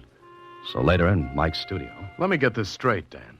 You say I'm doing that myself, ruining my own painting? Yes, you are, Mike. Don't listen to him, Mike. Now, please don't. What's the matter with all of you? Mike, you've got to listen to me. And he's got to listen to me and Dr. Rawlings. Why did you bring a doctor? I'm not only a doctor, Mr. Davis, I'm a psychiatrist. Are you trying to tell me I'm crazy? No, of course you're not. But you will be if you don't let us help. Now, listen, you want your career, don't you? Certainly. All right, you won't have it if you don't let us help. It won't be helping. Oh, Mike, send them away, please. Mike, do you remember a person named Arthur Denning? Denning? No, I don't. Now, will you let him alone? Betty, believe me, this is better for him. Ask Dr. Rawlings. Tell him, Doctor. I'm sure Mr. Davis has a guilt complex. Oh, yes. Unless we find out why, he'll never finish this painting. Perhaps never finish any other. Why not? What would stop me? Your own mind, Mr. Davis. Mike, you know as well as I that no one came into your studio the night we sealed it up. No one. You were the only person in here. Now do you see? Not quite. What do you want me to do? Well, Dr. Rawlings told Mike what had to be done. Davis agreed. I think that... It took only a few seconds for Rawlings to inject a drug into Davis's arm. Then we waited until... All right. He's under. You asked the question, Mr. Holliday. Mike, can you hear me? Yes. Now listen, Mike. It's 16 years ago. You're in high school. A senior. There's a senior party. It's night. Remember? Yes. It's dark. Who's with you, Mike? Betty and Arthur. What happened that night, Mike? I killed Arthur. No. Be quiet. How did you kill him, Mike? He had to go back for something. I told him to take the shortcut over the quarry. Then what happened? I forgot. You forgot what? The bridge. The bridge was broken. It was dangerous. But I forgot. I wouldn't have sent him. Yes, I know. He was killed, wasn't he? Yes. I loved Betty. So did he. Everyone would have said I killed him. But I didn't. I just forgot about the bridge. I didn't mean... All right. That's all. I thought he did it deliberately. You see, Miss Harper, his conscious mind refused to admit his guilt, so he forgot completely. His conscious mind forgot to protect him from the terrible feeling of guilt. But ultimately it came out. He learned painting from Luigi Antonetti 16 years ago. So it was natural at first that he used Antonetti's style, technique. Then, 16 years later, his mind goes back into the past, controls his hand, and he paints as he did 16 years ago. But he paints that quarry. The quarry which was associated in his mind with his guilt. Or what he thought was his guilt. And now? What about now? Now, when he wakes up, we'll tell him and he'll be all right. For good.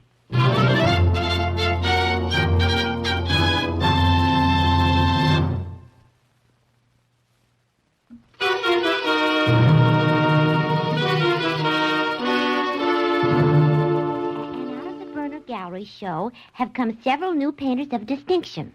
Not the least of them is Michael Davis, whose intensity of feeling and whose brilliance... That's good enough, Susie. Well, looks like he's all right, doesn't it? Gee, isn't the human mind wonderful? Well, that depends on which way you look at it. Uh-huh. I was psychoanalyzed once. Oh? And what did you find out? We've got a lot of mail to open, Mr. Holliday. Oh. Good night, Susie. Next week, same time, Alan Ladd stars as Dan Holliday in Box 13.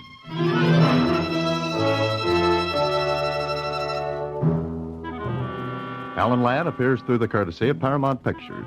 Watch for him in his latest picture, Saigon. Box 13 is directed by Richard Sanville with an original story by Russell Hughes and original music composed and conducted by Rudy Schrager. The part of Susie is played by Sylvia Picker. That of Lieutenant Kling by Edmund MacDonald. Production is supervised by Vern Karstensen. This is a Mayfair production from Hollywood. Hojo Radio, we're your old-time radio headquarters. Stay tuned.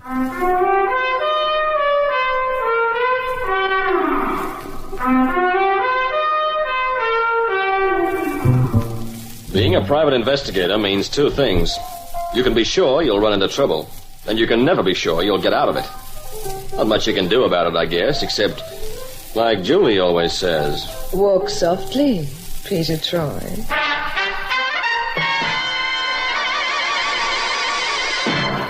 And now Peter Troy investigates the haunted Harridan.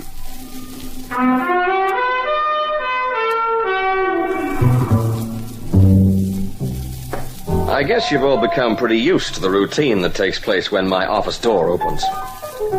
Well, just to be different, I may as well tell you about Harriet Mailing. Now, my guess is that from the age of about 10 upwards, she could have got herself a job any time on one of those old-time radio shows they used to play late at night. You know the things I mean? They open with some flesh-creeping music, and then this old witch screams and cackles away, nearly splitting her sides laughing, while she boils up a supper of newt's eyes and toad's feet. Yeah, there are no two ways about it. Harriet Mailing was the witchiest witch which ever was. I'm worried about Aunt Harriet, Julie. I really am. Well, I can't see what the problem is, Tony. I mean, I know your aunt has always been, well, a bit odd. I don't mean that unkindly. Oh, I know what you mean. You don't have to apologize about that. Anybody would take her for a witch. Well, witches have been a little out of fashion lately. But at least she doesn't frighten you. She used to when I was a child. And that creepy old house of hers, it still gives me the willies, even in daylight. I suppose she wouldn't leave it for the world. No. She's always said she'd only leave that house to die. Oh, well, it's her house, if she likes it. That's what worries me, Julie. Lately, she says she's been getting messages telling her she must get out. Messages? You mean somebody's trying to force her out? Oh, no, not that kind of message. You know, mystic messages. What, spooks? Yes, writing on the wall, she says. Oh, I've heard of people having seen the writing on the wall, but never literally. What does she mean? I don't know. But she's very upset about it. The last time I was up there, she was saying she'd have to go if the messages keep coming. And, of course, she's convinced she'll die if she ever does leave. Oh, poor thing. I suppose she spent so many years getting messages from the other side, as she calls it, that she's probably given to imagining all kinds of things now. I don't know, but I'd like to help her. She got a good offer for the house from some construction company a while back. I tried to make her sell out then. Oh, but she wouldn't? No. And I gave up urging her to when I saw what the thought of it was doing to her health. Oh, Julie, look, it's 2 o'clock. I'll have to fly. My boss will murder me for being late back from lunch.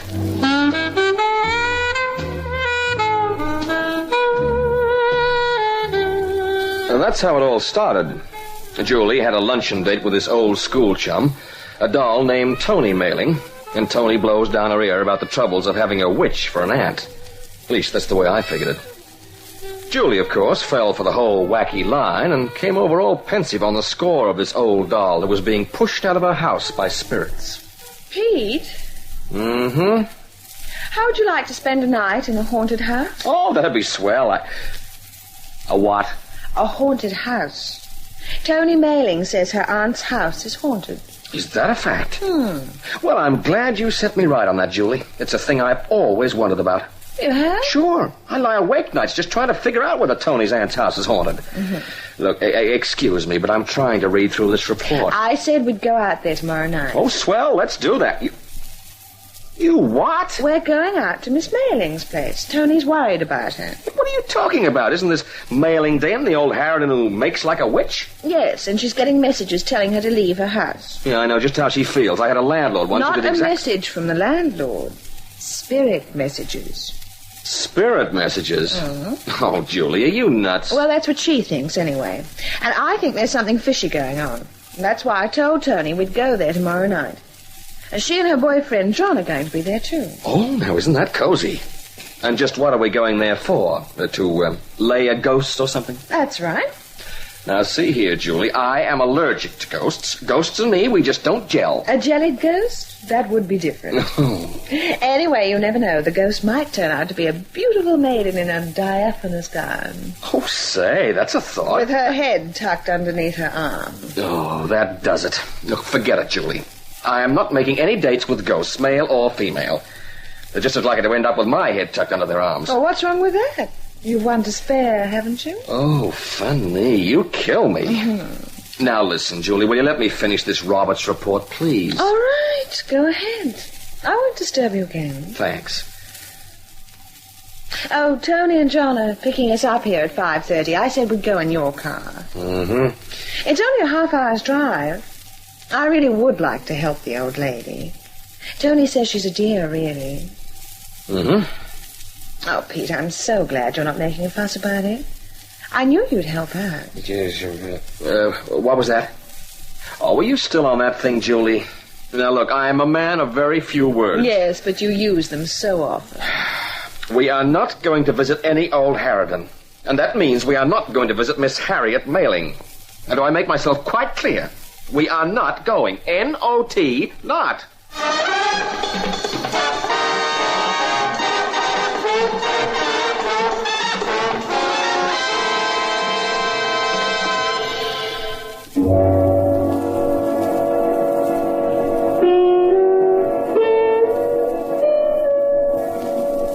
Well, like I said, here we are. Well, it's nice of you to come along, Mr. Troy. I doubt if there's much you can do, but it'll make Tony feel better. Mm-hmm. Tell me, John, how do you spell not, as in not going? N-O-T, why? That's what I thought. I must have goofed somewhere. Oh, there you are, girls. That's all the baggage. Looks like we're moving in for a month instead of only one night. Oh, well, it's all right for men. But girls need all sorts of things, even for one night. Yeah? Well, from the weight of your valise, Julie, I'd say you brought your own clanking chain. Mr. Troy, you're a character. Oh, ain't I, though? Say, Tony, how do we get into this mausoleum? Oh, I'll ring the bell. Oh, for crying out loud, that'll waken the dead for sure. Oh, the bell's one of those old Victorian contraptions with miles of wire running through the walls of the house. You know. No. And you know something? I don't want to know. Yes? What? Oh. Hello, Aunt Harriet. We've arrived. Oh, I can see that, Tony. Well, come in, child. This is my friend, Julie Summers. How do you do, Miss Mailing? Come in, come in. Go ahead, Julie. Of course, you know John, Aunt Harriet. Hello again, Miss Mailing. Yes, I remember John. And who is this? Uncle Ezra. Huh? It's Uncle Ezra come back to us from the dead. What? Aunt Harriet, this is not Uncle Ezra, and he's not dead. Only from the neck up. This is Mr. Troy, Miss Summers' employer. He looks like Uncle Ezra. Only now I look closer, I recall Uncle Ezra looked better than he does. Well, at least he did the last time I saw him. Oh? When was that? 3 days after he died.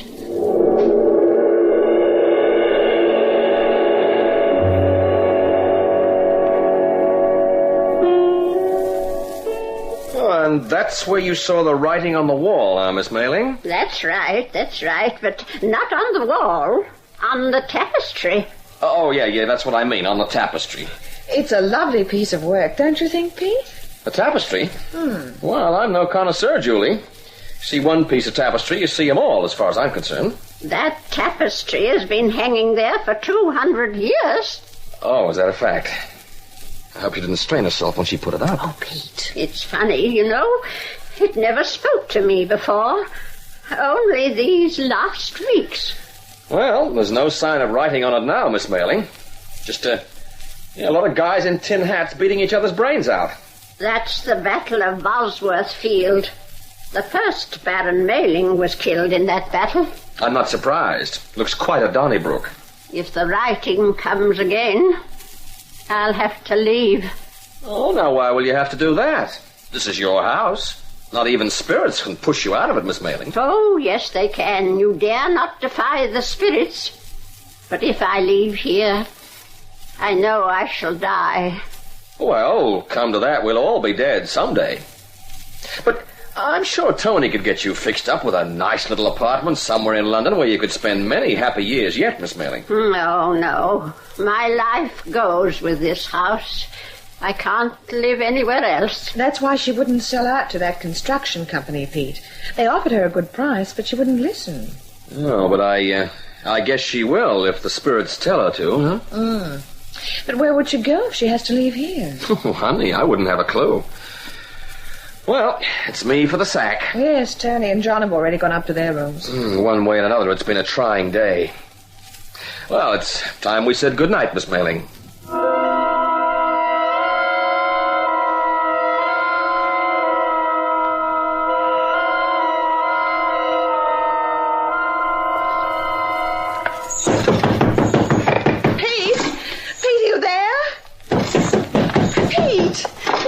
Me. Oh, Julie, what Pete, can you hear that? Hear what? I was sleeping the sleep of the just, and you come... What? Hey, What's going on? What is that? I don't know. But, Pete, I'm scared. Scared? What for? This place is supposed to be haunted, isn't it? It's probably just some old ghost having a ghost. Hey, wait a minute. Oh, Johnny, there you are. Can you hear? I certainly can. Oh, what is it? It sounds like a... Don't say it. Pete, at the end of the gallery. What? Oh, no. It isn't true. It's a thing. Yeah, you described it perfectly. Look, it's going down the stairs. What are you all doing here? What's everybody standing out here in the middle of the night for? Oh, Aunt Harriet, you scared us creeping up on us like that. There's a thing, a ghost, Miss Mailing. Went downstairs. Oh, that was just Great Aunt Emmeline. She was murdered and buried in the cellar in 1844. Oh, that was before my time, of course. Oh, you're kidding. Pete. Well, about the murder, I mean. I never take any notice of Emmeline anymore. She's always complaining. Well, I'll tell you one thing. I won't be able to sleep anyway after that little lot. And I don't intend to let any old ghost fool me. Now, come on. Who's for a ghost hunt?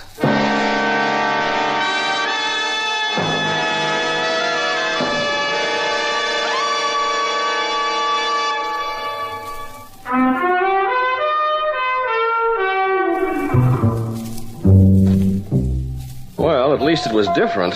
A little out of my line, or it seemed to be. But not without the charm of novelty.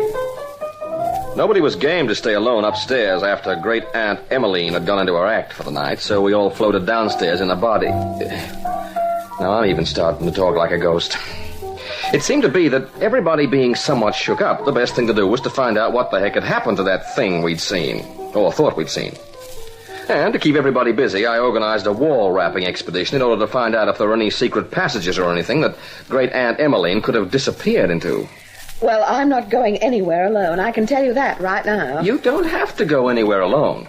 Now, you and Tony start in that room, and John and I'll take this big one over here, the one with the tapestry. Where's Aunt Harriet? She went back to bed. She said she needs a beauty sleep. Yeah, she certainly does. Oh, Pete, if you don't stop your silly cracks... Relax. Now, go find a ghost. Come on, John. Okay. And if you hear a scream from one of us, come running. I'll run, all right. Here we are. Hey, John, where's the light switch for this room? Oh, it's way over the other side of the room. I know where it is. I'll go and put it on. Okay. Don't fall over or anything. No, I'll be all right. I know my way around. Yeah, but not as well as that ghost. How are you going?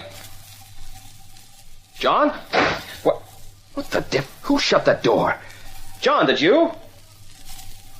Open up, man. It's pitch dark in here. Are you there, John? Listen, will you do...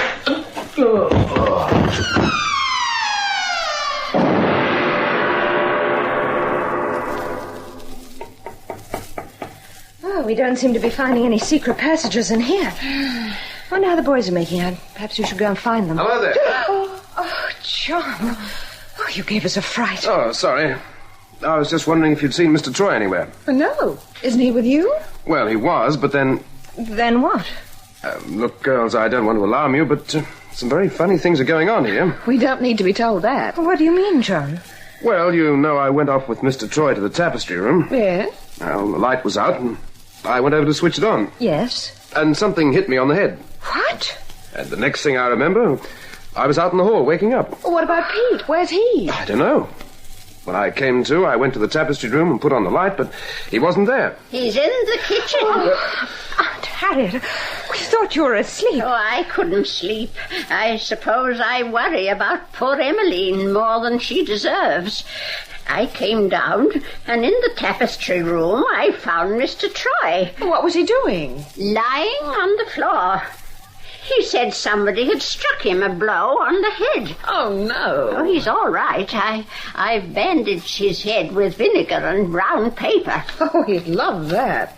Is he conscious? More or less. Oh, Pete. Look, what's so funny? I get sapped by some sneaky customer, and you go into hysterics. Oh, is that sloppy brown paper around your head? Oh, you look a scream. It does look rather funny. Oh, well, I am assured by Miss Mailing that vinegar and brown paper is the best thing for bumps on the noggin. And Miss Mailing is okay with me. Oh, that's a change. What happened to you anyway? That's what I want to know. Oh, John was hit on the head, too. Oh? Where are your lumps, John? You look okay to me. Oh, it must have been a much lighter blow than you got. Yeah. Now, the question is, who was dishing out the KOs? So let's go and take another look at this tapestry room. Oh, yes, it might be an idea. Coming, everybody? Well, I'm not staying here alone, I know that. It's very odd about that business, Mr. Troy. Yeah, it certainly is. Yeah, that's funny. Who switched off the lights again? Not me. Well, they were on when Miss Mailing found me. I may have been still in the daze, but I remember the lights being on. Oh, but it's dark in here. I'll go and see if I can find the light switch this time. Yeah, well, let's not go through that head-knocking routine again. That's funny, it doesn't work. Well, what doesn't? The light switch. Oh, it must have blown a fuse or... Pete, look. What? The tapestry. Oh, for crying out loud. Writing. There is writing on it. Glowing in the dark. Yeah, it says, Harriet, you must leave this house. Oh! What now? Oh, the message. The message. The spirits have commanded. I must go. I must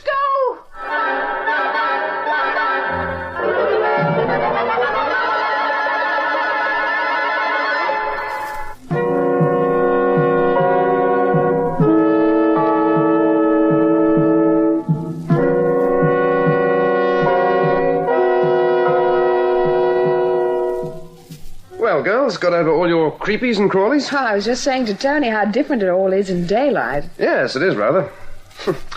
Funny to think that last night we were all shuddering and shaking and seeing ghosts. Oh, it's not the ghosts that worry me. It's that writing on the tapestry. Oh, because of your aunt leaving. Oh, I shouldn't worry too much about that, darling. She'll get over it. I don't know that she will. She's always been so sure that she'd die when she left this house. Oh, you wait till we get her set up in some nice little place in town. She won't know herself. It's gone. It's gone. Good heavens, that was Aunt Harriet. Oh, it's gone. The tapestry's gone. It's been stolen. Stolen? But that's impossible. Oh, this is very odd. I'd better take a look and see No if... need to take a look, John. Pete, I was looking for you earlier. Where were you? Oh, I had some business to attend to, Julie. Has the tapestry really disappeared? Well, it's not hanging on the wall in that room any longer. Oh, Pete, what's going on? Oh, that'll be your answer, I think, Julie. Inspector Caswell, or I miss my guess. Inspector Caswell? Oh, what's he doing here? He's bringing the tapestry back. The tapestry? That's right. I took it to him at 4 o'clock this morning. He didn't appreciate being dragged out of bed either, so don't expect him to be in a good mood.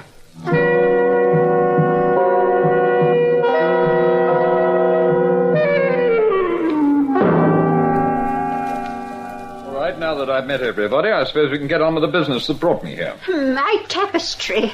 What are you doing with that? Well, at the moment, I'm returning it, Miss Mailing. It's none the worse for the treatment it's received. Inspector, if you don't mind, I'd like to be getting along. I have to be at my office by 9. I think you'll find your work will wait, young man. But it's very important You mean it's very important that you get out of my sight, is that it? What? John, what does he mean? We will come to that. Now then, this tapestry that Troy brought me so infernally early this morning. Pete, did you? Sure. Oh, was I right, Inspector? Had the message been written on it in invisible ink? Invisible ink? Yes, Troy, you were right, and just as well, or I'd have you on a charge of disturbing the peace getting me out of bed at 4:30. Now, let's be quite clear, Inspector. On that tapestry are written the words, Harriet, you must leave this house, in invisible ink. That's right. A special ink that shows up under ultraviolet light. What is this? I don't understand. What it means, Miss Mailing, is that your aunt here has been the victim of a particularly low trick. Somebody who wanted to get her out of the house and who knew about her belief in messages from spirits wrote the message on that tapestry in ink that can't be seen in ordinary light, but which shows up in the dark under a special light. The light's over there behind that picture, Inspector. Oh, God. No, we'll get it later. How long have you been working for the Parker Construction Company, young man? What? I don't work for them. I work Oh, yes, you have your regular employment, I know. But you see, we've already been on to Parker, and he's admitted he offered you £1,000 if you could get Miss Mailing to leave this old house of hers. John, is this true? Is it? Yes, it's true, I'm afraid. Parker offered to buy this site, and Miss Mailing refused to sell it. He wants it very badly for a new development project. Pretty choice and extensive list of acreage, you know. And John was in league with him to... Oh, you monster. Oh, shut up. Well, and to think he might have succeeded. He might have succeeded if he hadn't been so busy hitting me on the head. And that made me mad. No, Mr. Troy. It was Emmeline who led us down to the room at night. She must have been trying to help us. And as for you, young man, you're a disgrace. I don't think Tony should associate with you anymore. Miss Mailing, I'm with you all the way. Don't worry, he won't be associating with anyone for some time. He's coming down to headquarters with me. Hey, wait a minute. Yes, Miss Summers? Pete, you may have solved the spirit writing thing, but what about the other ghost? What about Emmeline? Emmeline? Oh, that's simple, Julie. Emmeline's a real ghost. Isn't she, Miss Mailing? Oh, yes, definitely. What? Now, see here, you didn't even want to come here in the first place. If you're going to get together with Miss Mailing to gang up on me, well, you'd better walk softly, Peter Troy.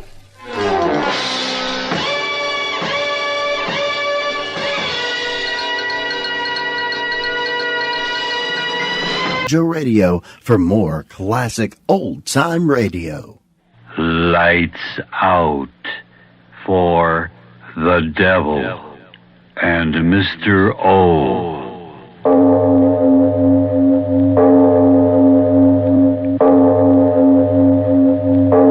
It is later than you think.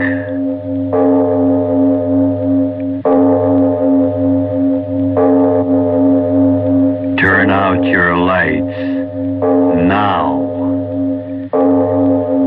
We bring you stories of the supernatural and the supernormal, dramatizing the fantasies and the mysteries of the unknown.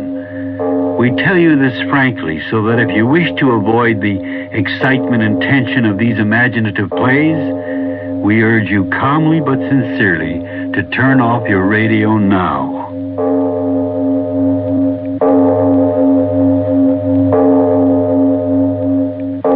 This is Mr. O. Arch Obler. Now, completely for amusement, I give you a rather old-fashioned ghost story titled House is Haunted.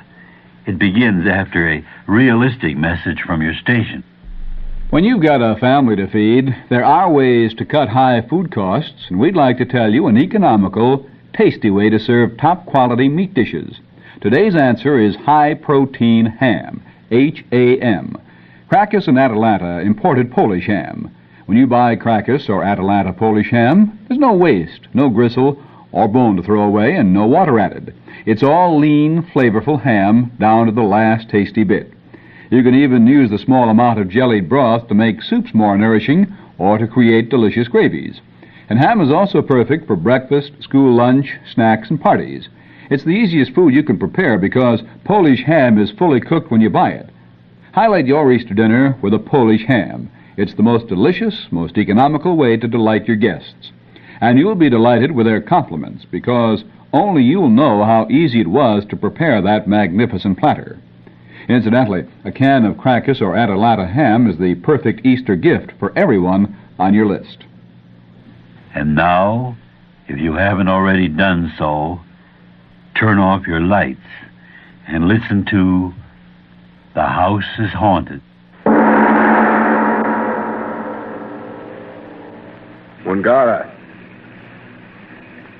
Wangara, shut that door. You get out. You smell up the place. Big fella rain, boss. Big fella rain. So what? Get out of here. Get out, I tell you. Don't squat there looking up at me. Get out. All right, I'll throw you out. Up with you. You filthy devil. Now. Filthy beggar.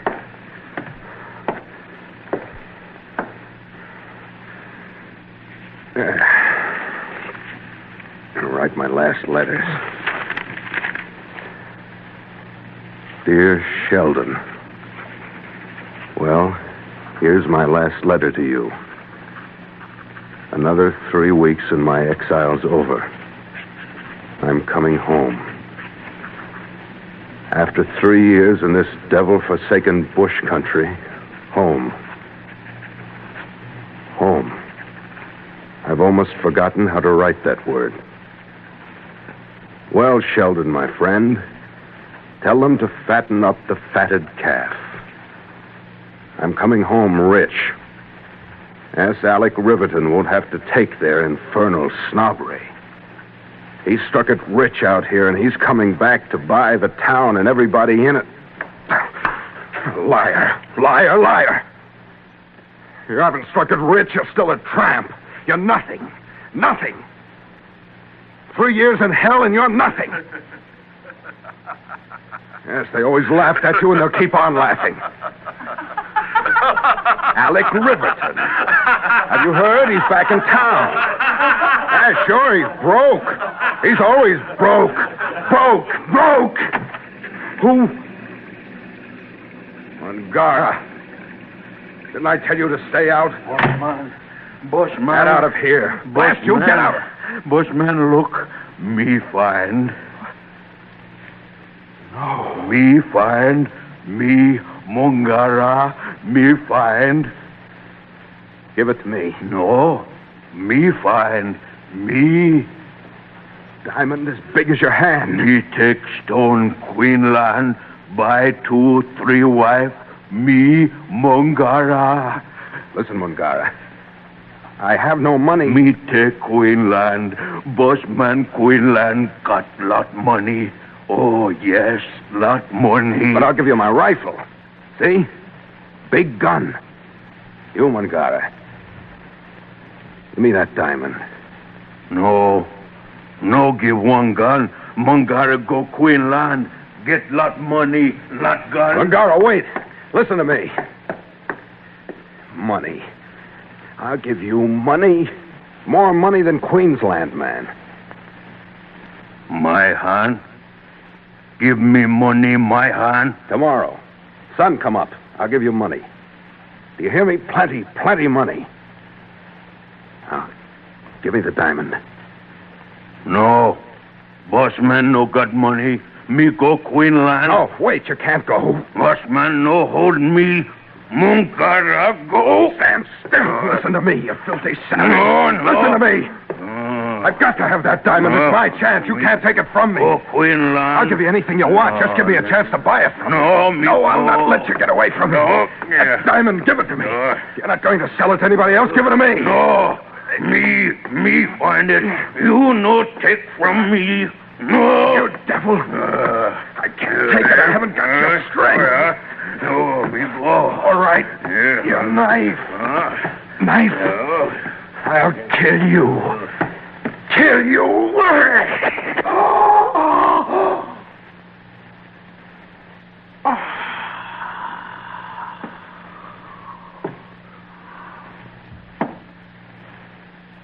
Boss. Man.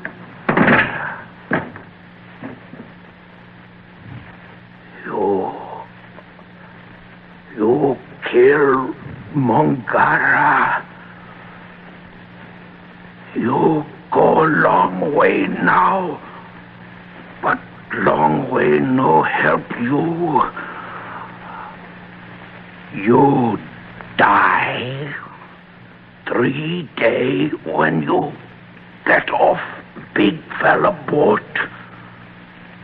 3 days, Boss Riverton. You die.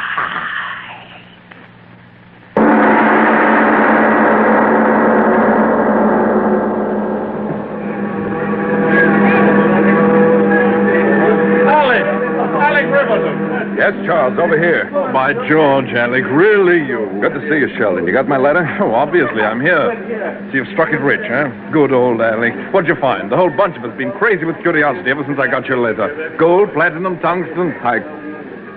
I'm very tired, Charles. Oh, I knew you'd do it, Alec. All you needed was a little perseverance. Once you stayed down there, I knew you wouldn't come back till you did something important. All right, old fella, tell me now, what did you... If you don't mind, Charles, I'm very tired. I had a bad trip. Why? Oh, I'm sorry. I didn't stop to think. There'll be plenty of time to talk later, won't there? Yes. Yes, I suppose there will be. Cab, sir? Cab, sir. Lowest rates to the best hotel. Yes, I'll take a cab. Right in, sir. Oh, but Alec, your bag. I'm having them sent on. Get in. Right. Where to, Chief? Arlington Hotel. Right. Well, Arlington, eh? I can afford it. Oh, I should hope so. One day's rent in that place would pay for a week in your old flat, eh, Alec? What of it? I tell you, I can afford to do as I please. You must have had a hard trip. What do you mean? Just what I said. No, you didn't say what you wanted to say. Now say it. Say it. Alec, what's the matter? Nothing's the matter. Nothing, I tell you. What can be the matter? I tell you, I've struck it rich. You hear me? Rich. I haven't failed. Oh, Charles, help me. Alec, what is it? I've got to talk. I've got to. Charles, I've got to tell someone. You, the truth. Charles, listen to me. I had some trouble down there. Trouble? Yes, with a man, and yet not a man. Australian bushman, savage. He found a diamond, a tremendous diamond. I had nothing. 3 years of hell and work, and I had nothing. And that ignorant savage with a fortune he wouldn't know what to do with, so I...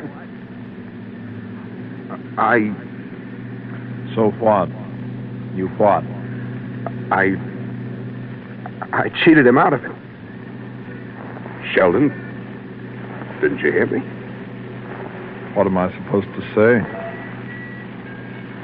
Yes. Yes, there's little you can't say, isn't there? I feel better already. It takes the grind out of a thing to talk about it, doesn't it? And you won't tell anybody, will you, Sheldon?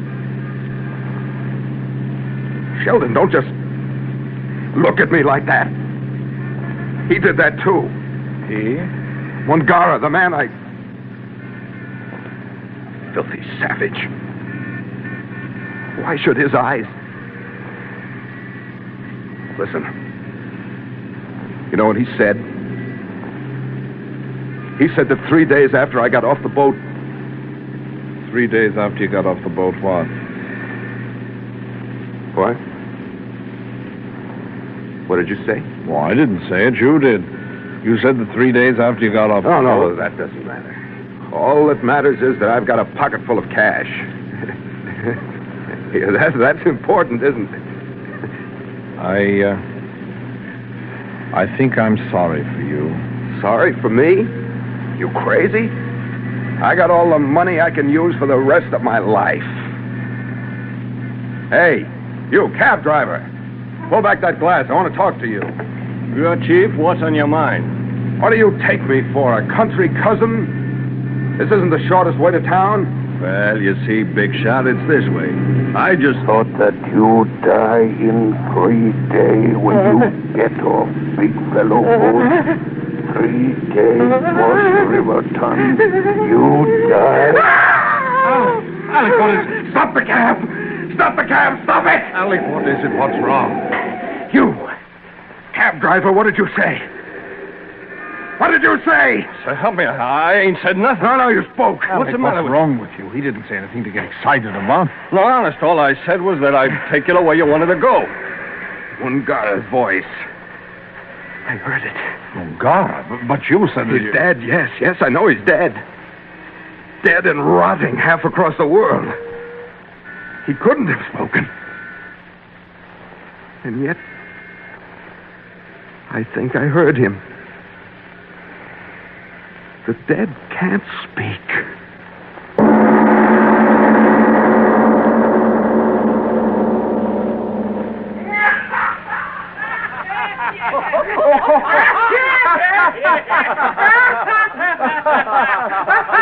Come on, Joe. Oh, tell us about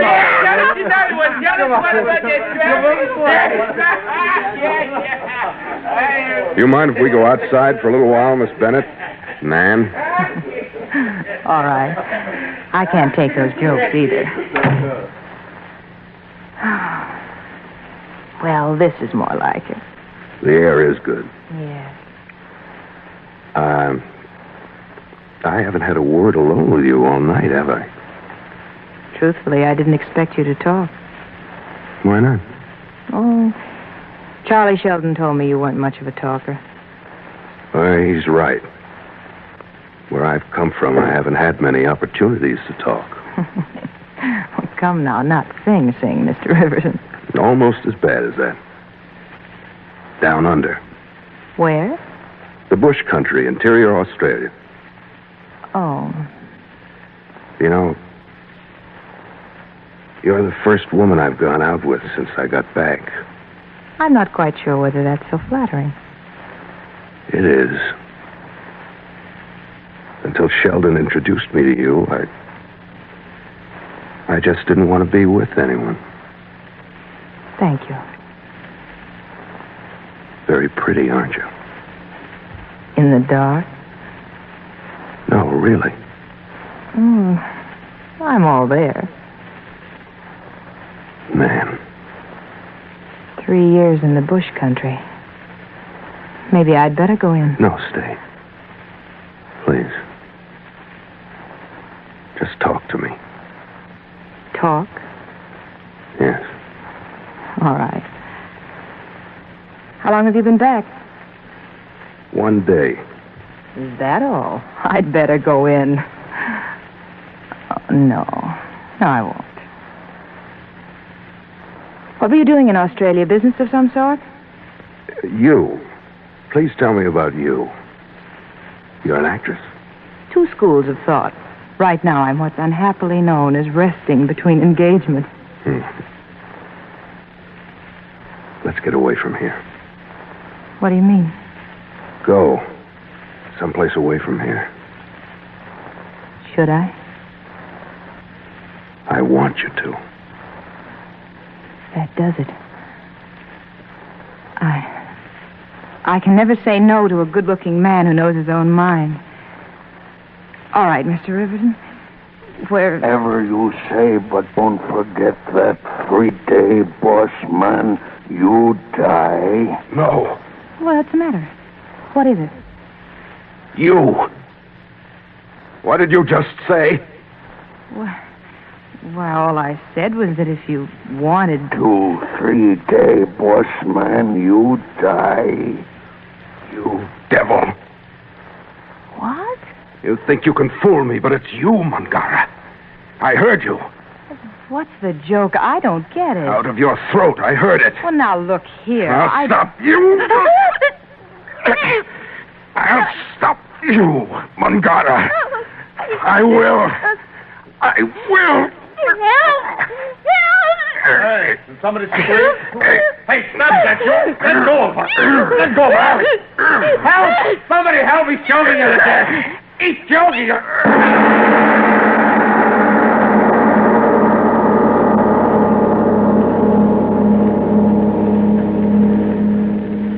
We leave our The Devil in Mr. O's story of the house is haunted for a short message. Gramercy Park Close of 64 West 23rd Street in New York says, 16 advertising men and 1 mother-in-law have been trying to write commercials for Gramercy Park. Commercials that will make you stop dead in your tracks, leave your wife, your home, run like crazy, still in your underwear to buy a suit. The president called a meeting and said, stop the baloney. Just tell everyone that Gramercy Park sells great-looking suits, good quality, perfect fit, and the price is right. After 78 years of manufacturing men's clothing, Gramercy Park says, tell it straight. Let the clothes do the fancy talking. Men, if that makes sense to you, go up to the 3rd floor of the factory building at 64 West 23rd Street. You'll see a new and better way to buy men's clothing. There's no obligation, and credit cards are okay. Open to 7, Saturday to 6, Sunday 10 to 4. Gramercy Park Clothes, 64 West 23rd Street, New York. We now go back to the Devil and Mr. O's story of The House is Haunted.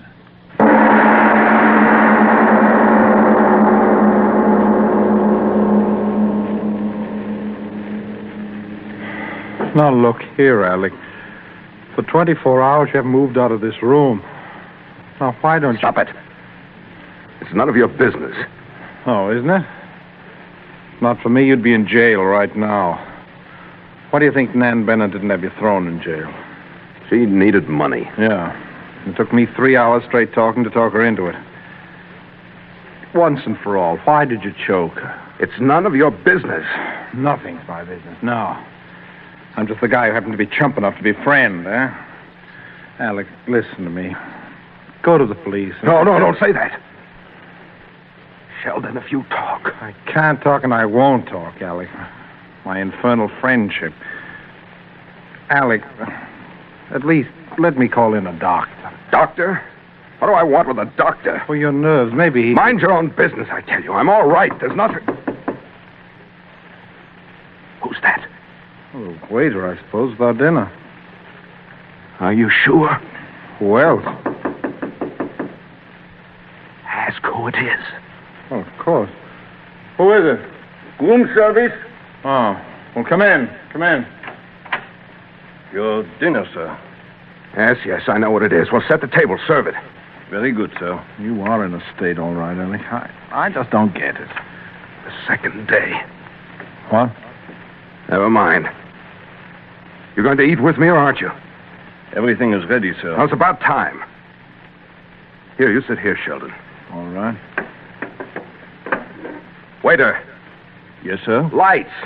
Let's have some more light here. I want to see what I'm eating. Alec, there's plenty of light. Don't you interfere. I pay for service and I'll get it. Waiter, didn't you hear me? But don't stand there gaping at me. Do as I said. Yes, sir, but I was... Just thinking that you die in 3 days. 3 days, boss Riverton, you die. I'll kill you! Waiter, I'll kill you!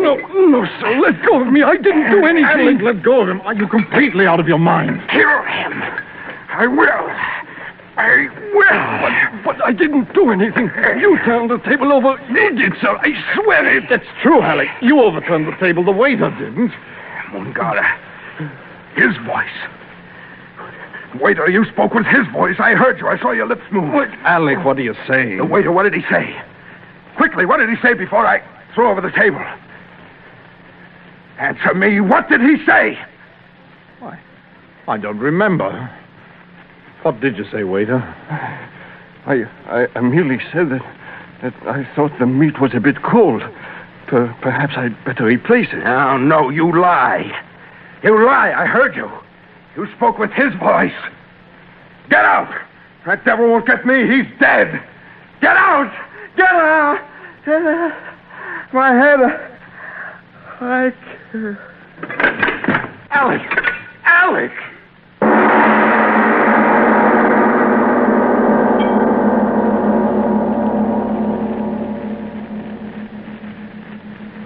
But, Doctor, isn't there something you can do? Violent again? All night. He'd doze off, and then he'd wake up screaming about devils. And Doctor, you've got to do something for him. If I only knew what was troubling him. Do you know?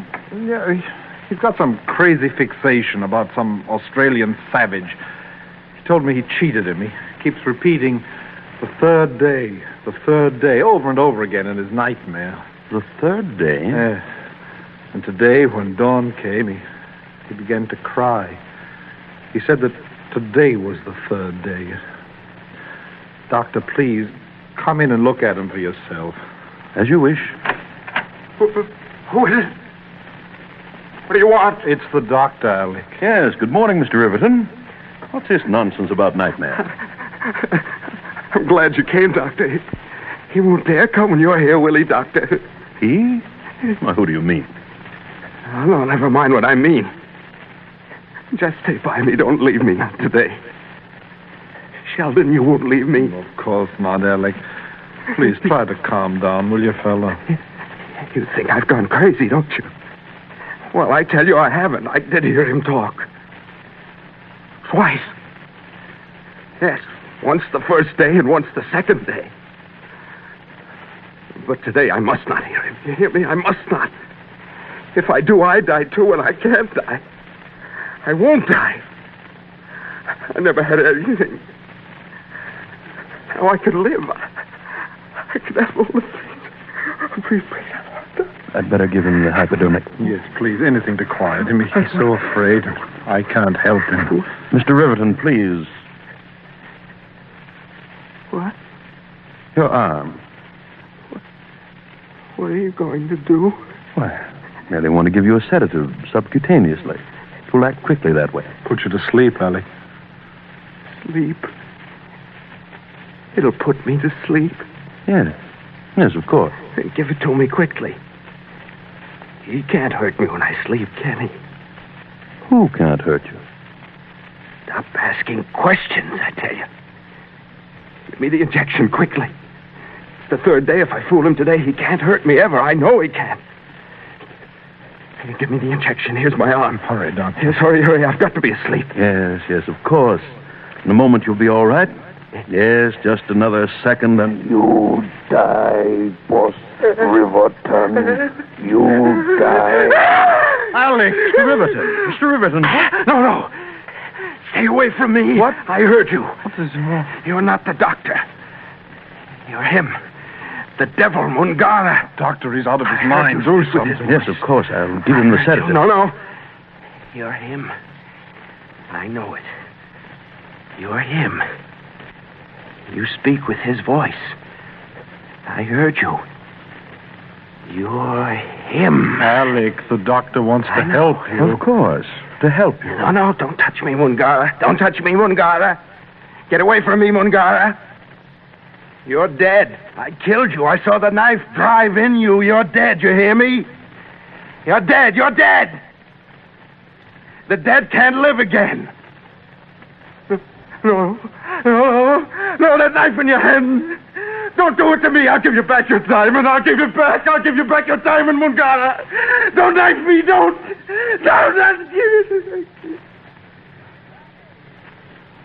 Doctor, he's fainted.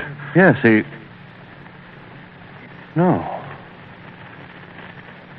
it can't be. Doctor, what is it? What's wrong? Your friend. He's dead. Dead? Yes. Why? Why did he die? I don't know. I only touched him with the hypodermic needle.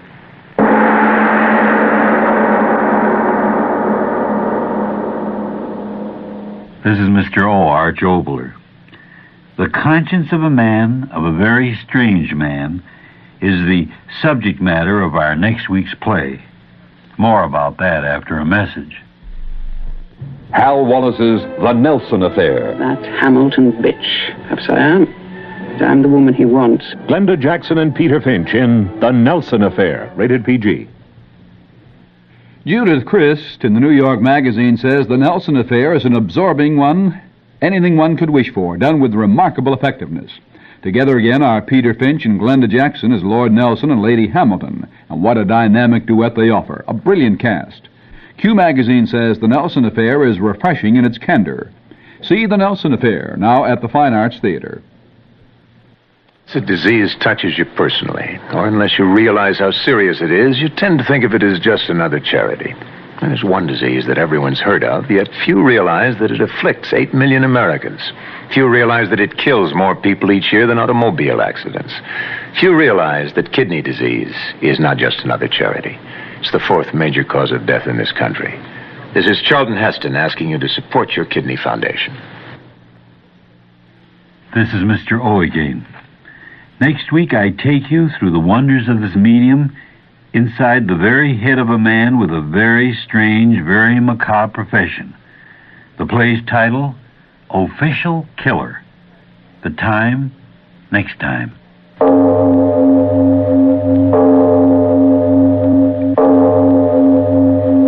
It is later than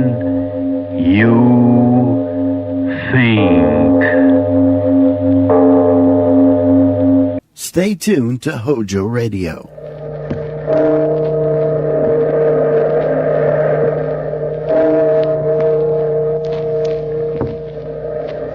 Out of the past, phantoms of a world gone by, speak again the immortal tale, the haunted hotel.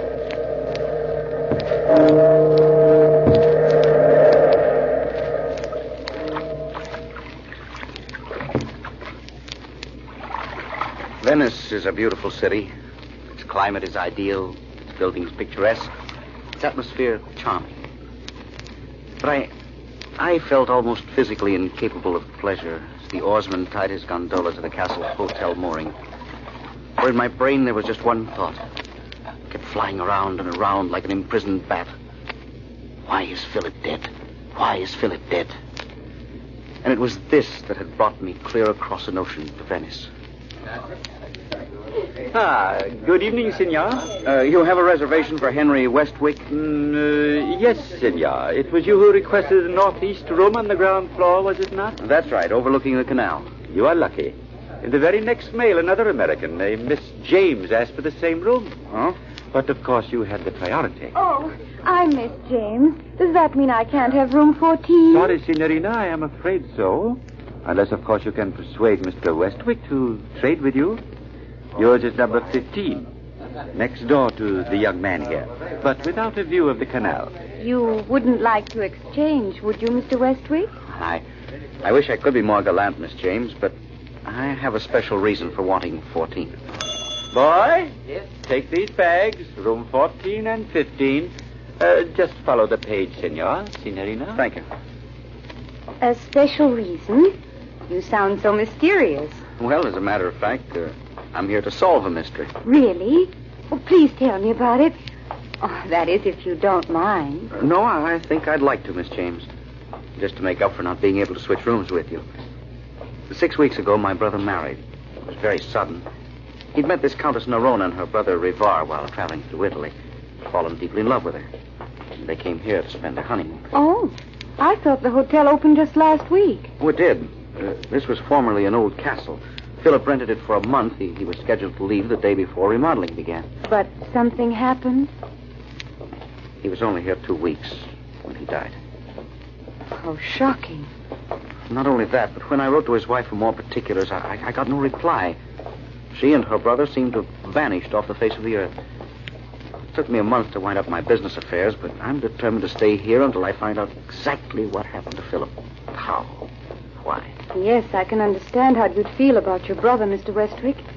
But you haven't told me the reason you want room 14. Oh, that was the master bedroom. I've got a hunch. If Nerona left any clue, it would be there. Here are your rooms, sir, madame. Well, good night and very good luck. I'll see you around tomorrow evening, won't I, Miss James? I think so. After all, we Americans have got to stick together. And, Henry? Yes? My first name's Elaine. I went into my own room, shut the door, and immediately that overwhelming sense of depression closed in on me again. For a few minutes there in the hall, Elaine's warmth and vitality had dispelled it. Now, alone, in the very place of my brother's death, I felt more than ever confused and discouraged. Where to start my search? I didn't know. As I crept between the cool sheets, I thought, how much this room could tell me. If it would only speak. If I were only sensitive enough to grasp what it was saying. Then I just drifted aimlessly with the sound of the canal in my ears, lifting me up, bearing me along like a bit of wood on its surface. For a while, I didn't realize the sound had changed, that it had become a murmur of voices speaking fluent Italian. But then I began to see them, a man and a woman. Their images were slightly distorted, like an improperly focused motion picture. And even through my dream, I knew I was outside the scene, invisible to them, an audience of one. How can you ask that of me, Rivar? You're my brother, the only one on earth I care about. How can you ask me to sacrifice myself to that Unaffected poor of an American. Do you think I'm unaware of your feelings, Nerona? That I'm totally blind to how much it repels you? But what can I do? They're after me again for my gambling debts. And those men are vicious, completely unprincipled. Why, killing me would mean as little to them as snapping a toothpick. And surely you don't want my death on your soul. Oh, please, Riva. Don't try to work on my sympathies. You sound like such a fool. But Nerona, he's not an unkind man. Didn't he lease this castle for us and let us move in just on the hope that you'd marry him? Keep still, can't you? Very well. I shall send Westwick a note by messenger saying I accept his proposal. What's today's date, Riva? It's the 16th. December 16th. And thank you, Nerona. I don't know which happened first. The screen going blank or my mind refusing any more of the vision. But suddenly I found myself sitting up straight in bed, my eyes wide open, my hands digging convulsively into the quilt on each side of my sweat-soaked body. Oh, a horrible nightmare, I thought. And perhaps I could have accepted it as such, except for one thing. In the dream, there had been a wastepaper basket near Nerona's desk, with a newspaper lying on top of it. And while I could not see the Countess nor her brother clearly, the date of that paper had been quite plain. December 15th. And my brother had written to me that his fiancée was so eager for their marriage she had inadvertently dated her acceptance a day ahead. That detail had left my mind completely. Could this dream have been an extension of reality? Emotions undergone so vivid they had left their impress on the walls, to be returned to whomever would receive them? I did not sleep much the rest of the night. I spent the next afternoon in a thoroughly fruitless search for some clue to Nerona's present whereabouts. I was rather glad by 8 o'clock to shower and change clothes at the hotel. I'd just finished dinner and decided on a stroll when I heard Elaine calling me. Henry! Hi. Do you always eat dinner so late? I waited for hours and hours, and then I decided I was just too hungry. Well, I am flattered. Want to go for a walk with me? I'd love to. And you needn't be so pleased with yourself. It really isn't any special accomplishment of your own that you're the only decent-looking male in the hotel. Thank you for that left-handed compliment. And are you going to chase me all over the place, Elaine? Oh, madly. Tell me, how did today's sleuthing go, Sherlock? Oh, not very well, I'm afraid. The only new factor I've discovered is that no one in all Venice seems to have ever seen Nerona. Why, that's incredible. I know. But Philip alone signed the lease, and then he and Nerona and Rivar moved into the castle. That much the real estate agent told me. How about the servants? Surely they must have seen her. Well, there was only one. A man named Ferrari who'd been with the Countess a long time. Now, he's disappeared completely. Oh, I suppose they took him with them, wherever they've gone. You have got a puzzle, haven't you? Well, even if I did discover that Philip was murdered, I still don't have the faintest idea of what his murderess looks like, and nobody seems familiar with their titles. Probably phonies. Say, I never thought of that. You know, Elaine? What? I'm not sure, of course, but there really may be something under that hair. Why, you... Oh, ouch. And I shall wear my brass knuckles in the future. Madam, please, I have a very delicate stomach. Did you hear the sound it made when you belted me? Idiot. That was my bracelet. See? 6 tiny sleigh bells on a silver chain. Oh, well, I thought that they only put sleigh bells on horses. Oh, you... Ow. Maybe we'd better get back to the hotel before you really get angry. Then you'll have to carry me home. I've never met a girl like Elaine before. Pretty, intelligent, with a sense of humor, all at the same time. It was with the greatest reluctance that I finally consented to our saying goodnight, to making her promise that she'd see me next evening. But was that the only reason I wondered? Was I afraid that I might have another dream? I pulled the cover up to my shoulders. And almost instantly, as if it had been impatient for my coming, the dream began again. I can't stand him any longer, Riva. Not another day. He's been married just 2 weeks, and already he's scrimping. Already he's being economical. Why don't you take the bus, Nerona, instead of a cab? It's just as comfortable. And he seems to think that paying my debts absolves him of all other responsibility toward me. And what's more, that I should be eternally grateful to him for it. Has he said anything about those suits I bought? No, he hasn't seen the bills yet. Oh, it's hard enough on you, I'll admit, but how about me? He just stays in that library, reading all the time, and refuses even to let me go outside the door without him.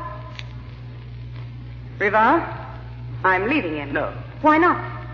We've paid off those gangsters you call your friends. Look, let's not fool ourselves, Nerona. We'll always be spending more than we've got. We can't throw him away. Just yet.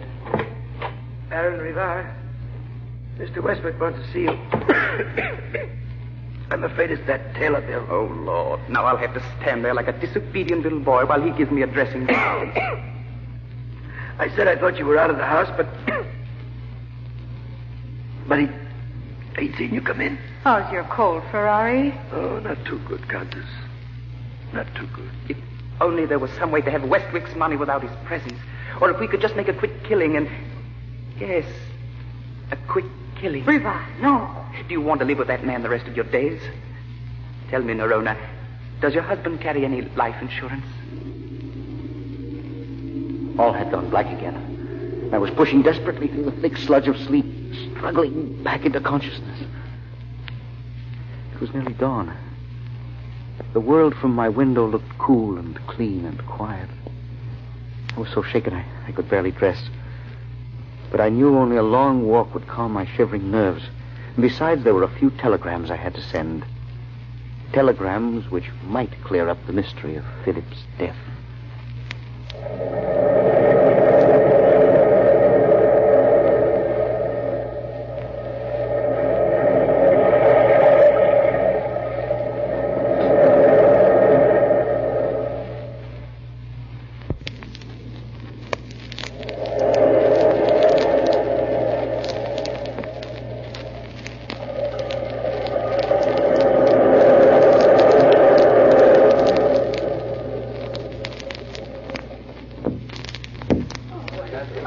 The day went well, incredibly better than I'd hoped. And yet, getting my key from the desk that evening, I realized I was right back where I started. I walked down the corridor and hesitated in front of Elaine's door. Should I knock and say hello? Or wait till I was dressed for dinner? And that problem was quickly solved. Good evening. Well, how did you know I was here? Well, ours are the only rooms at the end of this hall. I heard you walk by and stop, and no sound of a key. For a moment, you had me worried. I thought you were psychic. Oh, I am, didn't you know? I'm the seventh daughter of a seventh son of a seventh son. They slipped me in because they thought they were getting in a rut. Really?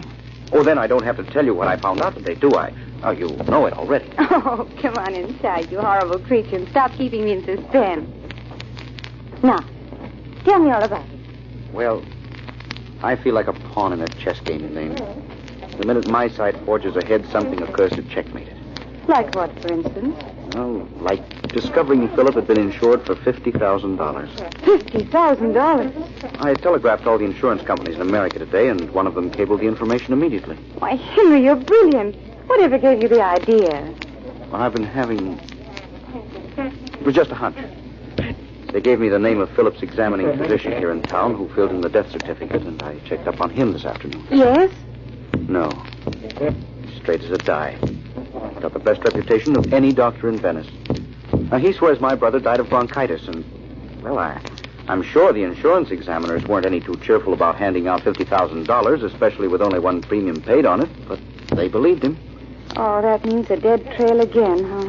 I'm afraid so. Oh, Henry, I wish I could help you. If there were only something I could do. I'll tell you what, Elaine.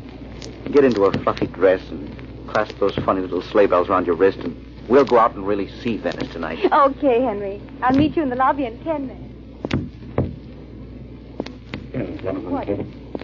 You've been trying to act gay all evening. That's exactly what it's been. An act. I'm sorry, Elaine.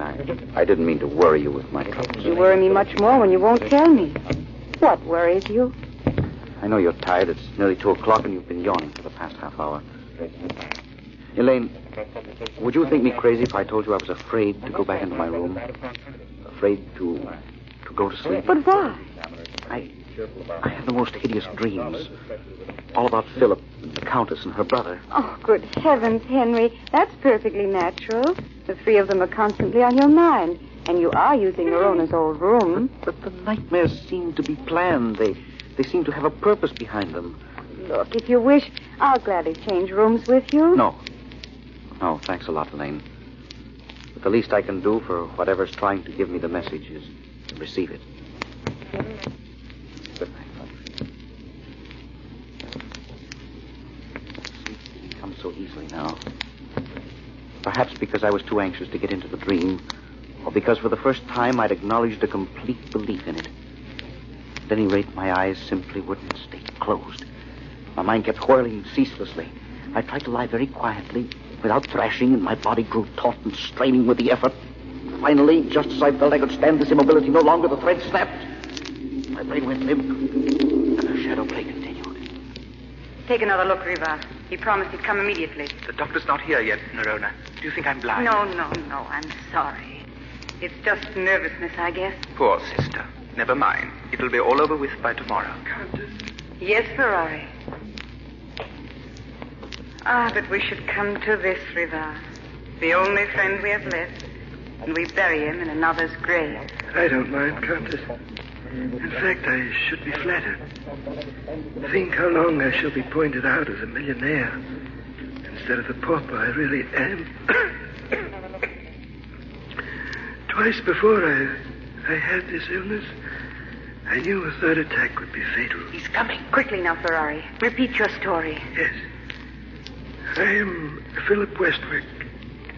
Last week I caught cold, but I refused to have a doctor, even though my wife pleaded strenuously that I should.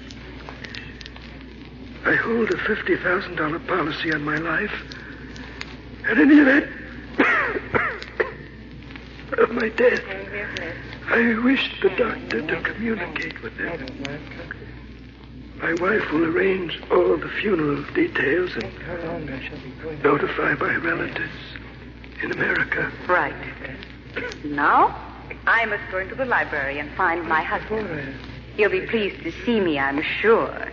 There's a small jeweler's bill of mine he's taken in there to study. Oh, well, that'll soon be over for good. And it's most important Philip doesn't wander into this part of the house while the doctor's still here. That might prove awkward. Nerona, when do we finish with Philip? Tonight, after the doctor's safely gone. How? Tonight. But you know I can't stand the sight of blood. Don't worry, I intend to do this thing myself. I do not propose to have it bungled. There, he's at the door now. Wait until I'm out of sight, then answer him. And Riva? Yes? If the doctor asks where Mrs. Westwick is, tell him my constant vigilance has tired me so. I'm asleep in another room. Very well, Nerona. Very well. The tableau faded slowly before my eyes. Try as my subconscious would to call it back, make it unreal further for me. The curtain remained stubbornly closed. I didn't wake after this dream, as I always had before. Sank into a dense, hypnotic slumber. Then I felt hot, bright fingers of sunlight touch my eyelids. I knew it was morning, and I awoke. Between that and my breakfast, I formulated a final plan. Something in last night's vision had given me an idea. It was just a little lead, to be sure, but everything else had turned out in blind alley. So I had to try it. I was sitting on the floor in the library, surrounded by books, when Elaine walked in. Oh, looking for someone, lady? What? Oh, Henry. Is this where you've been all afternoon? I just came in to get a magazine, because when you're not around, the hotel's so boring. Thank you for them kind words, ma'am. You can add them to my bill when I leave. What are you doing? This another clue in the case of the missing countess? Or have you simultaneously lost your mind and found a new variation on paper dollies? It's a clue, I think. Well, sit down here. Make yourself useful. All right. Now what? Well, look through this pile of books and see if you can find a bill or a letter. I have reason to believe Nerona bought some jewelry. So what? All women buy jewelry. Even I do. If we can find out where she bought it, we'll be able to get her description. See? Oh, of course. What a dope I am. Oh, I never argue with a lady. What? If the bill's not here, it won't matter too much. I'll canvass every jewelry store in Venice till I hit the right one. How come you're so sure of this angle, Henry? Did you find out something new? Well, I had a dream about Nerona last night. Oh, well, tell me, Henry. What does she look like? Is she beautiful? It's funny, but I don't really know. It's as though I'm nearsighted and can't get the image distinctly. Help me. I've tried. Hey. What? Oh, Henry, it's a letter. Well, open it quickly. See if it's the one we want. It is. A bill made out to Philip for 3,000 lira. Oh, Elaine, this is the break. This is the opening wedge. I've got a hunch that from now on the mystery's going to crack wide open. I'm going to phone this jeweler for an appointment. I don't want to be a killjoy, Henry. But it says on the bill, store hours from 10 to 6. It's nearly 7 now. Oh, well, it doesn't matter. I'll go tomorrow. Tonight we'll celebrate.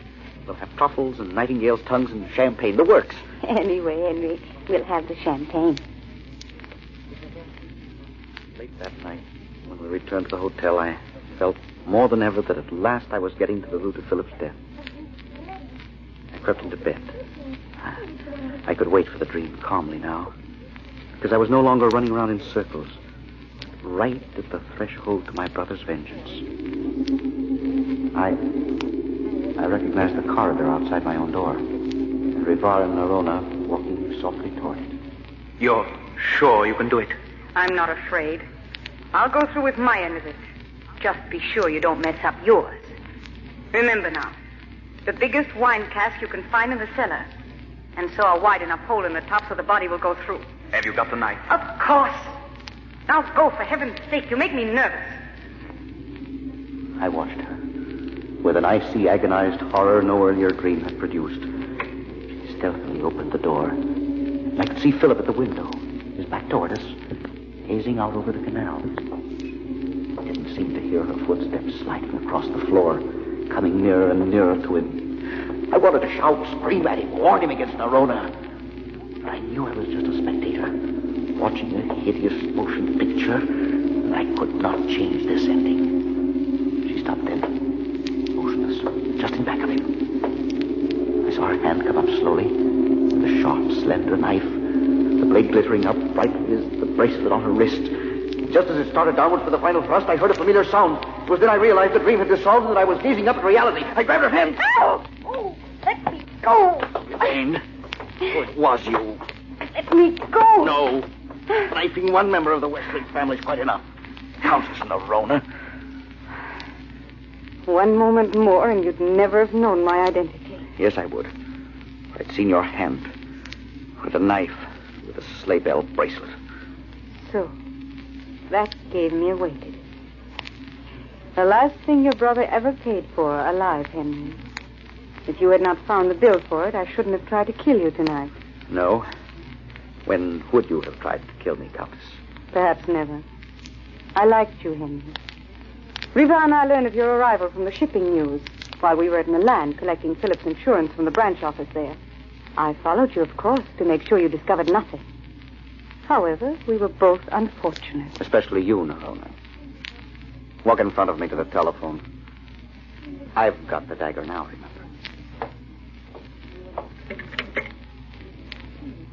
Night clerk, will you please call the police, tell them there's a murderess in room 14? Yes, thank you. Go on, Nerona. What about your American accent?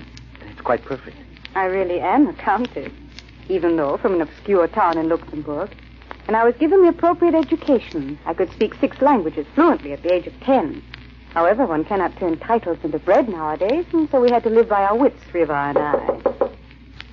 Come in. Senor Westwick, they are here. Shall I send them in? No. I shall go out to them. Henry, take this bracelet to remember me by. Such little devils. One would not think them capable of summoning a death man. Senora, the authorities grow impatient. Of course. Goodbye, Henry. Goodbye. Goodbye, Elaine.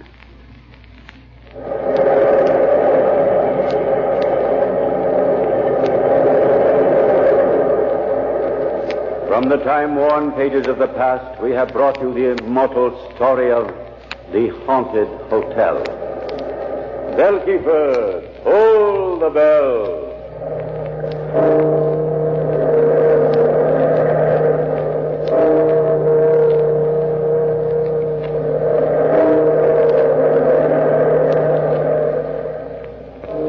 Keep Keep it tuned right here to Hojo Radio for more classic old-time radio.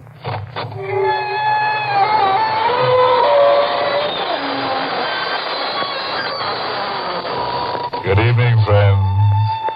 This is your host to welcome you through the creaking door into the inner sanctum. Come on in. One prankish little fellow, whom we shall call Maniac, for lack of a stronger word, just set fire to the walls. He said a closed room made him feel confined. As a result, 4 other characters are slightly burned up now.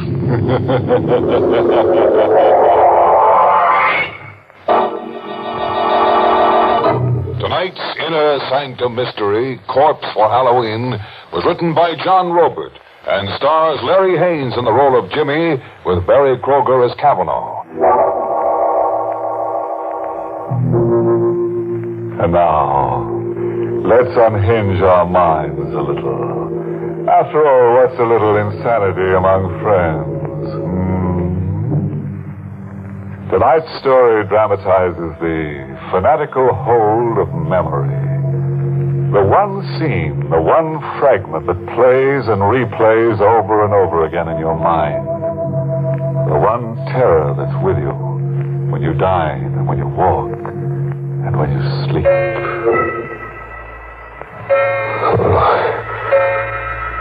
Sleep. Who can sleep? I'm here in the 35-cent flop, but I'm in the Burma jungle. Watching a scene that never gets stale, even though it's 5 years old.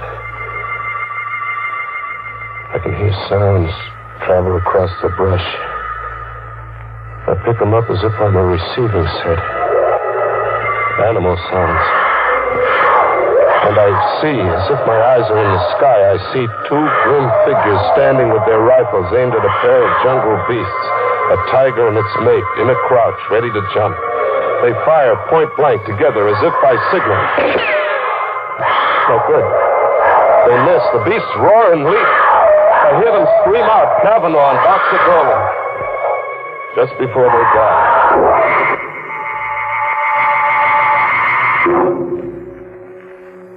5 years.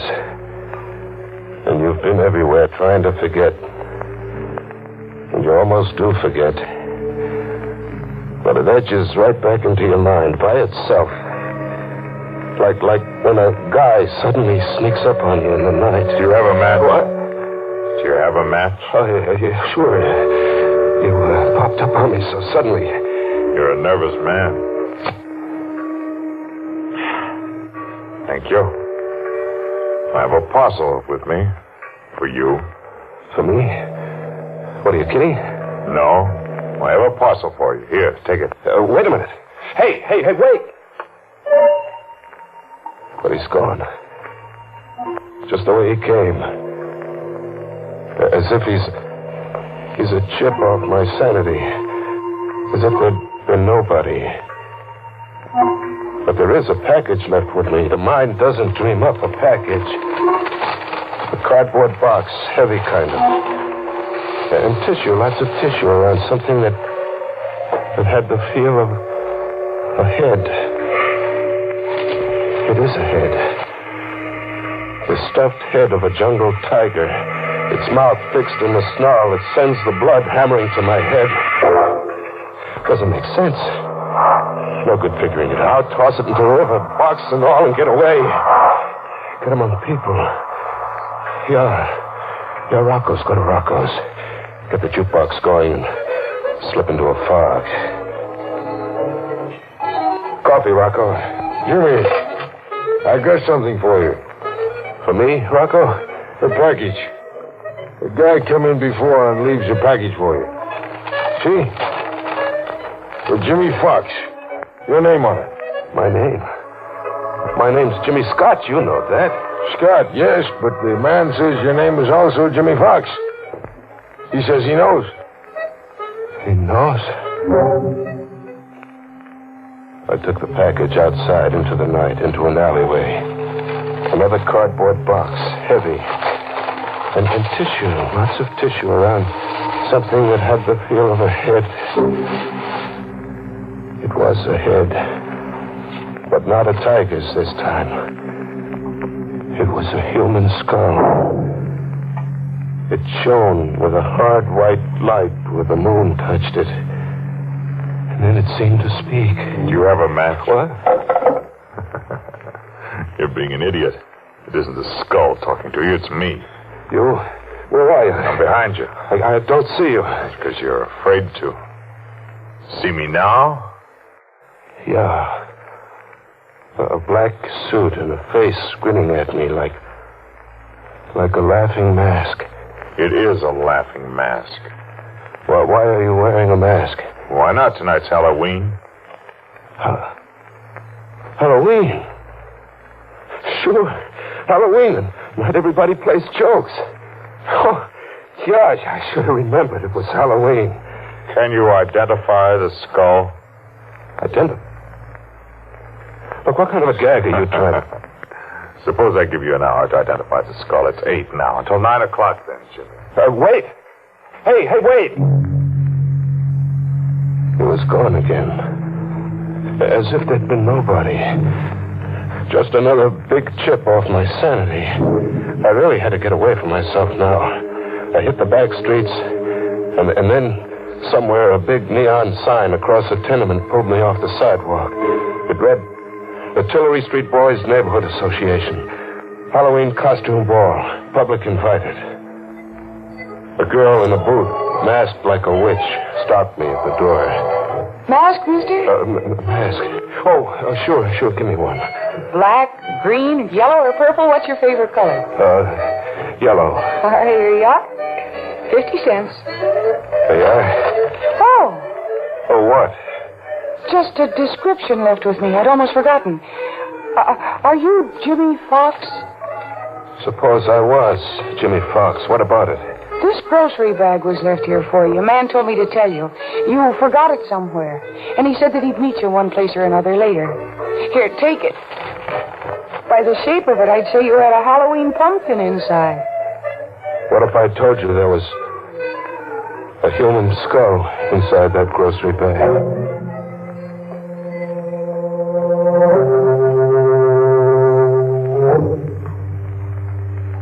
He'd meet me one place or another. He did. He was under a street lamp, waiting for me to happen along. Hello, Jimmy. Have you dared to call the skull by name yet? Or must I? Look, that gag isn't paying off, mister. All right, go ahead. You call it by name. Dolan. Boxer Dolan, remember him? I never knew the guy. You no doubt got me confused. Have I, Jimmy? You've changed your appearance cleverly, except for one thing disguise could never conceal. One thing? Your guilt. You wear it like a badge of shame. Oh, what am I guilty of? Murder. 2 men left an encampment in the Burma jungle just before dawn. 2 men. Boxer Dolan and Kavanaugh. A 3rd man remained behind. He played sick, pretended to fever. The 3rd man was you, Jimmy. Must I tell you the rest? Tell me the rest. Dolan and Kavanaugh carried rifles in the event of a jungle encounter. There was a jungle encounter, a tiger and its mate. An emergency, but an easy one to resolve for 2 expert hunters. Just 1 shot apiece, and there'd be 2 more dead tigers. Just 1 shot apiece. They had their 1 shot apiece. But the tigers didn't drop dead in their tracks. Instead, Boxer Dolan and Kavanaugh dropped. Ask me what happened, Jimmy. What happened? During the night, someone had emptied their rifle loads and substituted blank bullets. You did that, Jimmy. You engineered the murder of 2 men. You murdered your 2 partners in crime. Just 1 day's push from the Hindu temple you'd all teamed up to loot.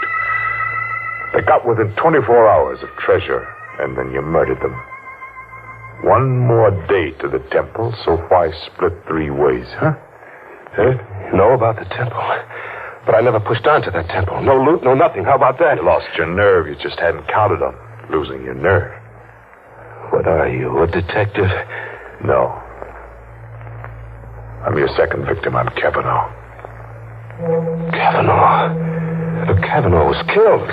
Unfortunately for you, he wasn't. I'll show you what I had to survive. Feel my sleeve. Feel it. It's empty. Torn out of the socket. Now, the face behind this laughing gargoyle I wear. See the left profile. Oh, it isn't pretty, is it? The eye's gone, too. I spent 5 years finding you, Jimmy. I've waited a long time to let you see my face. You came after me to kill me? After you've had the same 24 hours you arranged that Dolan and I would have. What do you mean, the same 24 hours? Unarmed, in the jungle, and helpless. I'm gonna hunt you for 24 hours. In this jungle, the jungle of the city, with every beast of prey I can buy. I'm gonna hunt you, Jimmy. And in the end, when I've wrung every suffering from you, I'm going to kill you. What do you mean? Every beast of prey you can buy. The denizens of the city jungle, the riffraff, the murderers, the men and women who buy and sell murder. I can afford them, Jimmy. See this, Ruby? Is it real? And I have dozens, Jimmy, dozens. I didn't lose my nerve. It's 10 o'clock. You can go now. Go and see if you can escape me and my pack. You're going through with this? Get along, Jimmy. Hurry. The beasts will be coming at you from the sewers and the cellars, ambushing you from the shadows, into the dawn and through the day for 24 hours, until 10 tomorrow night. Or you win. You live. Hurry, Jimmy. See how painful death can be.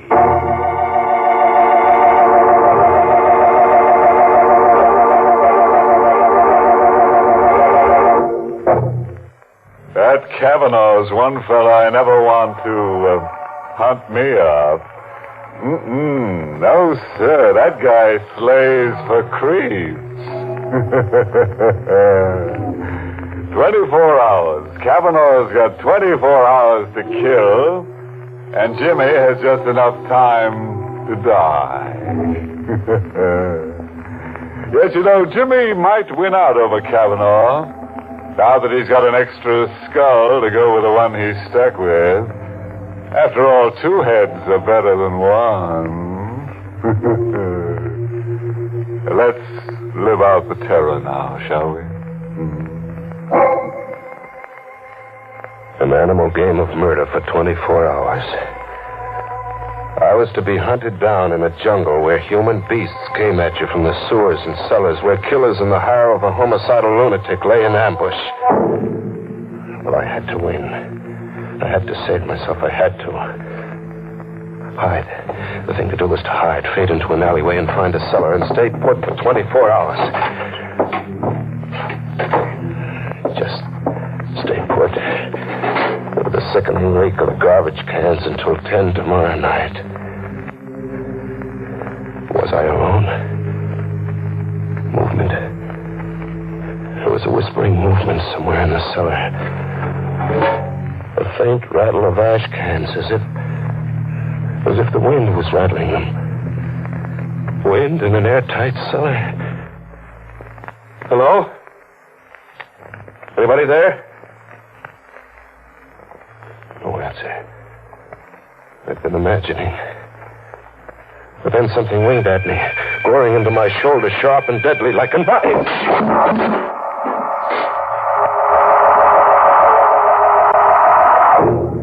I came to, bleeding from a shoulder gash.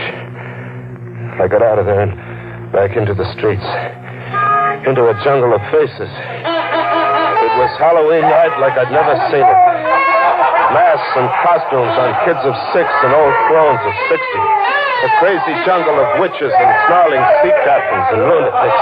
They couldn't all be in the hire of Kavanaugh. And then, where a fence was plastered with circus posters of jungle animals, a zany-looking guy was shooting from the hip at the poster while making menacing faces like a bad man. I caught a whiff of powder in the night air. The shot had burned into the poster. I crept up behind him. Faking a gun with my fist in my coat pocket, I rammed against his back. Get him up, pal. Reach. I got nothing. It's your gun. I want your gun. Hand it over. Oh, sure. Yeah. Now walk. Walk up the block and don't turn back to look.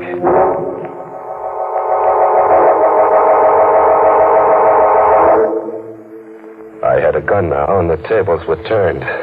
I was the hunter now. I drifted to the docks and took up a position with my back to the river. Thinking of suicide, Jimmy? Not anymore, Kavanaugh. You sound as if your morale had suddenly improved. My morale's going great, Kavanaugh. Your animal hunt's about to boomerang, blow right up in your face like this. Who's hunting who, Kavanaugh? Who's hunting who?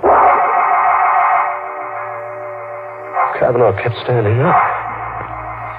3 bullets, point blank, enough to blow his head off, but Kavanaugh kept standing up unharmed. How does it feel to hunt game with blank cartridges like Boxer Dolan and I did once? Blank cartridges? But that crazy-looking guy, I saw him burn a hole in the circus poster. Only 1 bullet. The first one was real. Simple? Yeah, simple. I get it. Dead-Eye Dick was another one of your beasts. Who's hunting who, Jimmy? Who's hunting who? Kavanaugh, wait. Kavanaugh, kill me. Get it over with and kill me now, will you? Kavanaugh, you gotta kill me. I had to get out of there. The subway. Yeah, the subway. Fade into the subway. Get on a train and ride to the end of the line. Ride out of the jungle. An empty station. No one in it. No someone. 2 people. A dapper little guy buried behind a newspaper. And an old lady in ragged clothes carrying a pet half hidden under a coat. A pet that looked like a cat. She came up to me, close, like to ask me something. This side goes to Lefferts Avenue Station? Lefferts, I don't know. I'm a stranger here. Oh, hush, Genevieve. Oh, Genevieve is hungry. That's not a cat. No, son. A cub. A tiger cub. A tiger cub? Would you like to stroke Genevieve? No. Don't run away, son. Genevieve won't hurt.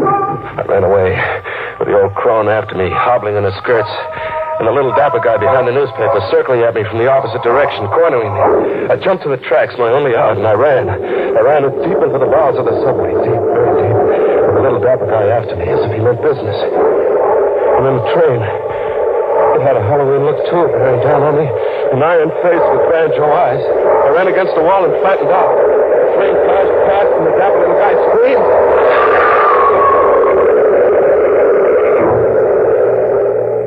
Kavanaugh was shy, one beast in this jungle. The little guy had been hit glancingly and hurled against the subway wall, pulverized. I got to him quickly and frisked him. I had a gun now. A gun with bullets that killed. I ran a half mile underground to another station, and then back on the streets. Back in the animal game. It was 3 a.m. A neon sign read Tillery Street Boys Neighborhood Association. Halloween costume party. People were straggling out. The fun was over. What? You remember me? No. I'm the witch who gave you a free mask and a grocery bag that you forgot somewhere. And you're Jimmy Fox. Jimmy Scott. I used to be Jimmy Fox. Sister, are you all right? Am I all right? I mean, are you just what you look? A sweet kid with brown eyes and a heart. Are you drunk? No, beat. I'm dead beat. I've got to hole up somewhere, get some shut-eye. I've got to or I'll die. You're sick? Yeah, I'm sick. If I could just sleep around the clock until 10 tomorrow night. If an angel came along and said, come home with me, I'll put you up. Come home with me, Jimmy. I'll put you up.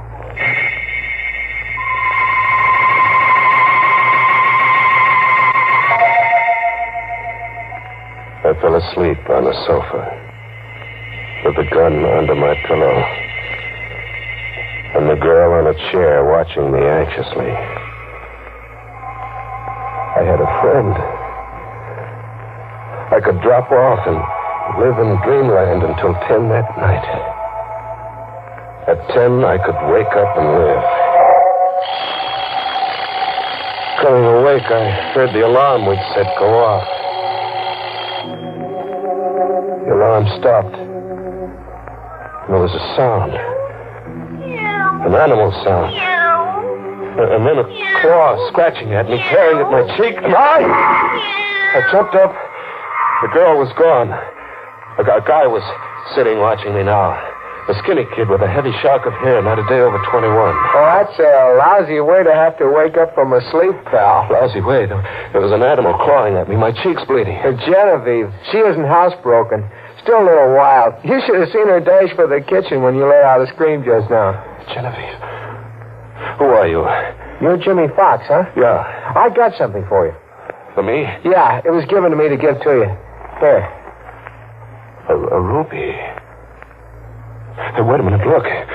It's 10 o'clock. I set the alarm for 10, and it's 10. Well, it's only a quarter of. That clock's always 15 minutes ahead. Now the game's over. It's 10, and you can't cheat. I've won, Kavanaugh. You can't go back on your promise, Kavanaugh. You can't. What are you trying to get over, pal? I don't understand. I've won. You can't cheat. I won't be tricked. A gun. Pal, you're crazy. Here, wait, look. Oh! You're crazy. It's 10, and I won't be tricked, Kavanaugh. I've won.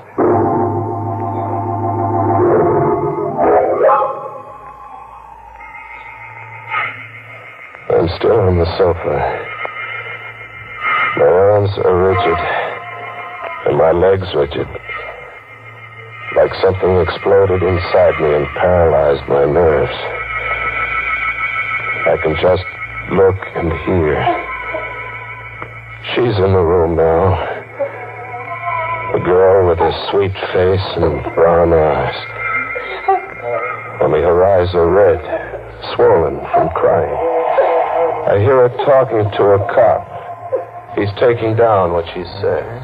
He was a stray. He was like a sick dog in the street. So I picked him up and brought him home. Yes, why did he kill your brother, Buddy? I don't know. I was taking a shower, and I heard him scream like a crazy man. I heard him talk all mixed up. But I was taking a shower, and I couldn't get here in time. There must be something you can tell me, miss. Oh, officer, everything is all mixed up. At the Tillery Street costume ball, a man gave me a cat with tiger stripes, and he begged me to keep it for him for a while until he found a new home for it. He'd been evicted, he said. Yes? Well, then, in the all-night restaurant my brother works in, a man gave Buddy a ruby to give to Jimmy Fox. When he woke up, he told my brother the ruby belonged to Jimmy Fox. This piece of glass? Yes. That's something off the Woolworth Time counter. What else? That's all. Really, that's all. I watch and I hear. I see through Kavanaugh's trick. Get me crazy, so I'll murder a stranger who called himself Buddy. The brother of a girl with brown eyes and a heart. Flame me, so I'll just want to die. Through weeks of a murder trial and months in the death house and 4 minutes in the death chair. I kept listening to them talk. The girl and the cop. Okay. We'll have to get the rest from Jimmy Fox there. Yeah, look at him. He's paralyzed with fright. I wonder what kind of a crazy Halloween story he's going to try to palm off on us when we get him talking. Captain Devereux speaking. McAvoy, send a police ambulance to 445 10th Street, apartment 3 rear. And McAvoy, see that a straitjacket's on that ambulance.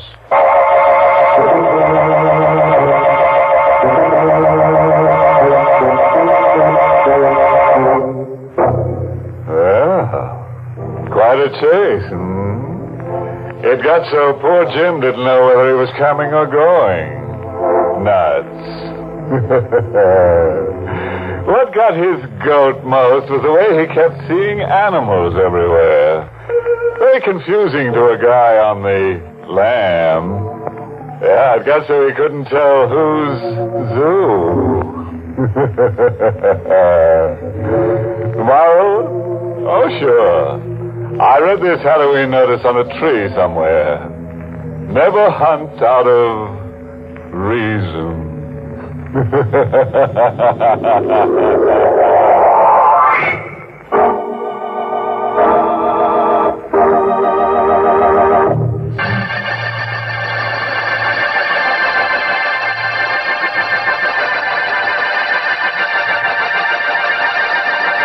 Good night. Pleasant dreams.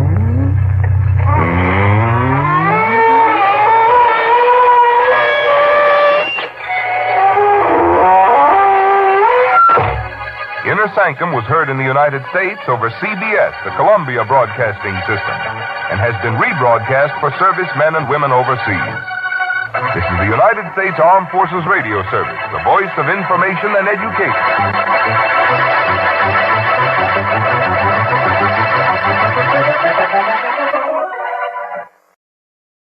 Thanks for listening to Hojo Radio.